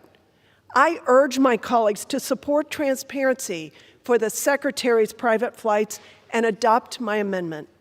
And with that, I reserve the balance of my time. The gentlelady from Illinois reserves. For what purpose does the gentleman from Tennessee seek recognition? Respectfully claim time in opposition. The gentleman is recognized for 5 minutes. Thank you, sir. This would require the FAA to submit a report on the flight records for the Secretary of Transportation for the previous 3 years. Obviously, as the lady indicated, it's about Secretary Buttigieg, who I think has done an outstanding job as our Secretary. This amendment provides no benefit to the FAA. They already know where he's been going to, and would be a waste of the administration's time, limited time, and resources. And in fact, there's no reason to think that his flights haven't been, but for reasons that benefit the United States and the Department of Transportation. Now, if the amendment was something about senators leaving their states during emergency climate events and going to Acapulco or to wherever it was in Mexico, I could agree to it maybe. But that's not what it's about. There's no basis for why this report should be needed. There are many pressing issues the FAA should dedicate its attention toward in this reauthorization, and the gentlelady's amendment would detract from those efforts. To that end, I urge my colleagues to oppose this amendment, which has no basis in fact concerning anything Secretary Buttigieg may have done in a way improper. And I reserve my time. The gentleman from Tennessee reserves. The gentlewoman from Illinois is recognized. I urge the adoption of this amendment, and I yield back. The gentlewoman from Illinois yields. The gentleman from Tennessee is recognized. Thank you, sir. I just, it was Cancun I was trying to think of. So if the amendment dealt with Cancun when Texas was having a climate emergency, that's a different situation, and people might need to know about that. But Secretary Buttigieg, there's no reason to think he's done anything wrong whatsoever. So there's no basis behind this amendment, no fact basis, just conjuring up something. And that's why I continue to oppose and continue to reserve. The gentleman has all the time left. The gentleman wishes to yield. Did she yield? She did. Well, I would just again urge my colleagues to oppose the amendment because it would be a waste of the FAA's time, and it's certainly something that's intended to try to put some scully the name of our distinguished Secretary of Transportation, who I think has done an outstanding job. And I think the time that the airlines were closed down was because of the NOTAMs. It didn't have anything to do with the Secretary of Transportation or even the FAA. And I yield back my time. The gentleman from Tennessee yields. The question is on the amendment offered by the gentlewoman from Illinois. Those in favor say aye. Those opposed say no. In the opinion of the chair, the ayes have it. The amendment is agreed to. Recorded vote, please. Recorded vote is requested pursuant to Clause 6 of Rule 18. Further proceedings on the amendment offered by the gentlewoman from Illinois will be postponed. It is now in order to consider amendment number 65, printed in Part A of House Report 118-147. For what purpose does the gentlewoman from Illinois seek recognition? Mr. Chairman, I have an amendment at the desk. The clerk will designate the amendment. Amendment number 65, printed in Part A of House Report number 118-147, offered by Mrs. Miller of Illinois. Pursuant to House Resolution 597, the gentlewoman from Illinois, Ms. Miller, and a member opposed will each control 5 minutes. The chair recognizes the gentlewoman from Illinois. Mr. Chairman, I rise in support of my amendment. Secretary Buttigieg and President Biden's DEI initiatives, which hire and promote people based on their physical characteristics over their merits and qualifications, violate Title VII and the Constitution. In critical public safety roles such as air traffic control, it is essential to have the best possible candidate based strictly on professional qualifications and merit. Efforts by the Biden administration to factor race, gender, and sexual orientation into hiring and promotion decisions puts the traveling public at risk and deepens the staffing shortages we've seen throughout the FAA. Under this administration, we saw the first national ground stoppage since September 11th. My constituents regularly face delays caused by shortages in air traffic control staffing, delays that I'm sure many of my colleagues have also experienced. We must roll back the Biden administration's woke DEI policies and put the needs of our public aviation system before the far left's political agenda. I urge the adoption of my amendment, and I reserve the balance of my time. The gentlewoman from Illinois reserves. For what purpose does the gentleman from Tennessee seek recognition? Claim time in opposition. Gentleman is recognized for 5 minutes. Thank you, Mr. Speaker. I would say that this amendment, which prohibits funds from this act being used to hire any diversity, equity, and inclusion officials or conduct DEI training, is unnecessary, inappropriate, and a failing of our system. It's interesting that it follows the amendment that would look into and suggest that Secretary Buttigieg has done something wrong.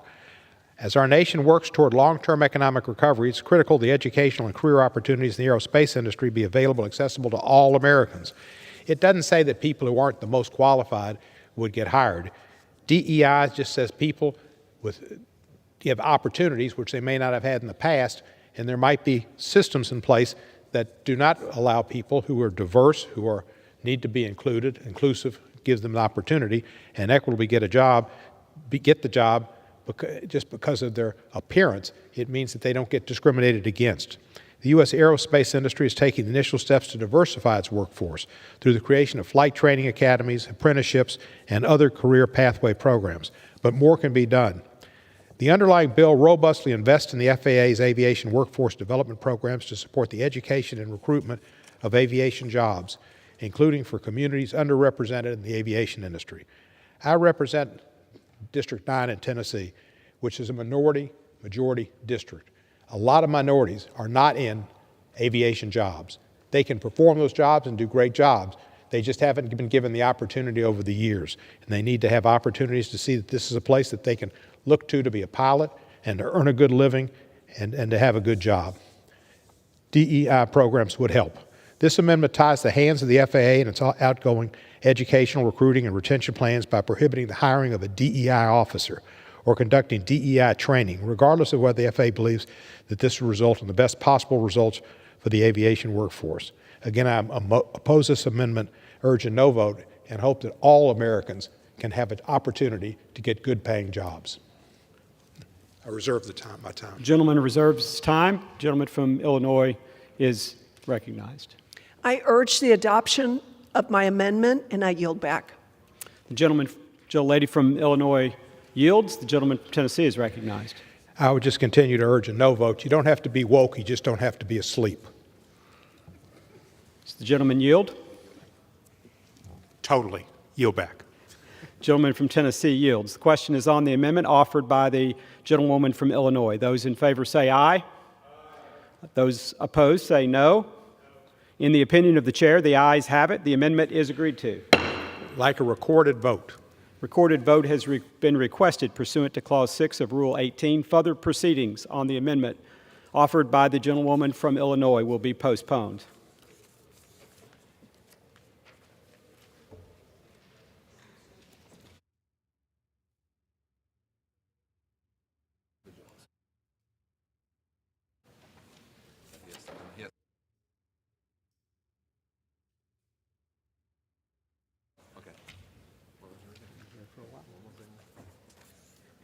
It is now in order to consider amendment number 67, printed in Part A of House Report 118-147. For what purpose does the gentleman from California seek recognition? Mr. Speaker, I have an amendment at the desk. The clerk will designate the amendment. Amendment number 67, printed in Part A of House Report number 118-147, offered by Mr. Obernolte of California.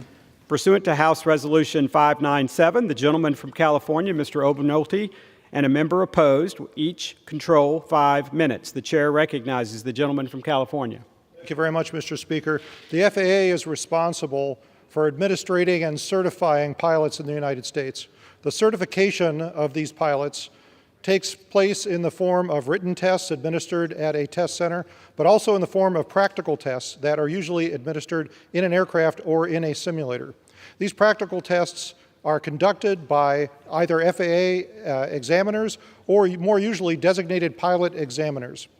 This is a system that's worked well for decades, but a recent problem has arisen where pilots who are applying for certification who need practical tests are encountering large and unacceptable delays in the scheduling of those tests. In fact, some of the pilots that I've spoken to in the preparation of this amendment had to wait over 12 months for the scheduling of a practical test. I think we can all agree that that is unacceptable. It's not fair to the airmen. It's not fair to the FAA. It's not fair to the pilot community. It's detrimental to the advancement of the aviation industry. This amendment is a very simple fix to that problem. It would direct the FAA to implement an accountability program to ensure that no applicant has to wait more than 2 weeks for the administration of a practical test. I think this is a common sense solution. It works for the FAA and for the applicants, and I would urge its adoption. With that, Mr. Speaker, I would reserve the balance of my time. The gentleman reserves. For what purpose does the gentleman from Georgia? I claim the time in opposition to this amendment. The gentleman is recognized for 5 minutes. Thank you. I rise in opposition to this amendment, which requires the FAA to ensure that pilots can schedule a practical test within 14 calendar days of requesting a test. What this amendment fails to consider is that the FAA does not schedule these tests. These are independent individuals who have decided to take on this responsibility as a personal choice. They work around their own schedules, birthday parties, weddings, and doctor's appointments. This amendment would actually add additional bureaucracy and would therefore be counterproductive and an administrative nightmare. Moreover, the underlying bill contains several provisions to assist with expediting pilot certification. For instance, the base language already increases accountability and transparency for scheduling these tests, and even includes a web-based scheduling tool to assist pilots. The committee developed a solution on a bipartisan basis to help with this specific problem of delays in pilot testing. Therefore, I oppose this counterproductive and burdensome amendment, and with that, I'll reserve. Reserves. The gentleman from California is recognized. Mr. Speaker, I would strongly object to characterization of this amendment as burdensome. If you want an example of burdensome, think about a student pilot who has applied to get their pilot's license. Mr. Speaker, I have been a certified flight instructor for almost 30 years. This is a situation that I have experienced. When you're a student pilot, you don't know exactly when you're going to reach the level of proficiency required by the federal aviation regulations. So you train and you train and you train and you sweat and you work, and finally your instructor says, you are ready to take the test. So imagine a student in that position applying for a test and being told it's going to be months before they can be examined. Mr. Speaker, I can tell you from personal experience that flight proficiency is a perishable commodity. You cannot go several months without flying, hop into a cockpit, and expect to be at the same level of proficiency that you were. So we're adding burdensome regulation on our student pilots when we expect them to maintain their proficiency for however long it takes the FAA to schedule that exam. So to be clear, this amendment does not direct the FAA to make its inspectors available. It directs the FAA to make the resources available to implement an accountability program to make sure we have a sufficient number of pilot examiners to make this situation better. 2 weeks is an industry standard consensus. The FAA has agreed that that's a reasonable period of time. This just makes sense, Mr. Speaker. I reserve. Gentleman reserves. Gentleman from Georgia is recognized. Thank you, Mr. Chairman. For the party that eschews regulations, we now have more regulations being proposed, and these regulations are unnecessary in this case. Again, it's up to the particular applicant to schedule the test for themselves. If they delay in doing so, then of course, why would we want to punish the federal government by forcing the federal government to offer them a test in 14 days that they could have scheduled themselves had they been more efficient with their scheduling? And let's continue to rely on personal responsibility in this regard, and let's make sure that the onus remains on the applicant to schedule the testing, and with that, I'll reserve. Gentleman reserves. Gentleman from California is recognized. Is the gentleman prepared to close? I yield myself the balance of my time, Mr. Speaker. To be clear, this is not a scheduling problem on the part of the applicant. The applicant doesn't know exactly when they're going to be ready. The applicant doesn't know when the weather is going to cooperate. Particularly for the base level of pilot's licenses, you need good weather to be able to take the test. This is just talking about the amount of time after an applicant says, I am ready, before which a designated pilot examiner can administer that exam. And I think we can all agree that that should not be a year. This is a common sense amendment that would solve that problem, and I would urge its adoption, and I yield back my time. The gentleman yields back. Gentleman from Georgia is recognized. Thank you, Mr. Chairman. I have an app on my phone, and I can look out for at least 10 days and determine what the weather will be projected to be in a particular location. That technology is available to all. All should use it, particularly those who are looking to fly the public or fly themselves or their families. They are charged with personal responsibility to make sure that they schedule a test in accordance with their own particular schedule. Their schedule is up to them. We need to allow the FAA to work within its means to schedule testing on a first-come, first-served basis, and it's up to the applicant to make sure they get in where they fit in. And so I'd ask that we oppose this amendment, and with that, I will yield back. The gentleman yields back. The question is on the amendment offered by the gentleman from California. Those in favor say aye. Those opposed say no. In the opinion of the chair, the ayes have it. The amendment is now agreed to.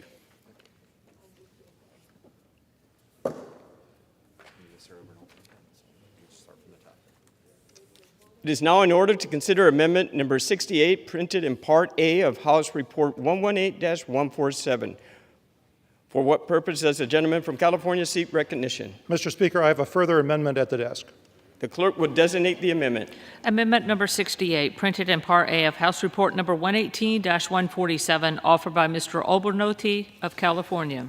Pursuant to House Resolution 597, the gentleman from California, Mr. Obernolte, and a member of opposed each will control 5 minutes. The chair recognizes the gentleman from California. Mr. Speaker, aviation fuel is one of the few fuels remaining that still contains lead. It's been universally acknowledged that lead is not good for our environment, it's not good for our children, it's not good for human ingestion, it causes serious health problems. The industry has conducted a decades-long study and process to try to develop an alternative fuel that takes the lead out of aviation fuel. However, this has become a very, very troublesome and difficult task because the only suitable solutions would have to be suitable for all types of aviation engines. And some aircraft feature engines that are higher horsepower and higher compression that depend on the presence of lead to be able to operate safely. Finally, we are approaching a consensus standard on an unleaded replacement for aviation gas. However, there is a problem that has arisen. Airports accept grant funds from the Airport Improvement Program, and in return, they give the FAA grant assurances that they will keep their airports open.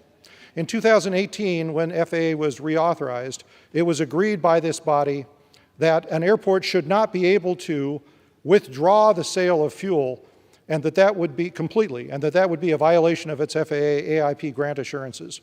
I think that is still true, and I hope we all still feel that way. However, most airports only have a single infrastructure for the delivery of avgas.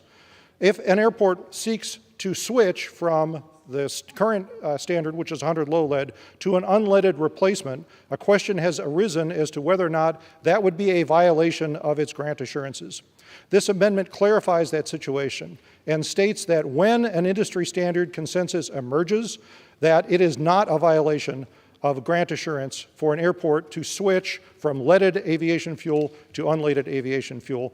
I think that this protects the interests of our airports, of our pilot community, and also protects our environment at the same time. I would urge its adoption. I reserve the balance of my time. The gentleman reserves. For what purpose does the gentleman from Georgia seek recognition? I claim time in opposition to this amendment. The gentleman is recognized. Thank you, Mr. Chair. I rise in opposition to it. Aviation is the only segment of transportation still using leaded fuels. The health impacts of leaded fuels are well documented up to this point, and the aviation industry writ large has been making a good faith effort to transition to unleaded fuels. The FAA closely regulates the availability of fuels at public airports because it's a critical element to flight safety. The underlying bill text, as well as the manager's amendment offered by Chairman Graves and the ranking member, clarifies the fuel availability requirements at airports in line with the aviation industry timeline for transitioning away from leaded fuels. This amendment is written both confusingly and it is unnecessary. Unlike what the summary claims, it would reduce airports' flexibility to meet the FAA's requirements for fuel availability. Specifically, it would narrow the types of unleaded fuels that airports are required to provide under the bill. And for that reason, I oppose this amendment and urge all members to do the same. And with that, I reserve. The gentleman reserves. Gentleman from California is recognized. Mr. Speaker, I hope there's been no confusion here. We are all on the same team. We want to get the lead out of aviation fuel.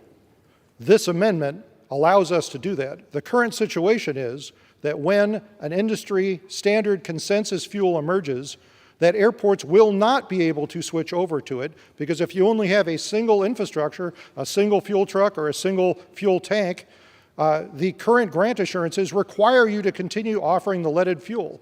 So airports will be faced with an impossible choice, the choice between maintaining a leaded fuel, even though an unleaded replacement is available, or buying an entirely different infrastructure for the delivery of the unleaded fuel. I think we can all agree that makes no sense. This is just a common sense solution to that problem. We've worked with committee staff on this. We've worked with industry on this. I think this is something that everyone should be able to get behind. With that, I reserve. Gentleman reserves. The gentleman from Georgia is recognized. Thank you. I believe that we are trying to achieve the same goals here, and I appreciate the gentleman's approach, but I do believe that it is restrictive and not intentionally so, but as a matter of consequence. And that's why I'm going to continue to oppose this amendment. Not every airport has the flexibility to do what Representative Obernolte suggests that is available to them. And because of that, I'm going to remain opposed to this, and I ask that my colleagues remain opposed, those who are opposed. And with that, I will reserve and will close at the appropriate time. The gentleman reserves. The gentleman from California is recognized. Thank you, Mr. Speaker. To be clear, we are trying to give airports the option of a transition to an unleaded aviation fuel when that option becomes available to them. Some language is needed to do this because airports are confused about whether or not doing this is a violation of their FAA grant assurances. This amendment clarifies that it is not. An amendment, to be clear, is needed to clarify this situation. So I respectfully urge adoption of my amendment, and I yield back the balance of my time. The gentleman yields back. Gentleman from Georgia is recognized. Thank you. Again, Mr. Speaker, not all companies have unleaded fuel that meets the standards that the gentleman suggests. And I wish I could read this writing here. I would present a more eloquent rebuttal, but unfortunately can't read the scribble. So at this point, did the gentleman yield back the balance of his time? At this point, I will yield the balance of my time. The question is on the amendment offered by the gentleman from California. Those in favor say aye. Those opposed say no. In the opinion of the chair, the ayes have it. The amendment is agreed to. Mr. Speaker, I'd ask for a recorded vote. Pursuant to Clause 6 of Rule 18 for the proceedings, the amendment offered by the gentleman from California will be postponed.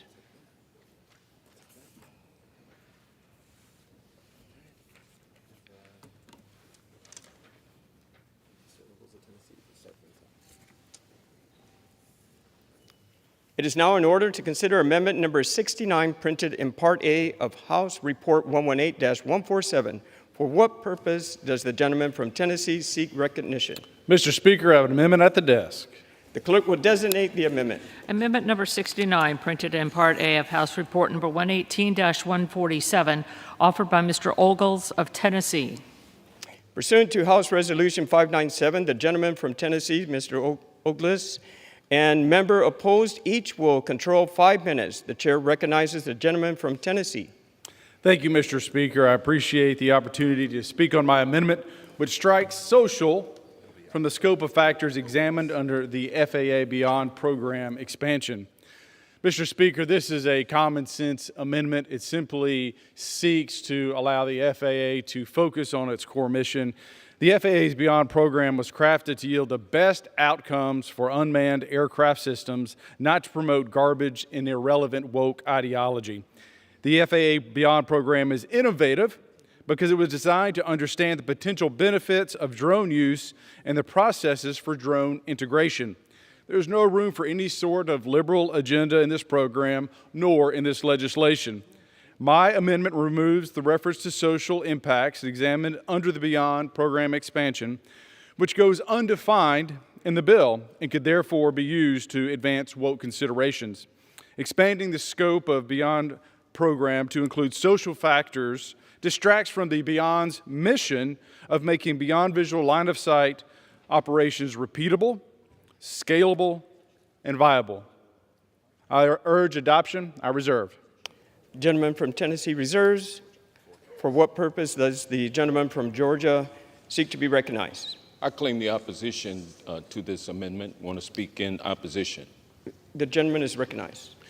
I oppose this amendment that would remove the requirement for the FAA to study the social impacts of unmanned aircraft systems, or UAS, in the expansion of FAA's Beyond program. The Beyond program is vital for evaluating the safe integration of Beyond visual line of sight and other advanced UAS operations. There are many potential societal benefits of UAS that are already being tested by the Beyond program. UAS technology can be used to remote sensing to make our power systems more resilient, to deliver medical supplies to underserved communities, or to assist first responders in disaster response and relief efforts. For example, Dominion Energy used drones to inspect more than 40 power generation facilities, allowing them to conduct more frequent and efficient inspections. The expansion of the Beyond program in the underlying bill will allow for testing of other new and emerging aviation concepts and technologies, such as more autonomous aircraft. As part of this testing, the program should consider societal impacts such as potential emissions, noise, and other community priorities. And for that reason, or for these reasons, I oppose this amendment, and with that, I reserve the balance of my time. The gentleman reserves. Gentleman from Tennessee is recognized. Mr. Speaker, I would agree with my colleague that this program is vital. And it's vital for the future of aviation and for medicine and for all sorts of applications. But what it shouldn't be used for is a woke agenda. The Beyond program expansion is supposed to enable testing of new emerging aviation concepts and technologies to inform policies, rulemaking, and guidance needed to enable these new concepts and technologies. Again, not to be leveraged for wokeness. The government should not stick their nose into Americans' lifestyle, well-being, and societal preferences by use or leveraging the Beyond program. And that's exactly what my colleague is encouraging. Mr. Speaker, let us not allow the Biden administration to shift attention away from the real problems that Americans face every day. His administration's radical leftist agenda, which they try to creep into every aspect of our lives. I would urge adoption of this very common sense amendment, which focuses on the underlying bill, the true mission of the FAA, which is aviation and the safety in our skies, not wokeness. I reserve. Gentleman from Georgia is recognized. At this time, Mr. Speaker, I will yield as much time as he may consume to the gentleman from Washington, the ranking member on the full committee. The gentleman is recognized. Thank you. Mr. Speaker, on the committee, the Transportation Infrastructure Committee, we like to pride ourselves on being boring. We like to let folks know if they want excitement in Congress, there are other committees to attend, to go to, even to be on. The T&I committee is not one of those. We like to think that we're focused on the transportation and infrastructure of the United States, and on the things that we need to do to ensure its safety and and building it out. And so I'm confused by this amendment at all, that it exists at all, because what the amendment is doing is taking out a word, social, that the proponent is defining as something that is not in any way defined by the committee in the way he's defining it. Think about what we're talking about when we talk about the Beyond program and what we would like it to do beyond just looking at economic factors of drones. We want to look at how medical supplies can be delivered to rural areas. That is not an economic factor to look at. That is a social factor to look at. The ability to get health care in rural areas. The ability to assist law enforcement in things like search and rescue. That is not an economic factor. It's a social factor to ensure safer communities. Assisting wildfire responders as they fight wildfires. That is not an economic factor. That's a social issue to protect wildfire responders as well as the communities that are impacted by wildfires. So I'm just really confused. This amendment, had it been in our committee and discussed it, we would have never brought this up because it just doesn't live inside between our ears on the committee, this debate about the problem that people have with social factors. We would have defined we would have realized these social factors are really about the things that I'm talking about here. How do we use the Beyond program to ensure that we can use drones or uncrewed aerial systems, unmanned aerial systems, in order to provide factors that are beyond just the economic factors, just how they help the economy grow, because they have uses beyond just helping the economy grow. So the Beyond program should be used to help us look at those issues. So I would just ask folks to please let us do a bill that is actually trying to move aviation forward, and instead of bogging us down in some of these debates that frankly are better left perhaps in other committees, but not on the T&I committee. And with that, Mr. Chair, I'd yield back. The gentleman from Georgia reserves. Gentleman from Georgia reserves. Gentleman from Tennessee. Mr. Speaker, I do appreciate the intent of my colleague, but I think it should be noted that this serves as a backdoor for a woke agency if it chooses to be so. When we leave these back doors open, what we've seen is a weaponized FBI against American citizens.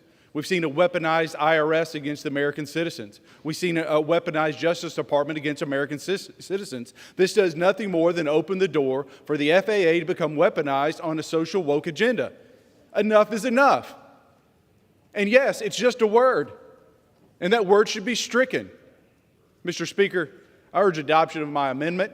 It's common sense, it's conservative, it's the right thing to do, and it says no more wokeness in our country when it comes to the government and how it rules. Mr. Speaker, I yield back. Gentleman yields. Georgia, the gentleman from Georgia is recognized. Thank you, Mr. Chairman. You know, it's ironic that today we talk about wokeness and we talk about including a word, social, in the impacts that would be studied by the Beyond program. But the truth of the matter is that the Beyond program is a Trump administration program, and the language that the gentleman seeks to eliminate from this authorization bill is the same language that was proposed, introduced, and passed under the Trump administration. So there's no harm then, but now we've got a problem because everybody is anti-woke. Gentleman's time has expired.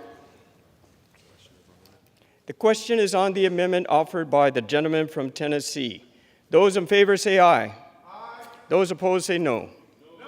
In the opinion of the chair, the ayes have it. The amendment. Chairman, I ask for a recorded vote. Pursuant to the Clause 6 of Rule 18, further proceedings on the amendment offered by the gentleman from Tennessee will be postponed.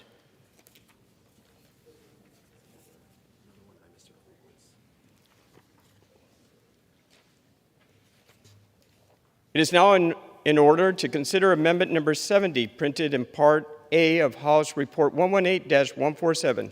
For what purpose does the gentleman from Tennessee seek recognition? Mr. Speaker, I have an amendment at the desk. The clerk will designate the amendment. Amendment number 70, printed in Part A of House Report number 118-147, offered by Mr. Ogles of Tennessee. Pursuant to House Resolution 597, the gentleman from Tennessee, Mr. Ogles, and a member opposed each will control 5 minutes. The chair recognizes the gentleman from Tennessee. Thank you, Mr. Speaker. The FAA reauthorization bill has a section requiring the FAA to conduct research and development to mitigate the impact of turbulence.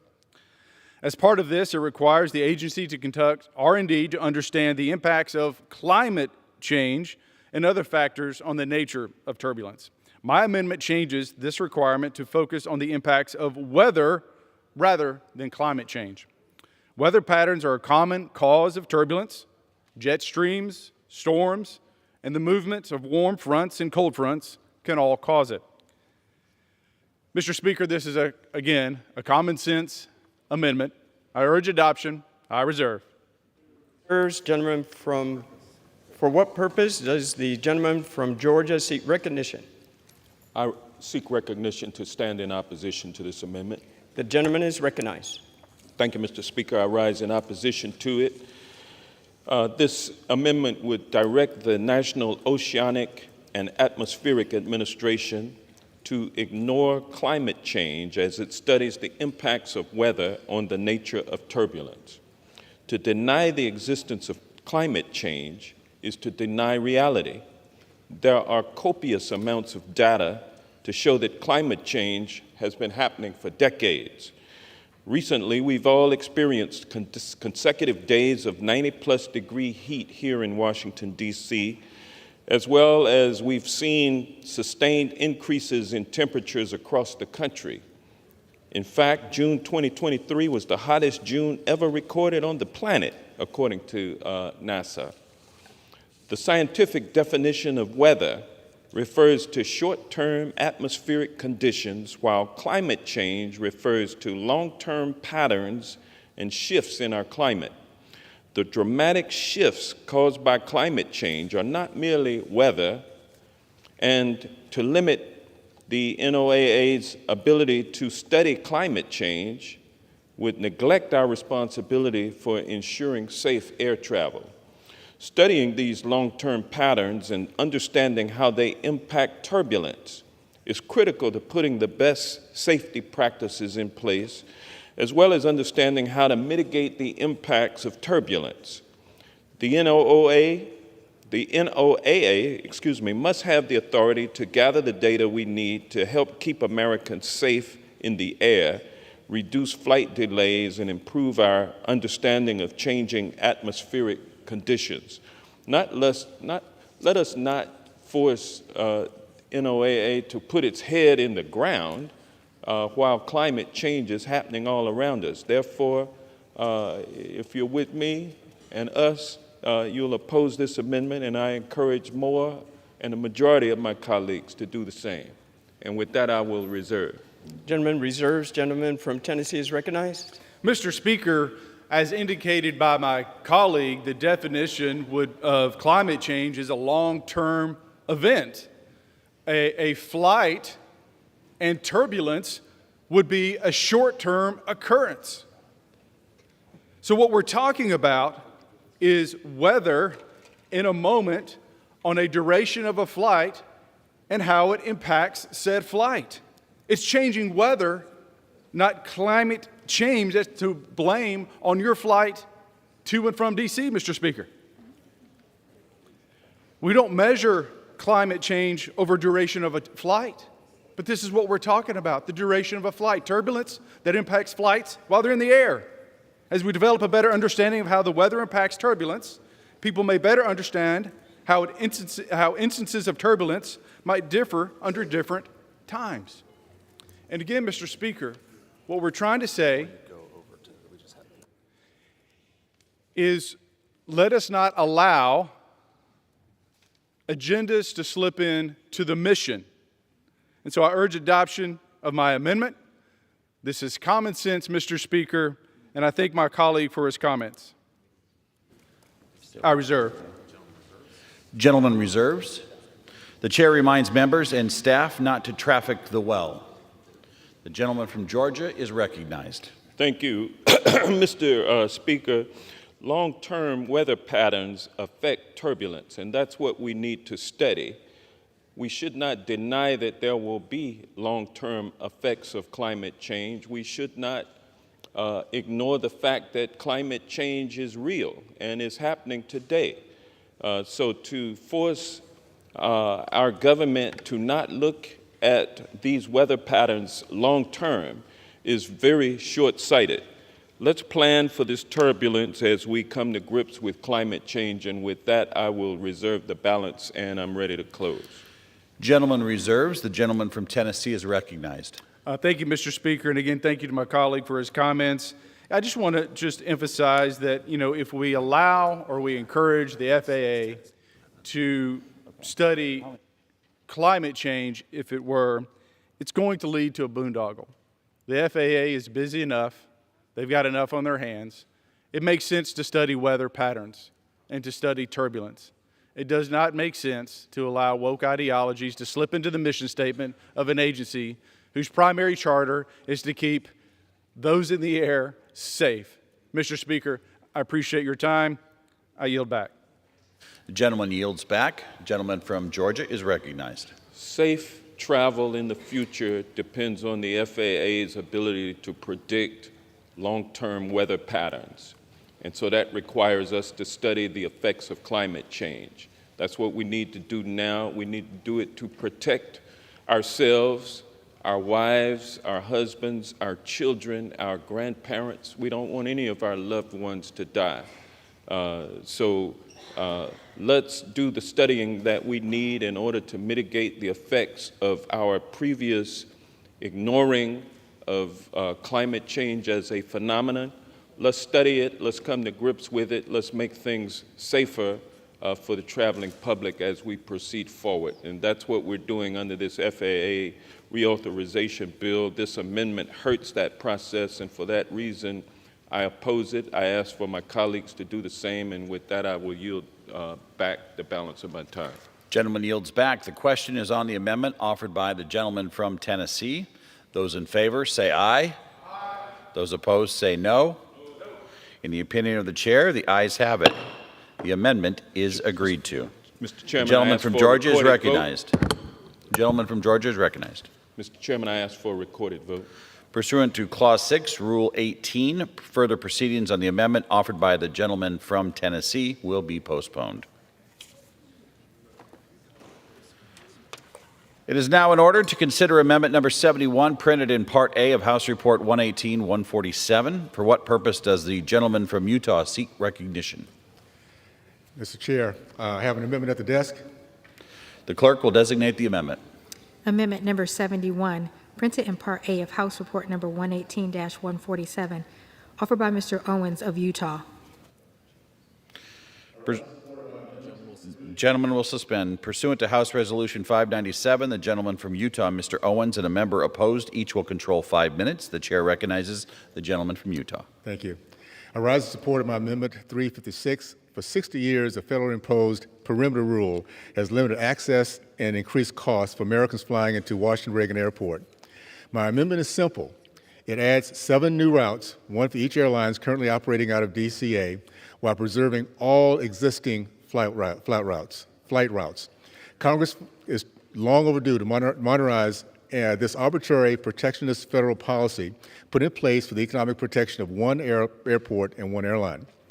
Deliberate misinformation has been circulating widely among my colleagues, and I want to be clear. Our efforts is not about benefiting one airport, one airlines, or any one member of Congress. It's about empowering American consumers by providing more options and greater convenience for people traveling to and from Washington, D.C. For those who have benefited from the monopoly created by the perimeter rule 60 years ago, the message is clear. America, your choices will remain limited and your ticket prices will remain high. I urge my colleagues to support this bipartisan amendment to help DCA fly into the 21st century. I reserve.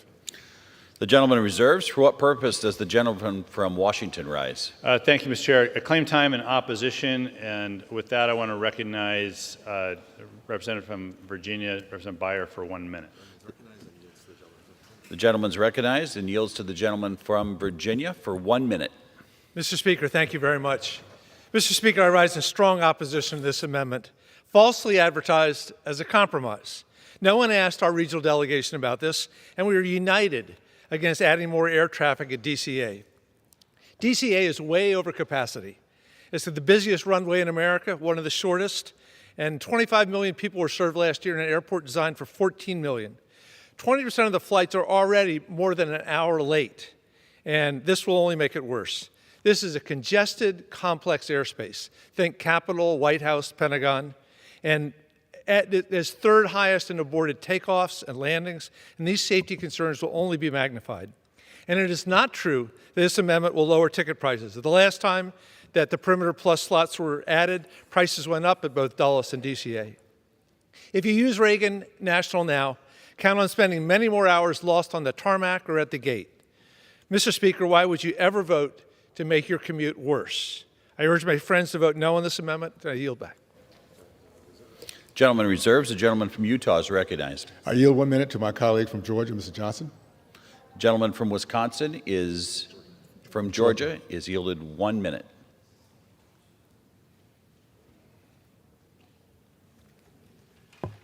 Thank you, Mr. Speaker. I rise in agreement with this amendment. It's a compromise, common sense compromise. I rise in support of it. I thank the gentleman for his hard work on this amendment. This amendment would simply increase the average number of flight departures from Reagan National Airport from 400 average per day to 407 flights departing per day. Not anything more than that. And so for those who would oppose this, the only reasons why airlines are opposing this is that they want to limit competition and they want ticket prices to remain highest in the nation flying in and out of Washington, D.C. When we allow more flights into Washington, D.C. and out of Washington, D.C., we allow more families to come in from west of the Mississippi to visit the nation's capital. We enable more people to come in and work, Gentleman's be time's more expired. efficient. And with that, I ask for my colleagues to Gentleman's support time this is amendment. expired. Gentleman reserves. Gentleman from Washington is recognized. Thank you, Mr. Speaker. I want to yield 1 minute to the Congresswoman from Washington, D.C., Congresswoman Eleanor Holmes Norton. 1 minute. Gentlewoman from the District of Columbia is recognized. Mr. Speaker, I rise in strong opposition to this amendment, which would increase safety risks, delays, cancellations, diversions, and noise at National Airport, all for the personal convenience of some members of Congress. The Federal Aviation Administration and the Metropolitan Washington Airports Authority, which manages Reagan National and Dulles airports, have both concluded that increasing the slot and perimeter rules would be harmful to the flying public. The slot and perimeter rules at National Airport exist to ensure operational viability for both National and Dulles International Airports. National and Dulles work as an integrated airport system to meet the needs of the traveling public. Dulles has not only the operational capacity, space, and infrastructure to handle larger long-distance flights and more flights per day than National Airport. National Airport, which already has the busiest runway in the nation, was built as a small regional airport and was never meant to manage flights from across the country. I urge my members to oppose this amendment. Gentleman's time is expired. Reserve. Gentleman reserves. Gentleman from Utah is recognized. I yield 1 minute to my colleague from Texas, Ms. Cuellar. Gentleman from Texas is recognized for 1 minute. Thank you, Mr. Owen. Thank you for your leadership. And I certainly want to thank also the Texas delegation from San Antonio, Mr. Joaquin Castro, Mr. Chip Roy, Mr. Greg Cosar, Tony Gonzalez, for all working together along with their senators. I rise in support of this amendment to add 7 slots to the Ronald Reagan Washington Airport. Right now, cities like San Antonio cannot get direct flights. The slots added in this amendment will add more cities like San Antonio to have a direct flight. With a population of 1.4 million, San Antonio is the 7th largest city in the U.S. San Antonio is known as Military Town USA and has over 80,000 active duties members and 159 veterans. And Joint Base San Antonio trains more soldiers than any other place in the country, and it's home to the Department of Defense largest military hospital. We got to do this for the veterans. We got to do this for the soldiers. For Militown, USA, San Antonio, along with the San Antonio delegation, I ask that we pass this amendment. Thank you. I reserve. Gentleman reserves. Gentleman from Washington is recognized. Thank you, Mr. Speaker. I want to yield 1 minute to the representative from the great state of Illinois, Representative Bost. Gentleman from Illinois is recognized for 1 minute. Thank you, Mr. Chair. I rise in strong opposition to the amendment. I have serious concerns about the existing congestion and limited resources that are at DCA at this time. An additional 14 flights, those 7 slots with 14 flights, certainly stretch resources even further. Over the last 16 months, DCA has had the 5th most ground delay and stop counts in the country. The runway at DCA is also the busiest runway in the entire country. Now, I understand the additional flights to DC, but I'm concerned that the amount of space and time in the day is limited, and I have serious concerns of how it will negatively affect my constituents. Finally, I also am disappointed that there is no requirement that before an additional flight that the Secretary must certify that they would reduce services to small and medium hub airports, strain the current landside and airside capacity at Reagan Airport, and as a result, increase travel times. And with that, I stand in opposition, and I yield back that balance of my time. Gentleman yields back the balance of the reserve time. Gentleman reserves. Reserve. Apologize. Gentleman from Utah is recognized. I yield 1 minute to my colleague from Texas, Mr. Roy. Gentleman from Texas is recognized for 1 minute. Thank the Speaker. I thank my friend from Utah for leading this amendment. I thank my friends in the San Antonio delegation for standing up for the people of San Antonio who are on the outside looking in. A city of 1.5 million people, 7th largest city, Joint Base San Antonio. And my colleagues on both sides of the aisle just smirk it off and say, oh no, don't disrupt my flights. Don't disrupt my ability to get to my local airports. Well, you know what? Next time you come to San Antonio, explain that to the men and women in uniform serving their country who can't take a flight to Reagan. Because you guys got something in 1966, and now it's a protectionist racket to hold on to something for yourselves. I won't take this flight for the most part, unless I'm going back to San Antonio. I have a direct flight because Austin was exempted, like 10 other cities were exempted. This is 7 slots. It is less than 2% of the total. Stop the protectionist racket. Open it up to competition. 7 airlines, 7 slots. I yield back. Gentleman reserves. Members are reminded to direct comments to the chair. Gentleman from Washington is recognized. Thank you, Mr. Speaker. I want to recognize Representative Whitman of Virginia for a minute, and I yield a minute to the representative. Gentleman from Virginia is recognized for 1 minute. Thank you, Mr. Chair. I rise in opposition to this amendment, and it is not a racket. This amendment would add 14 flights per day to an already heavily congested Ronald Reagan Airport. It already has 820 flight operations per day. It's not a racket. The addition of 14 flights would further exacerbate an already stressed airport. It's not a racket. With limited gates and physical activity, DCA doesn't have the space to safely process additional flight operations, often resulting in planes sitting on the tarmac waiting. It's not a racket. Not only does Ronald Reagan not have the capacity to support this extension, there are no protections against negative impacts on other complementary flights on other airports in the region. Dulles airports, Richmond, Roanoke, Norfolk. Historically, slots and perimeter exceptions at Reagan have come at the expense of fewer flights for other Virginia airports. It's not a racket. It's not a racket. Without protections ensuring the safety and sustainability at Reagan National and the stability of other regional airports, this amendment would only hinder the current system. It is not a racket. I urge my colleagues to oppose this amendment. I reserve. Gentleman reserves. Gentleman from Utah is recognized. I yield 30 seconds to Ms. Castro. To who? Thank you. Witness is recognized for 30 seconds. Thank you, Speaker. I urge this Congress to support Amendment 71 to H.R. 3935. My city of San Antonio is known as Military City, USA.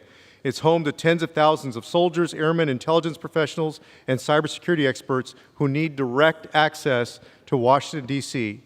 I hope that folks will support this amendment, support our airmen, our soldiers, and support national security. I yield back. Reserve. Gentleman reserves. Gentleman from Washington is recognized. Thank you, Mr. Chair. Could I inquire how much time we have left on this side? Gentleman from Washington has 1 minute remaining. Choose to reserve at this time. Gentleman reserves. Gentleman from Utah, you have 30 seconds remaining. You are recognized. Gentleman from Utah, you are recognized. I yield to my friend from Utah, Mr. Moore, 30 seconds.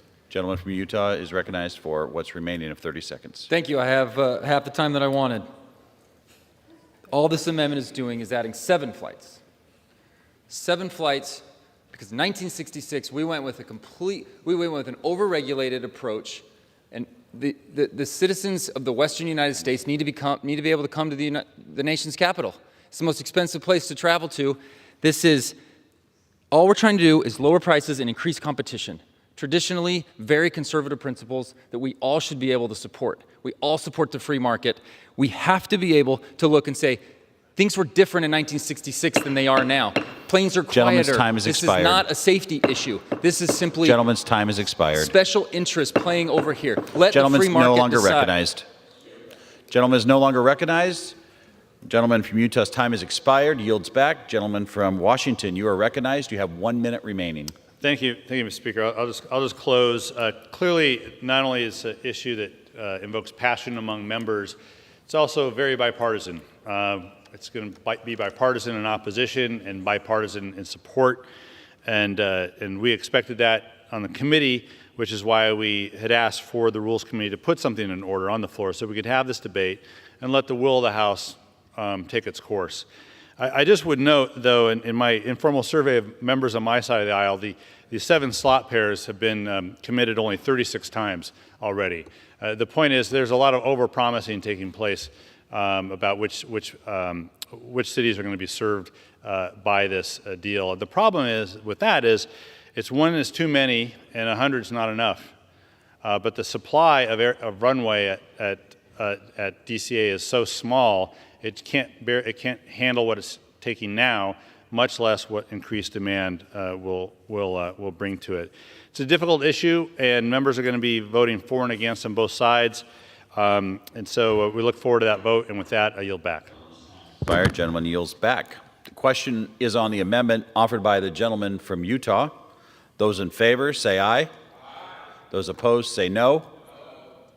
In the opinion of the chair, the ayes have it. The amendment is agreed to. Chair. What purpose does the gentleman from Washington arise? On that, we ask for a recorded vote so the will of the House can speak on this issue. Pursuant to Clause 6 of Rule 18, further proceedings on the amendment offered by the gentleman from Utah will be postponed.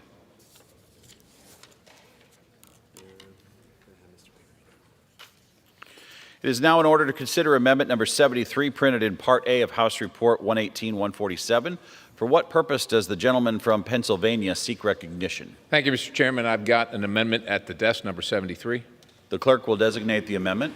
Amendment number 73, printed in Part A of House Report number 118-147, offered by Mr. Perry of Pennsylvania. Pursuant to House Resolution 597, the gentleman from Pennsylvania, Mr. Perry, and a member opposed, each will control 5 minutes. The chair recognizes the gentleman from Pennsylvania. Thank you, Mr. Chairman. This amendment strikes a section that allows the administration to consider expanding the CLEAN program. Now, as a reminder, the CLEAN program, the FAA provides awards to industry to develop and integrate technology that will reduce noise, emissions, and fuel burn.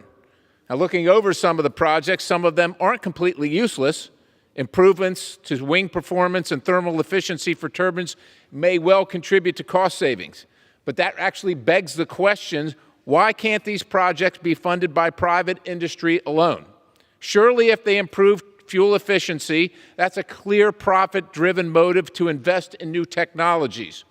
The program also funds the development of quote-unquote alternative jet fuels, which is just about just another facet of the left's crusade to reduce greenhouse gas emissions to meet arbitrary, completely arbitrary, and unscientific targets. The administration aims to achieve, quote unquote, net zero greenhouse gas emissions from the aviation sector by 2050. Now, I want you to think about that because you won't be flying when that happens. The so-called sustainable aviation fuel is critical to achieving this foolhardy goal. However, this fuel doesn't change the physics of an engine. The engine still emits carbon dioxide. Instead, emissions are actually produced out of waste products like cooking oil and agricultural waste instead of fossil fuels. And then the engine burns that. That's what you're paying for. The program makes taxpayers pay for that fuel. These fuels are extremely expensive and not widely adopted, as low as 0.1% at last counting. The CLEAN program acknowledges these shortcomings. CLEAN Phase 2 simply furthered the understanding of key biofuel properties and demonstrating viability of them.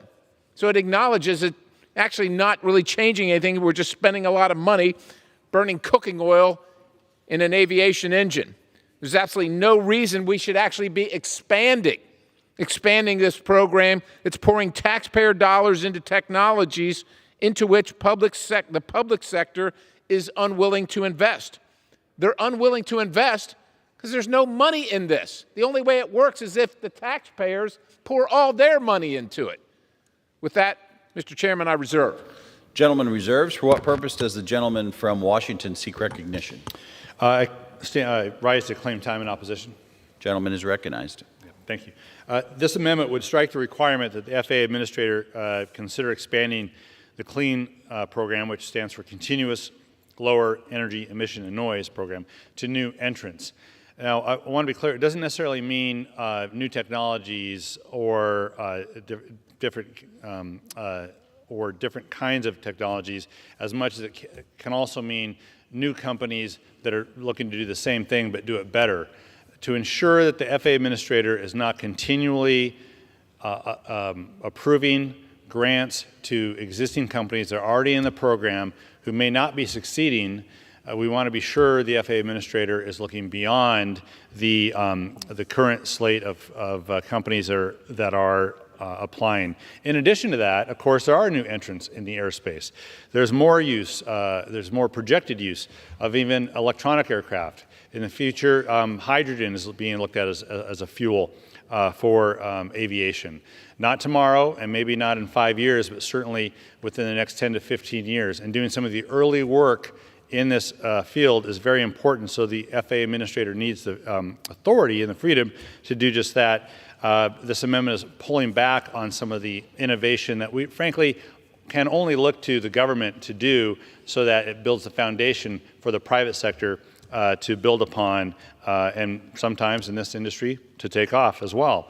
So I would ask folks to oppose this amendment, let the administrator continue to administer the CLEAN program, but send a clear message that they need to be looking beyond the regular sort of entrance that they're getting into this program, and look to the future of aviation when they look at the CLEAN program. With that, I reserve the balance of my time. Gentleman reserves. The gentleman from Pennsylvania is recognized. I thank the chairman.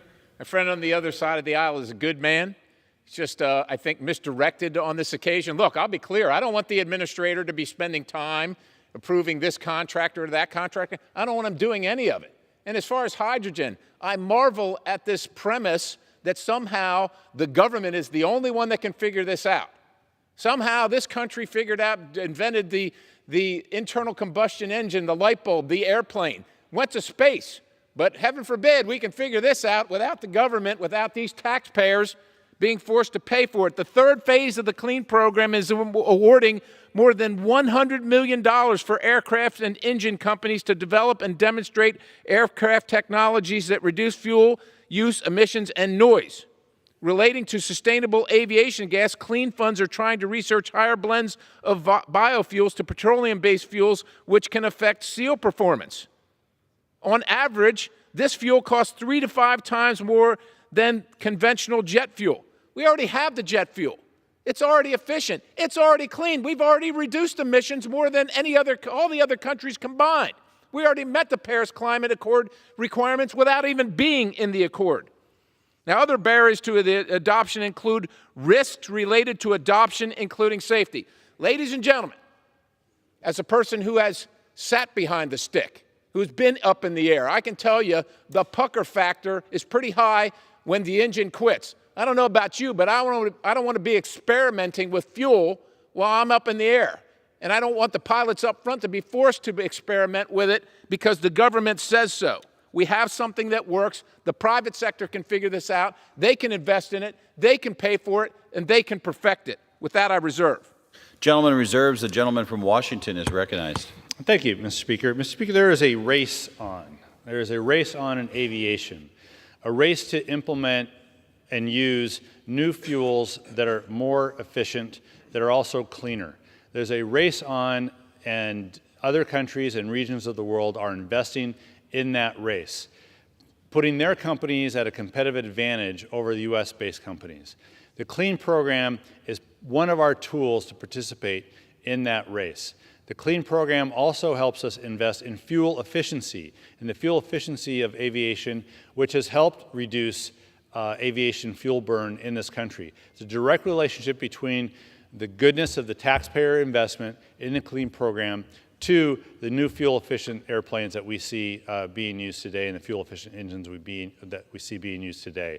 The next version of that, the next step of that race is in sustainable aviation fuel, it's in electric propulsion, and in the future, it's hydrogen propulsion. There is quite a bit of private sector investment going on in the use of hydrogen as a fuel to move things, including airplanes. Now, we're not quite there yet in this country in the private sector, but no one else is either. I want to win that race, and part of winning that race is ensuring that the federal government is a partner in winning that race. And winning that race in aviation is ensuring that FAA has tools like CLEAN to be sure that it is a partner with airlines, with entrepreneurs, with innovators who want us to participate in this race. So I'd ask folks to oppose this amendment, and with that, I would reserve the balance of my time. Gentleman reserves. The gentleman from Pennsylvania Mr. is Chairman, recognized. can I inquire as to the time remaining? Gentleman has 30 seconds remaining. Thank you, Mr. Chairman. We don't need to provide more subsidies to support this climate-smart agricultural practice and production of aviation biofuel feedstocks. Actually makes your food more expensive because we're burning your fuel in an aircraft instead of pumping it out of the ground where the fuel has come from and has worked very, very well. Up to $3 billion in DOE loan guarantees. I want to win the race too. But the federal government picking winners and losers ensures that we probably will lose the race because we're going to pick the wrong one, as the federal government normally does. Once again, this is an absurd policy, and if it were viable at all, the private sector would invest in it. I urge adoption. I yield the balance. Gentleman's time has expired. The gentleman yields back. Gentleman from Washington, you are recognized, and you have 1.5 minutes remaining. If going to the moon in 1969 was viable at all, the private sector would have done it. It didn't. We did it. America did it, and America did it with investment. I'm not making the wild claim exactly that going to the moon is exactly this kind of race that we're faced with. But there's a clear role for the federal government to play in a partnership with innovators and entrepreneurs to ensure that the next generation of innovation in aviation happens in the United States and not elsewhere. So I would ask folks to support the CLEAN program, to not limit its use, and to oppose this amendment. And with that, I yield back. Gentleman yields back. The question is on the amendment offered by the gentleman from Pennsylvania. Those in favor say aye. Those opposed say no. In the opinion of the chair, the ayes have it. The amendment is agreed to. For what purpose does the gentleman from Washington rise? On that, I ask for a recorded vote. Pursuant to Clause 6 of Rule 18, further proceedings on the amendment offered by the gentleman from Pennsylvania will be postponed.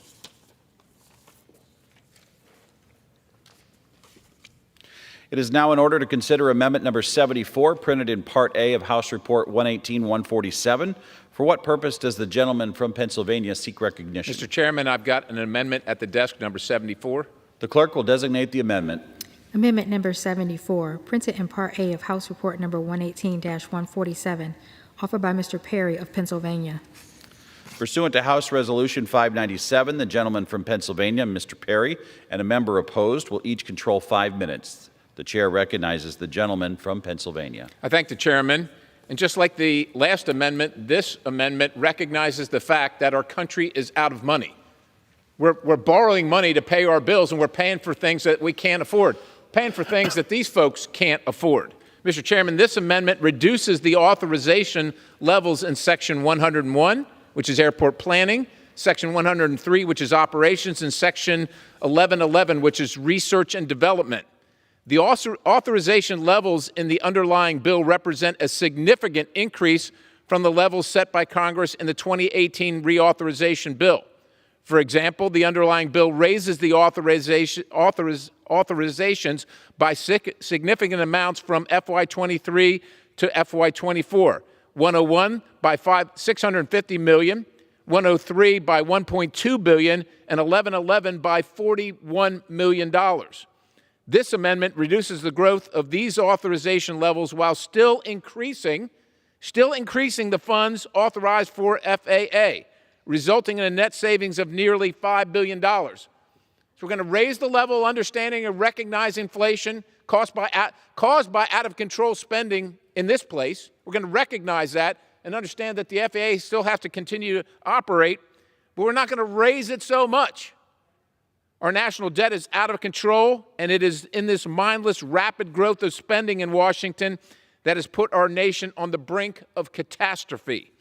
Moreover, this massive increase in funding is not resulting in a safer or more efficient FAA mission. That's their mission: safety, more efficiency. It instead represents a significant misallocation of resources to woke and green missions at the expense of safety and financial sanity. We must reorient the FAA back to its original mission, ensure the funding we provide to them is appropriate to meet the moment while not wasting taxpayer resources. With that, I reserve. Gentleman reserves. For what purpose does the gentleman from Georgia seek recognition?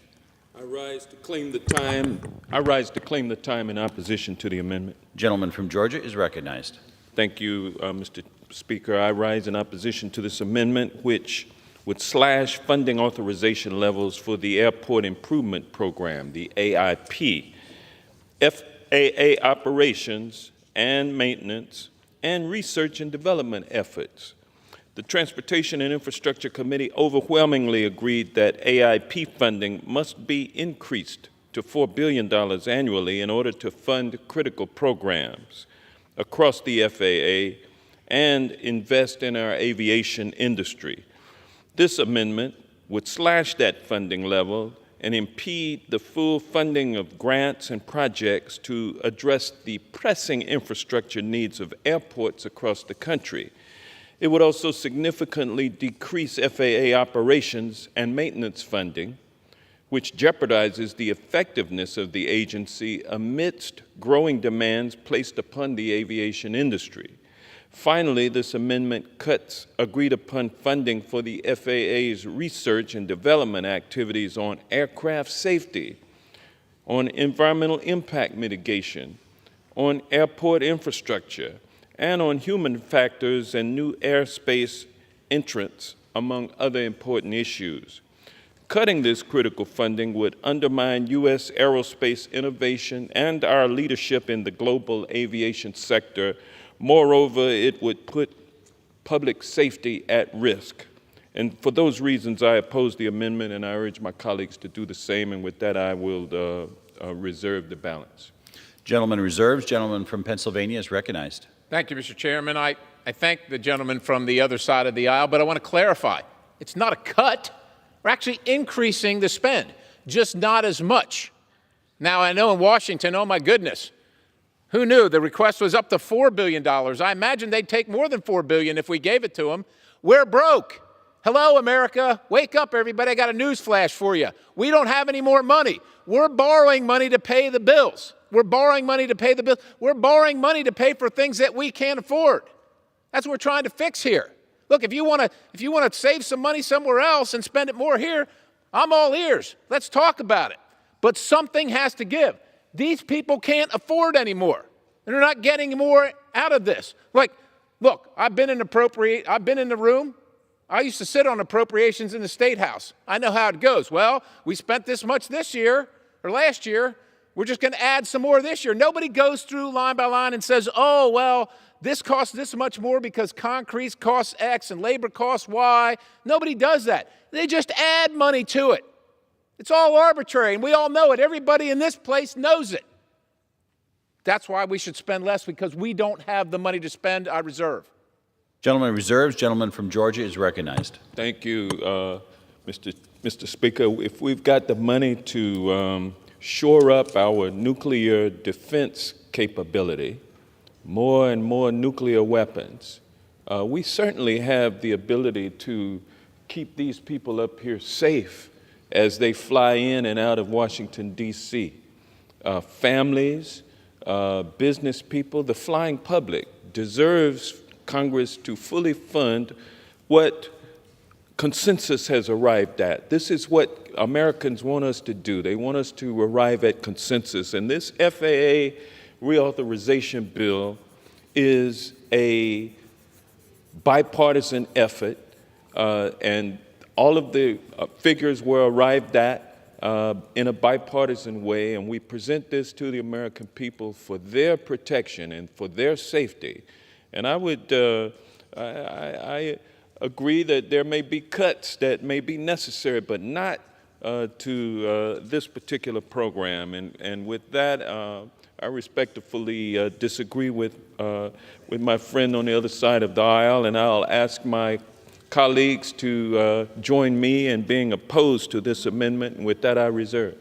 Gentleman reserves. Gentleman from Pennsylvania, you're recognized. Mr. Speaker, can I inquire as to the time remaining? How much? 1 3/4 minutes remaining. Thank you, Mr. Speaker, Mr. Chairman.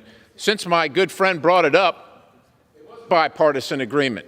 So the world knows it. It was a bipartisan agreement here, known in Congress as what's called a four corners deal. 2 on their side, 2 on our side. There are 435 members of Congress. I wasn't involved. I wasn't one of the 4. You weren't one of the 4. Nobody else here was one of the 4. They decided to spend all these billions of dollars. They didn't come to me and say, well, we need this much for concrete and this much for research, because they decided, and this is what's in the bill. And heaven forbid anybody challenge it. Mr. Speaker, Mr. Chairman, we do not have the money. We should reduce the authorization. It's still an increase, just not as much. It recognizes the fact that our country is broke. With that, I yield the balance. Gentleman yields back. Gentleman from Georgia is recognized. I thank the Speaker for indulgence here. Fact is, we've got the money, and we need to spend this money to promote the public welfare and the public safety. That's what we are doing with this expenditure, with this authorization for that expenditure. And I ask my colleagues to join me in supporting public safety and the safety of the flying public. We have the first-class air aviation system in the world. We need to keep it that way. We have to invest in it. That's what this is all about.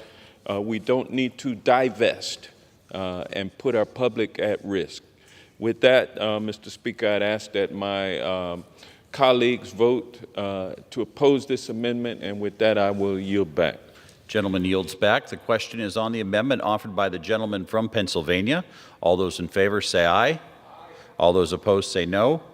In the opinion of the chair, the ayes have it. The amendment is agreed to. Mr. Speaker. For what purpose does the gentleman from Georgia rise? I request a recorded vote.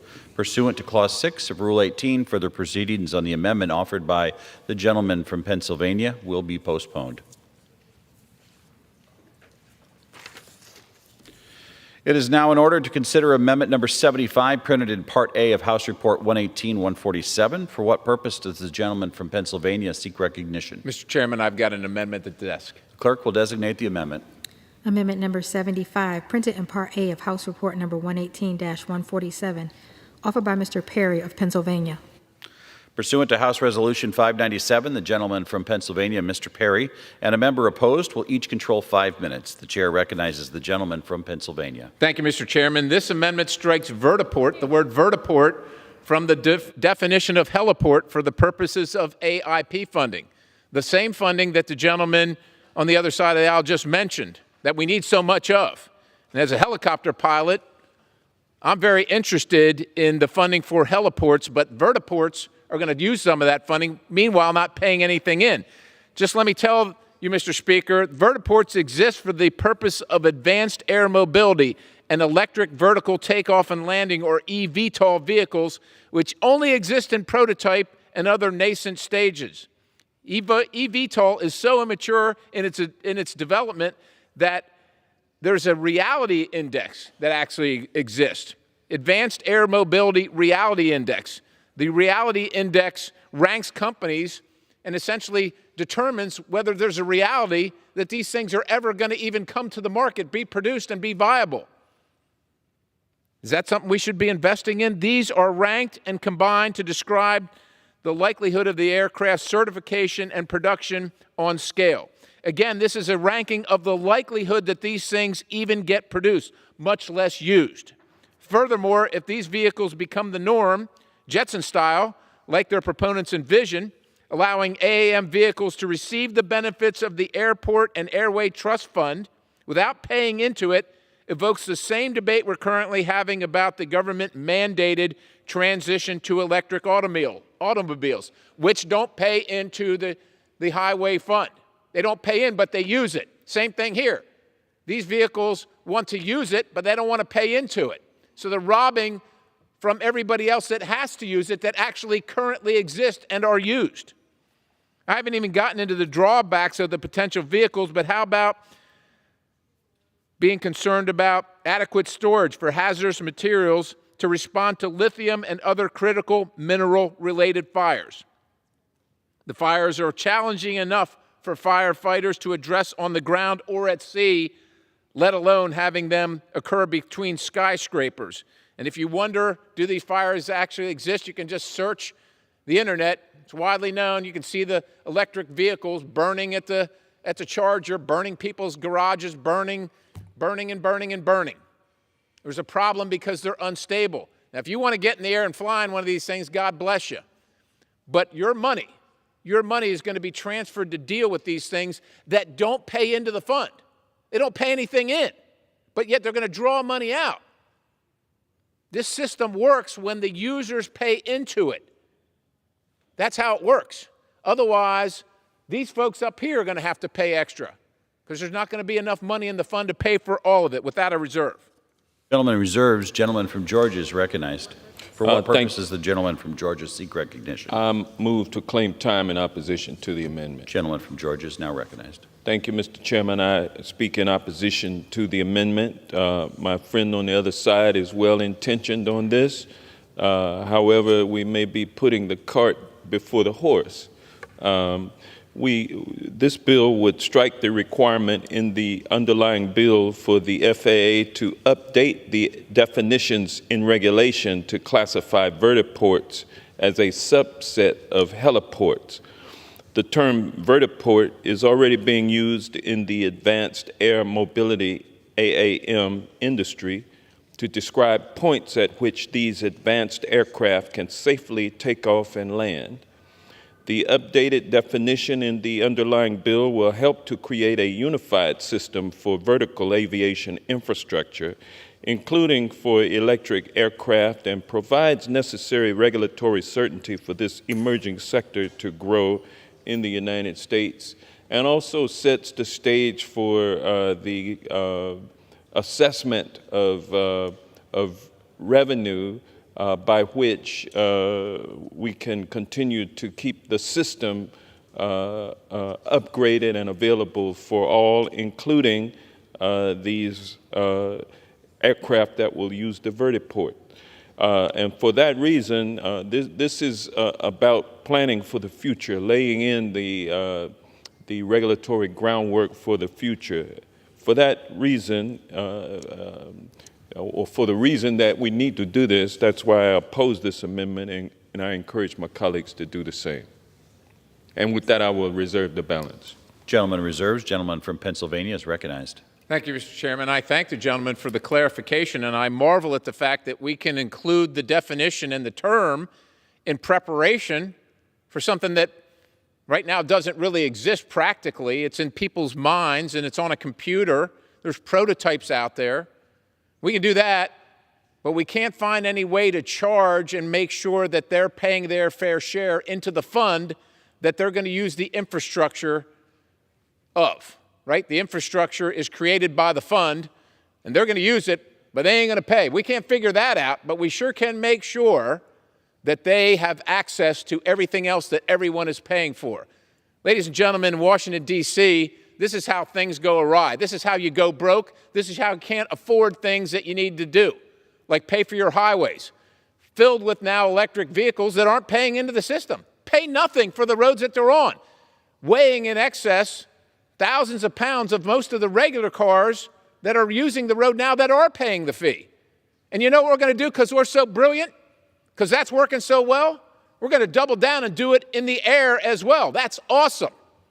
It's not awesome, ladies and gentlemen. You know what else is not awesome? Most of the materials sourced in this stuff come from the communist Chinese, made by slave labor, whether it's the actual slave labor in concentration camps in East Turkestan, or whether it's the child slave labor in the Congo, feeding the Chinese machine, feeding the machine here, so we can virtue signal that we're doing everything clean, we're electrified, and we're not going to charge anybody for it. Somebody's going to pay. Mr. Chairman, I urge adoption of the amendment. I yield the balance. Gentleman yields back. Members are reminded to direct their comments to the chair. Gentleman from Georgia is recognized. Thank you, Mr. Chairman. Sometimes we do need to raise revenue, and I look forward to supporting any proposals that my friend on the other side would propose out of fairness, I think. I mean, no one segment should be able to get a free ride. And so I would appreciate that. But the fact of the matter is that most of my friends on the other side of the aisle have already signed on to the Grover Norquist No New Tax Pledge. And so for years they have neglected to raise revenues where appropriate, and they will continue to abide by the pledge that they have given. So far, I don't see any yield in that trajectory. So, but fact is, we're going to have to raise some revenue as we move forward, and I look forward to working with the gentleman in that endeavor. And with that, I would ask my colleagues to oppose this amendment, and I would yield back the balance of my time. Gentleman yields back. The question is on the amendment offered by the gentleman from Pennsylvania. Those in favor say aye. Aye. Those opposed say no. In the opinion of the chair, the ayes have it. Mr. Chairman. The amendment is agreed to. For what purpose does the gentleman from Georgia seek recognition? I'd ask for a recorded vote. Pursuant to Clause 6 of Rule 18, further proceedings on the amendment offered by the gentleman from Pennsylvania will be postponed. Does the gentleman from Pennsylvania seek recognition? Mr. Chairman, I move that the committee do now rise. The question is on the motion that the committee rise. All those in favor say aye. Aye. All those opposed say no. The ayes have it. The motion is adopted. Accordingly, the committee rises.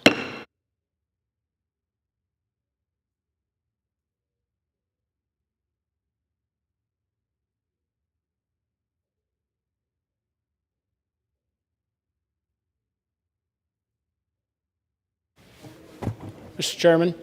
The Committee of the Whole House on the State of the Union, having had under consideration H.R. 3935, directs me to report that it has come to no resolution thereon.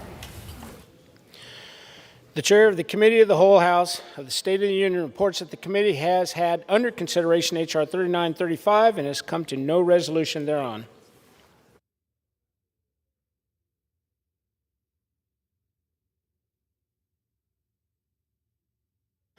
The Chair lays before the House a message.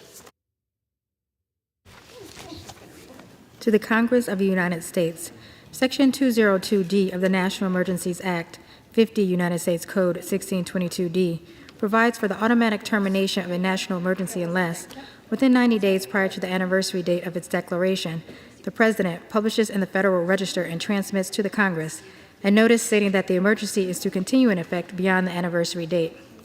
In accordance with this provision, I have sent to the Federal Register for publication the enclosed notice stating that the national emergency with respect to significant transnational criminal organizations that was declared in Executive Order 13581 of July 24, 2011, under which additional steps were taken in Executive Order 13863 of March 15, 2019, is to continue in effect beyond July 24, 2023. The activities of significant transnational criminal organizations have reached such scope and gravity that they threaten the stability of international political and economic systems. Such organizations are becoming increasingly sophisticated and dangerous to the United States. They are increasingly entrenched in the operations of foreign governments and the international financial system, thereby weakening democratic institutions, degrading the rule of law, and undermining economic markets. These organizations facilitate and aggravate violent civil conflicts and increasingly facilitate the activities of other dangerous persons. Significant transnational criminal organizations continue to pose an unusual and extraordinary threat to the national security, foreign policy, and economy of the United States. Therefore, I have determined that it is necessary to continue the national emergency with respect to significant transnational criminal organizations declared in Executive Order 13581. Signed sincerely, Joseph R. Biden, Jr., the White House, July 19, 2023. Referred to the Committee on Foreign Affairs and ordered printed.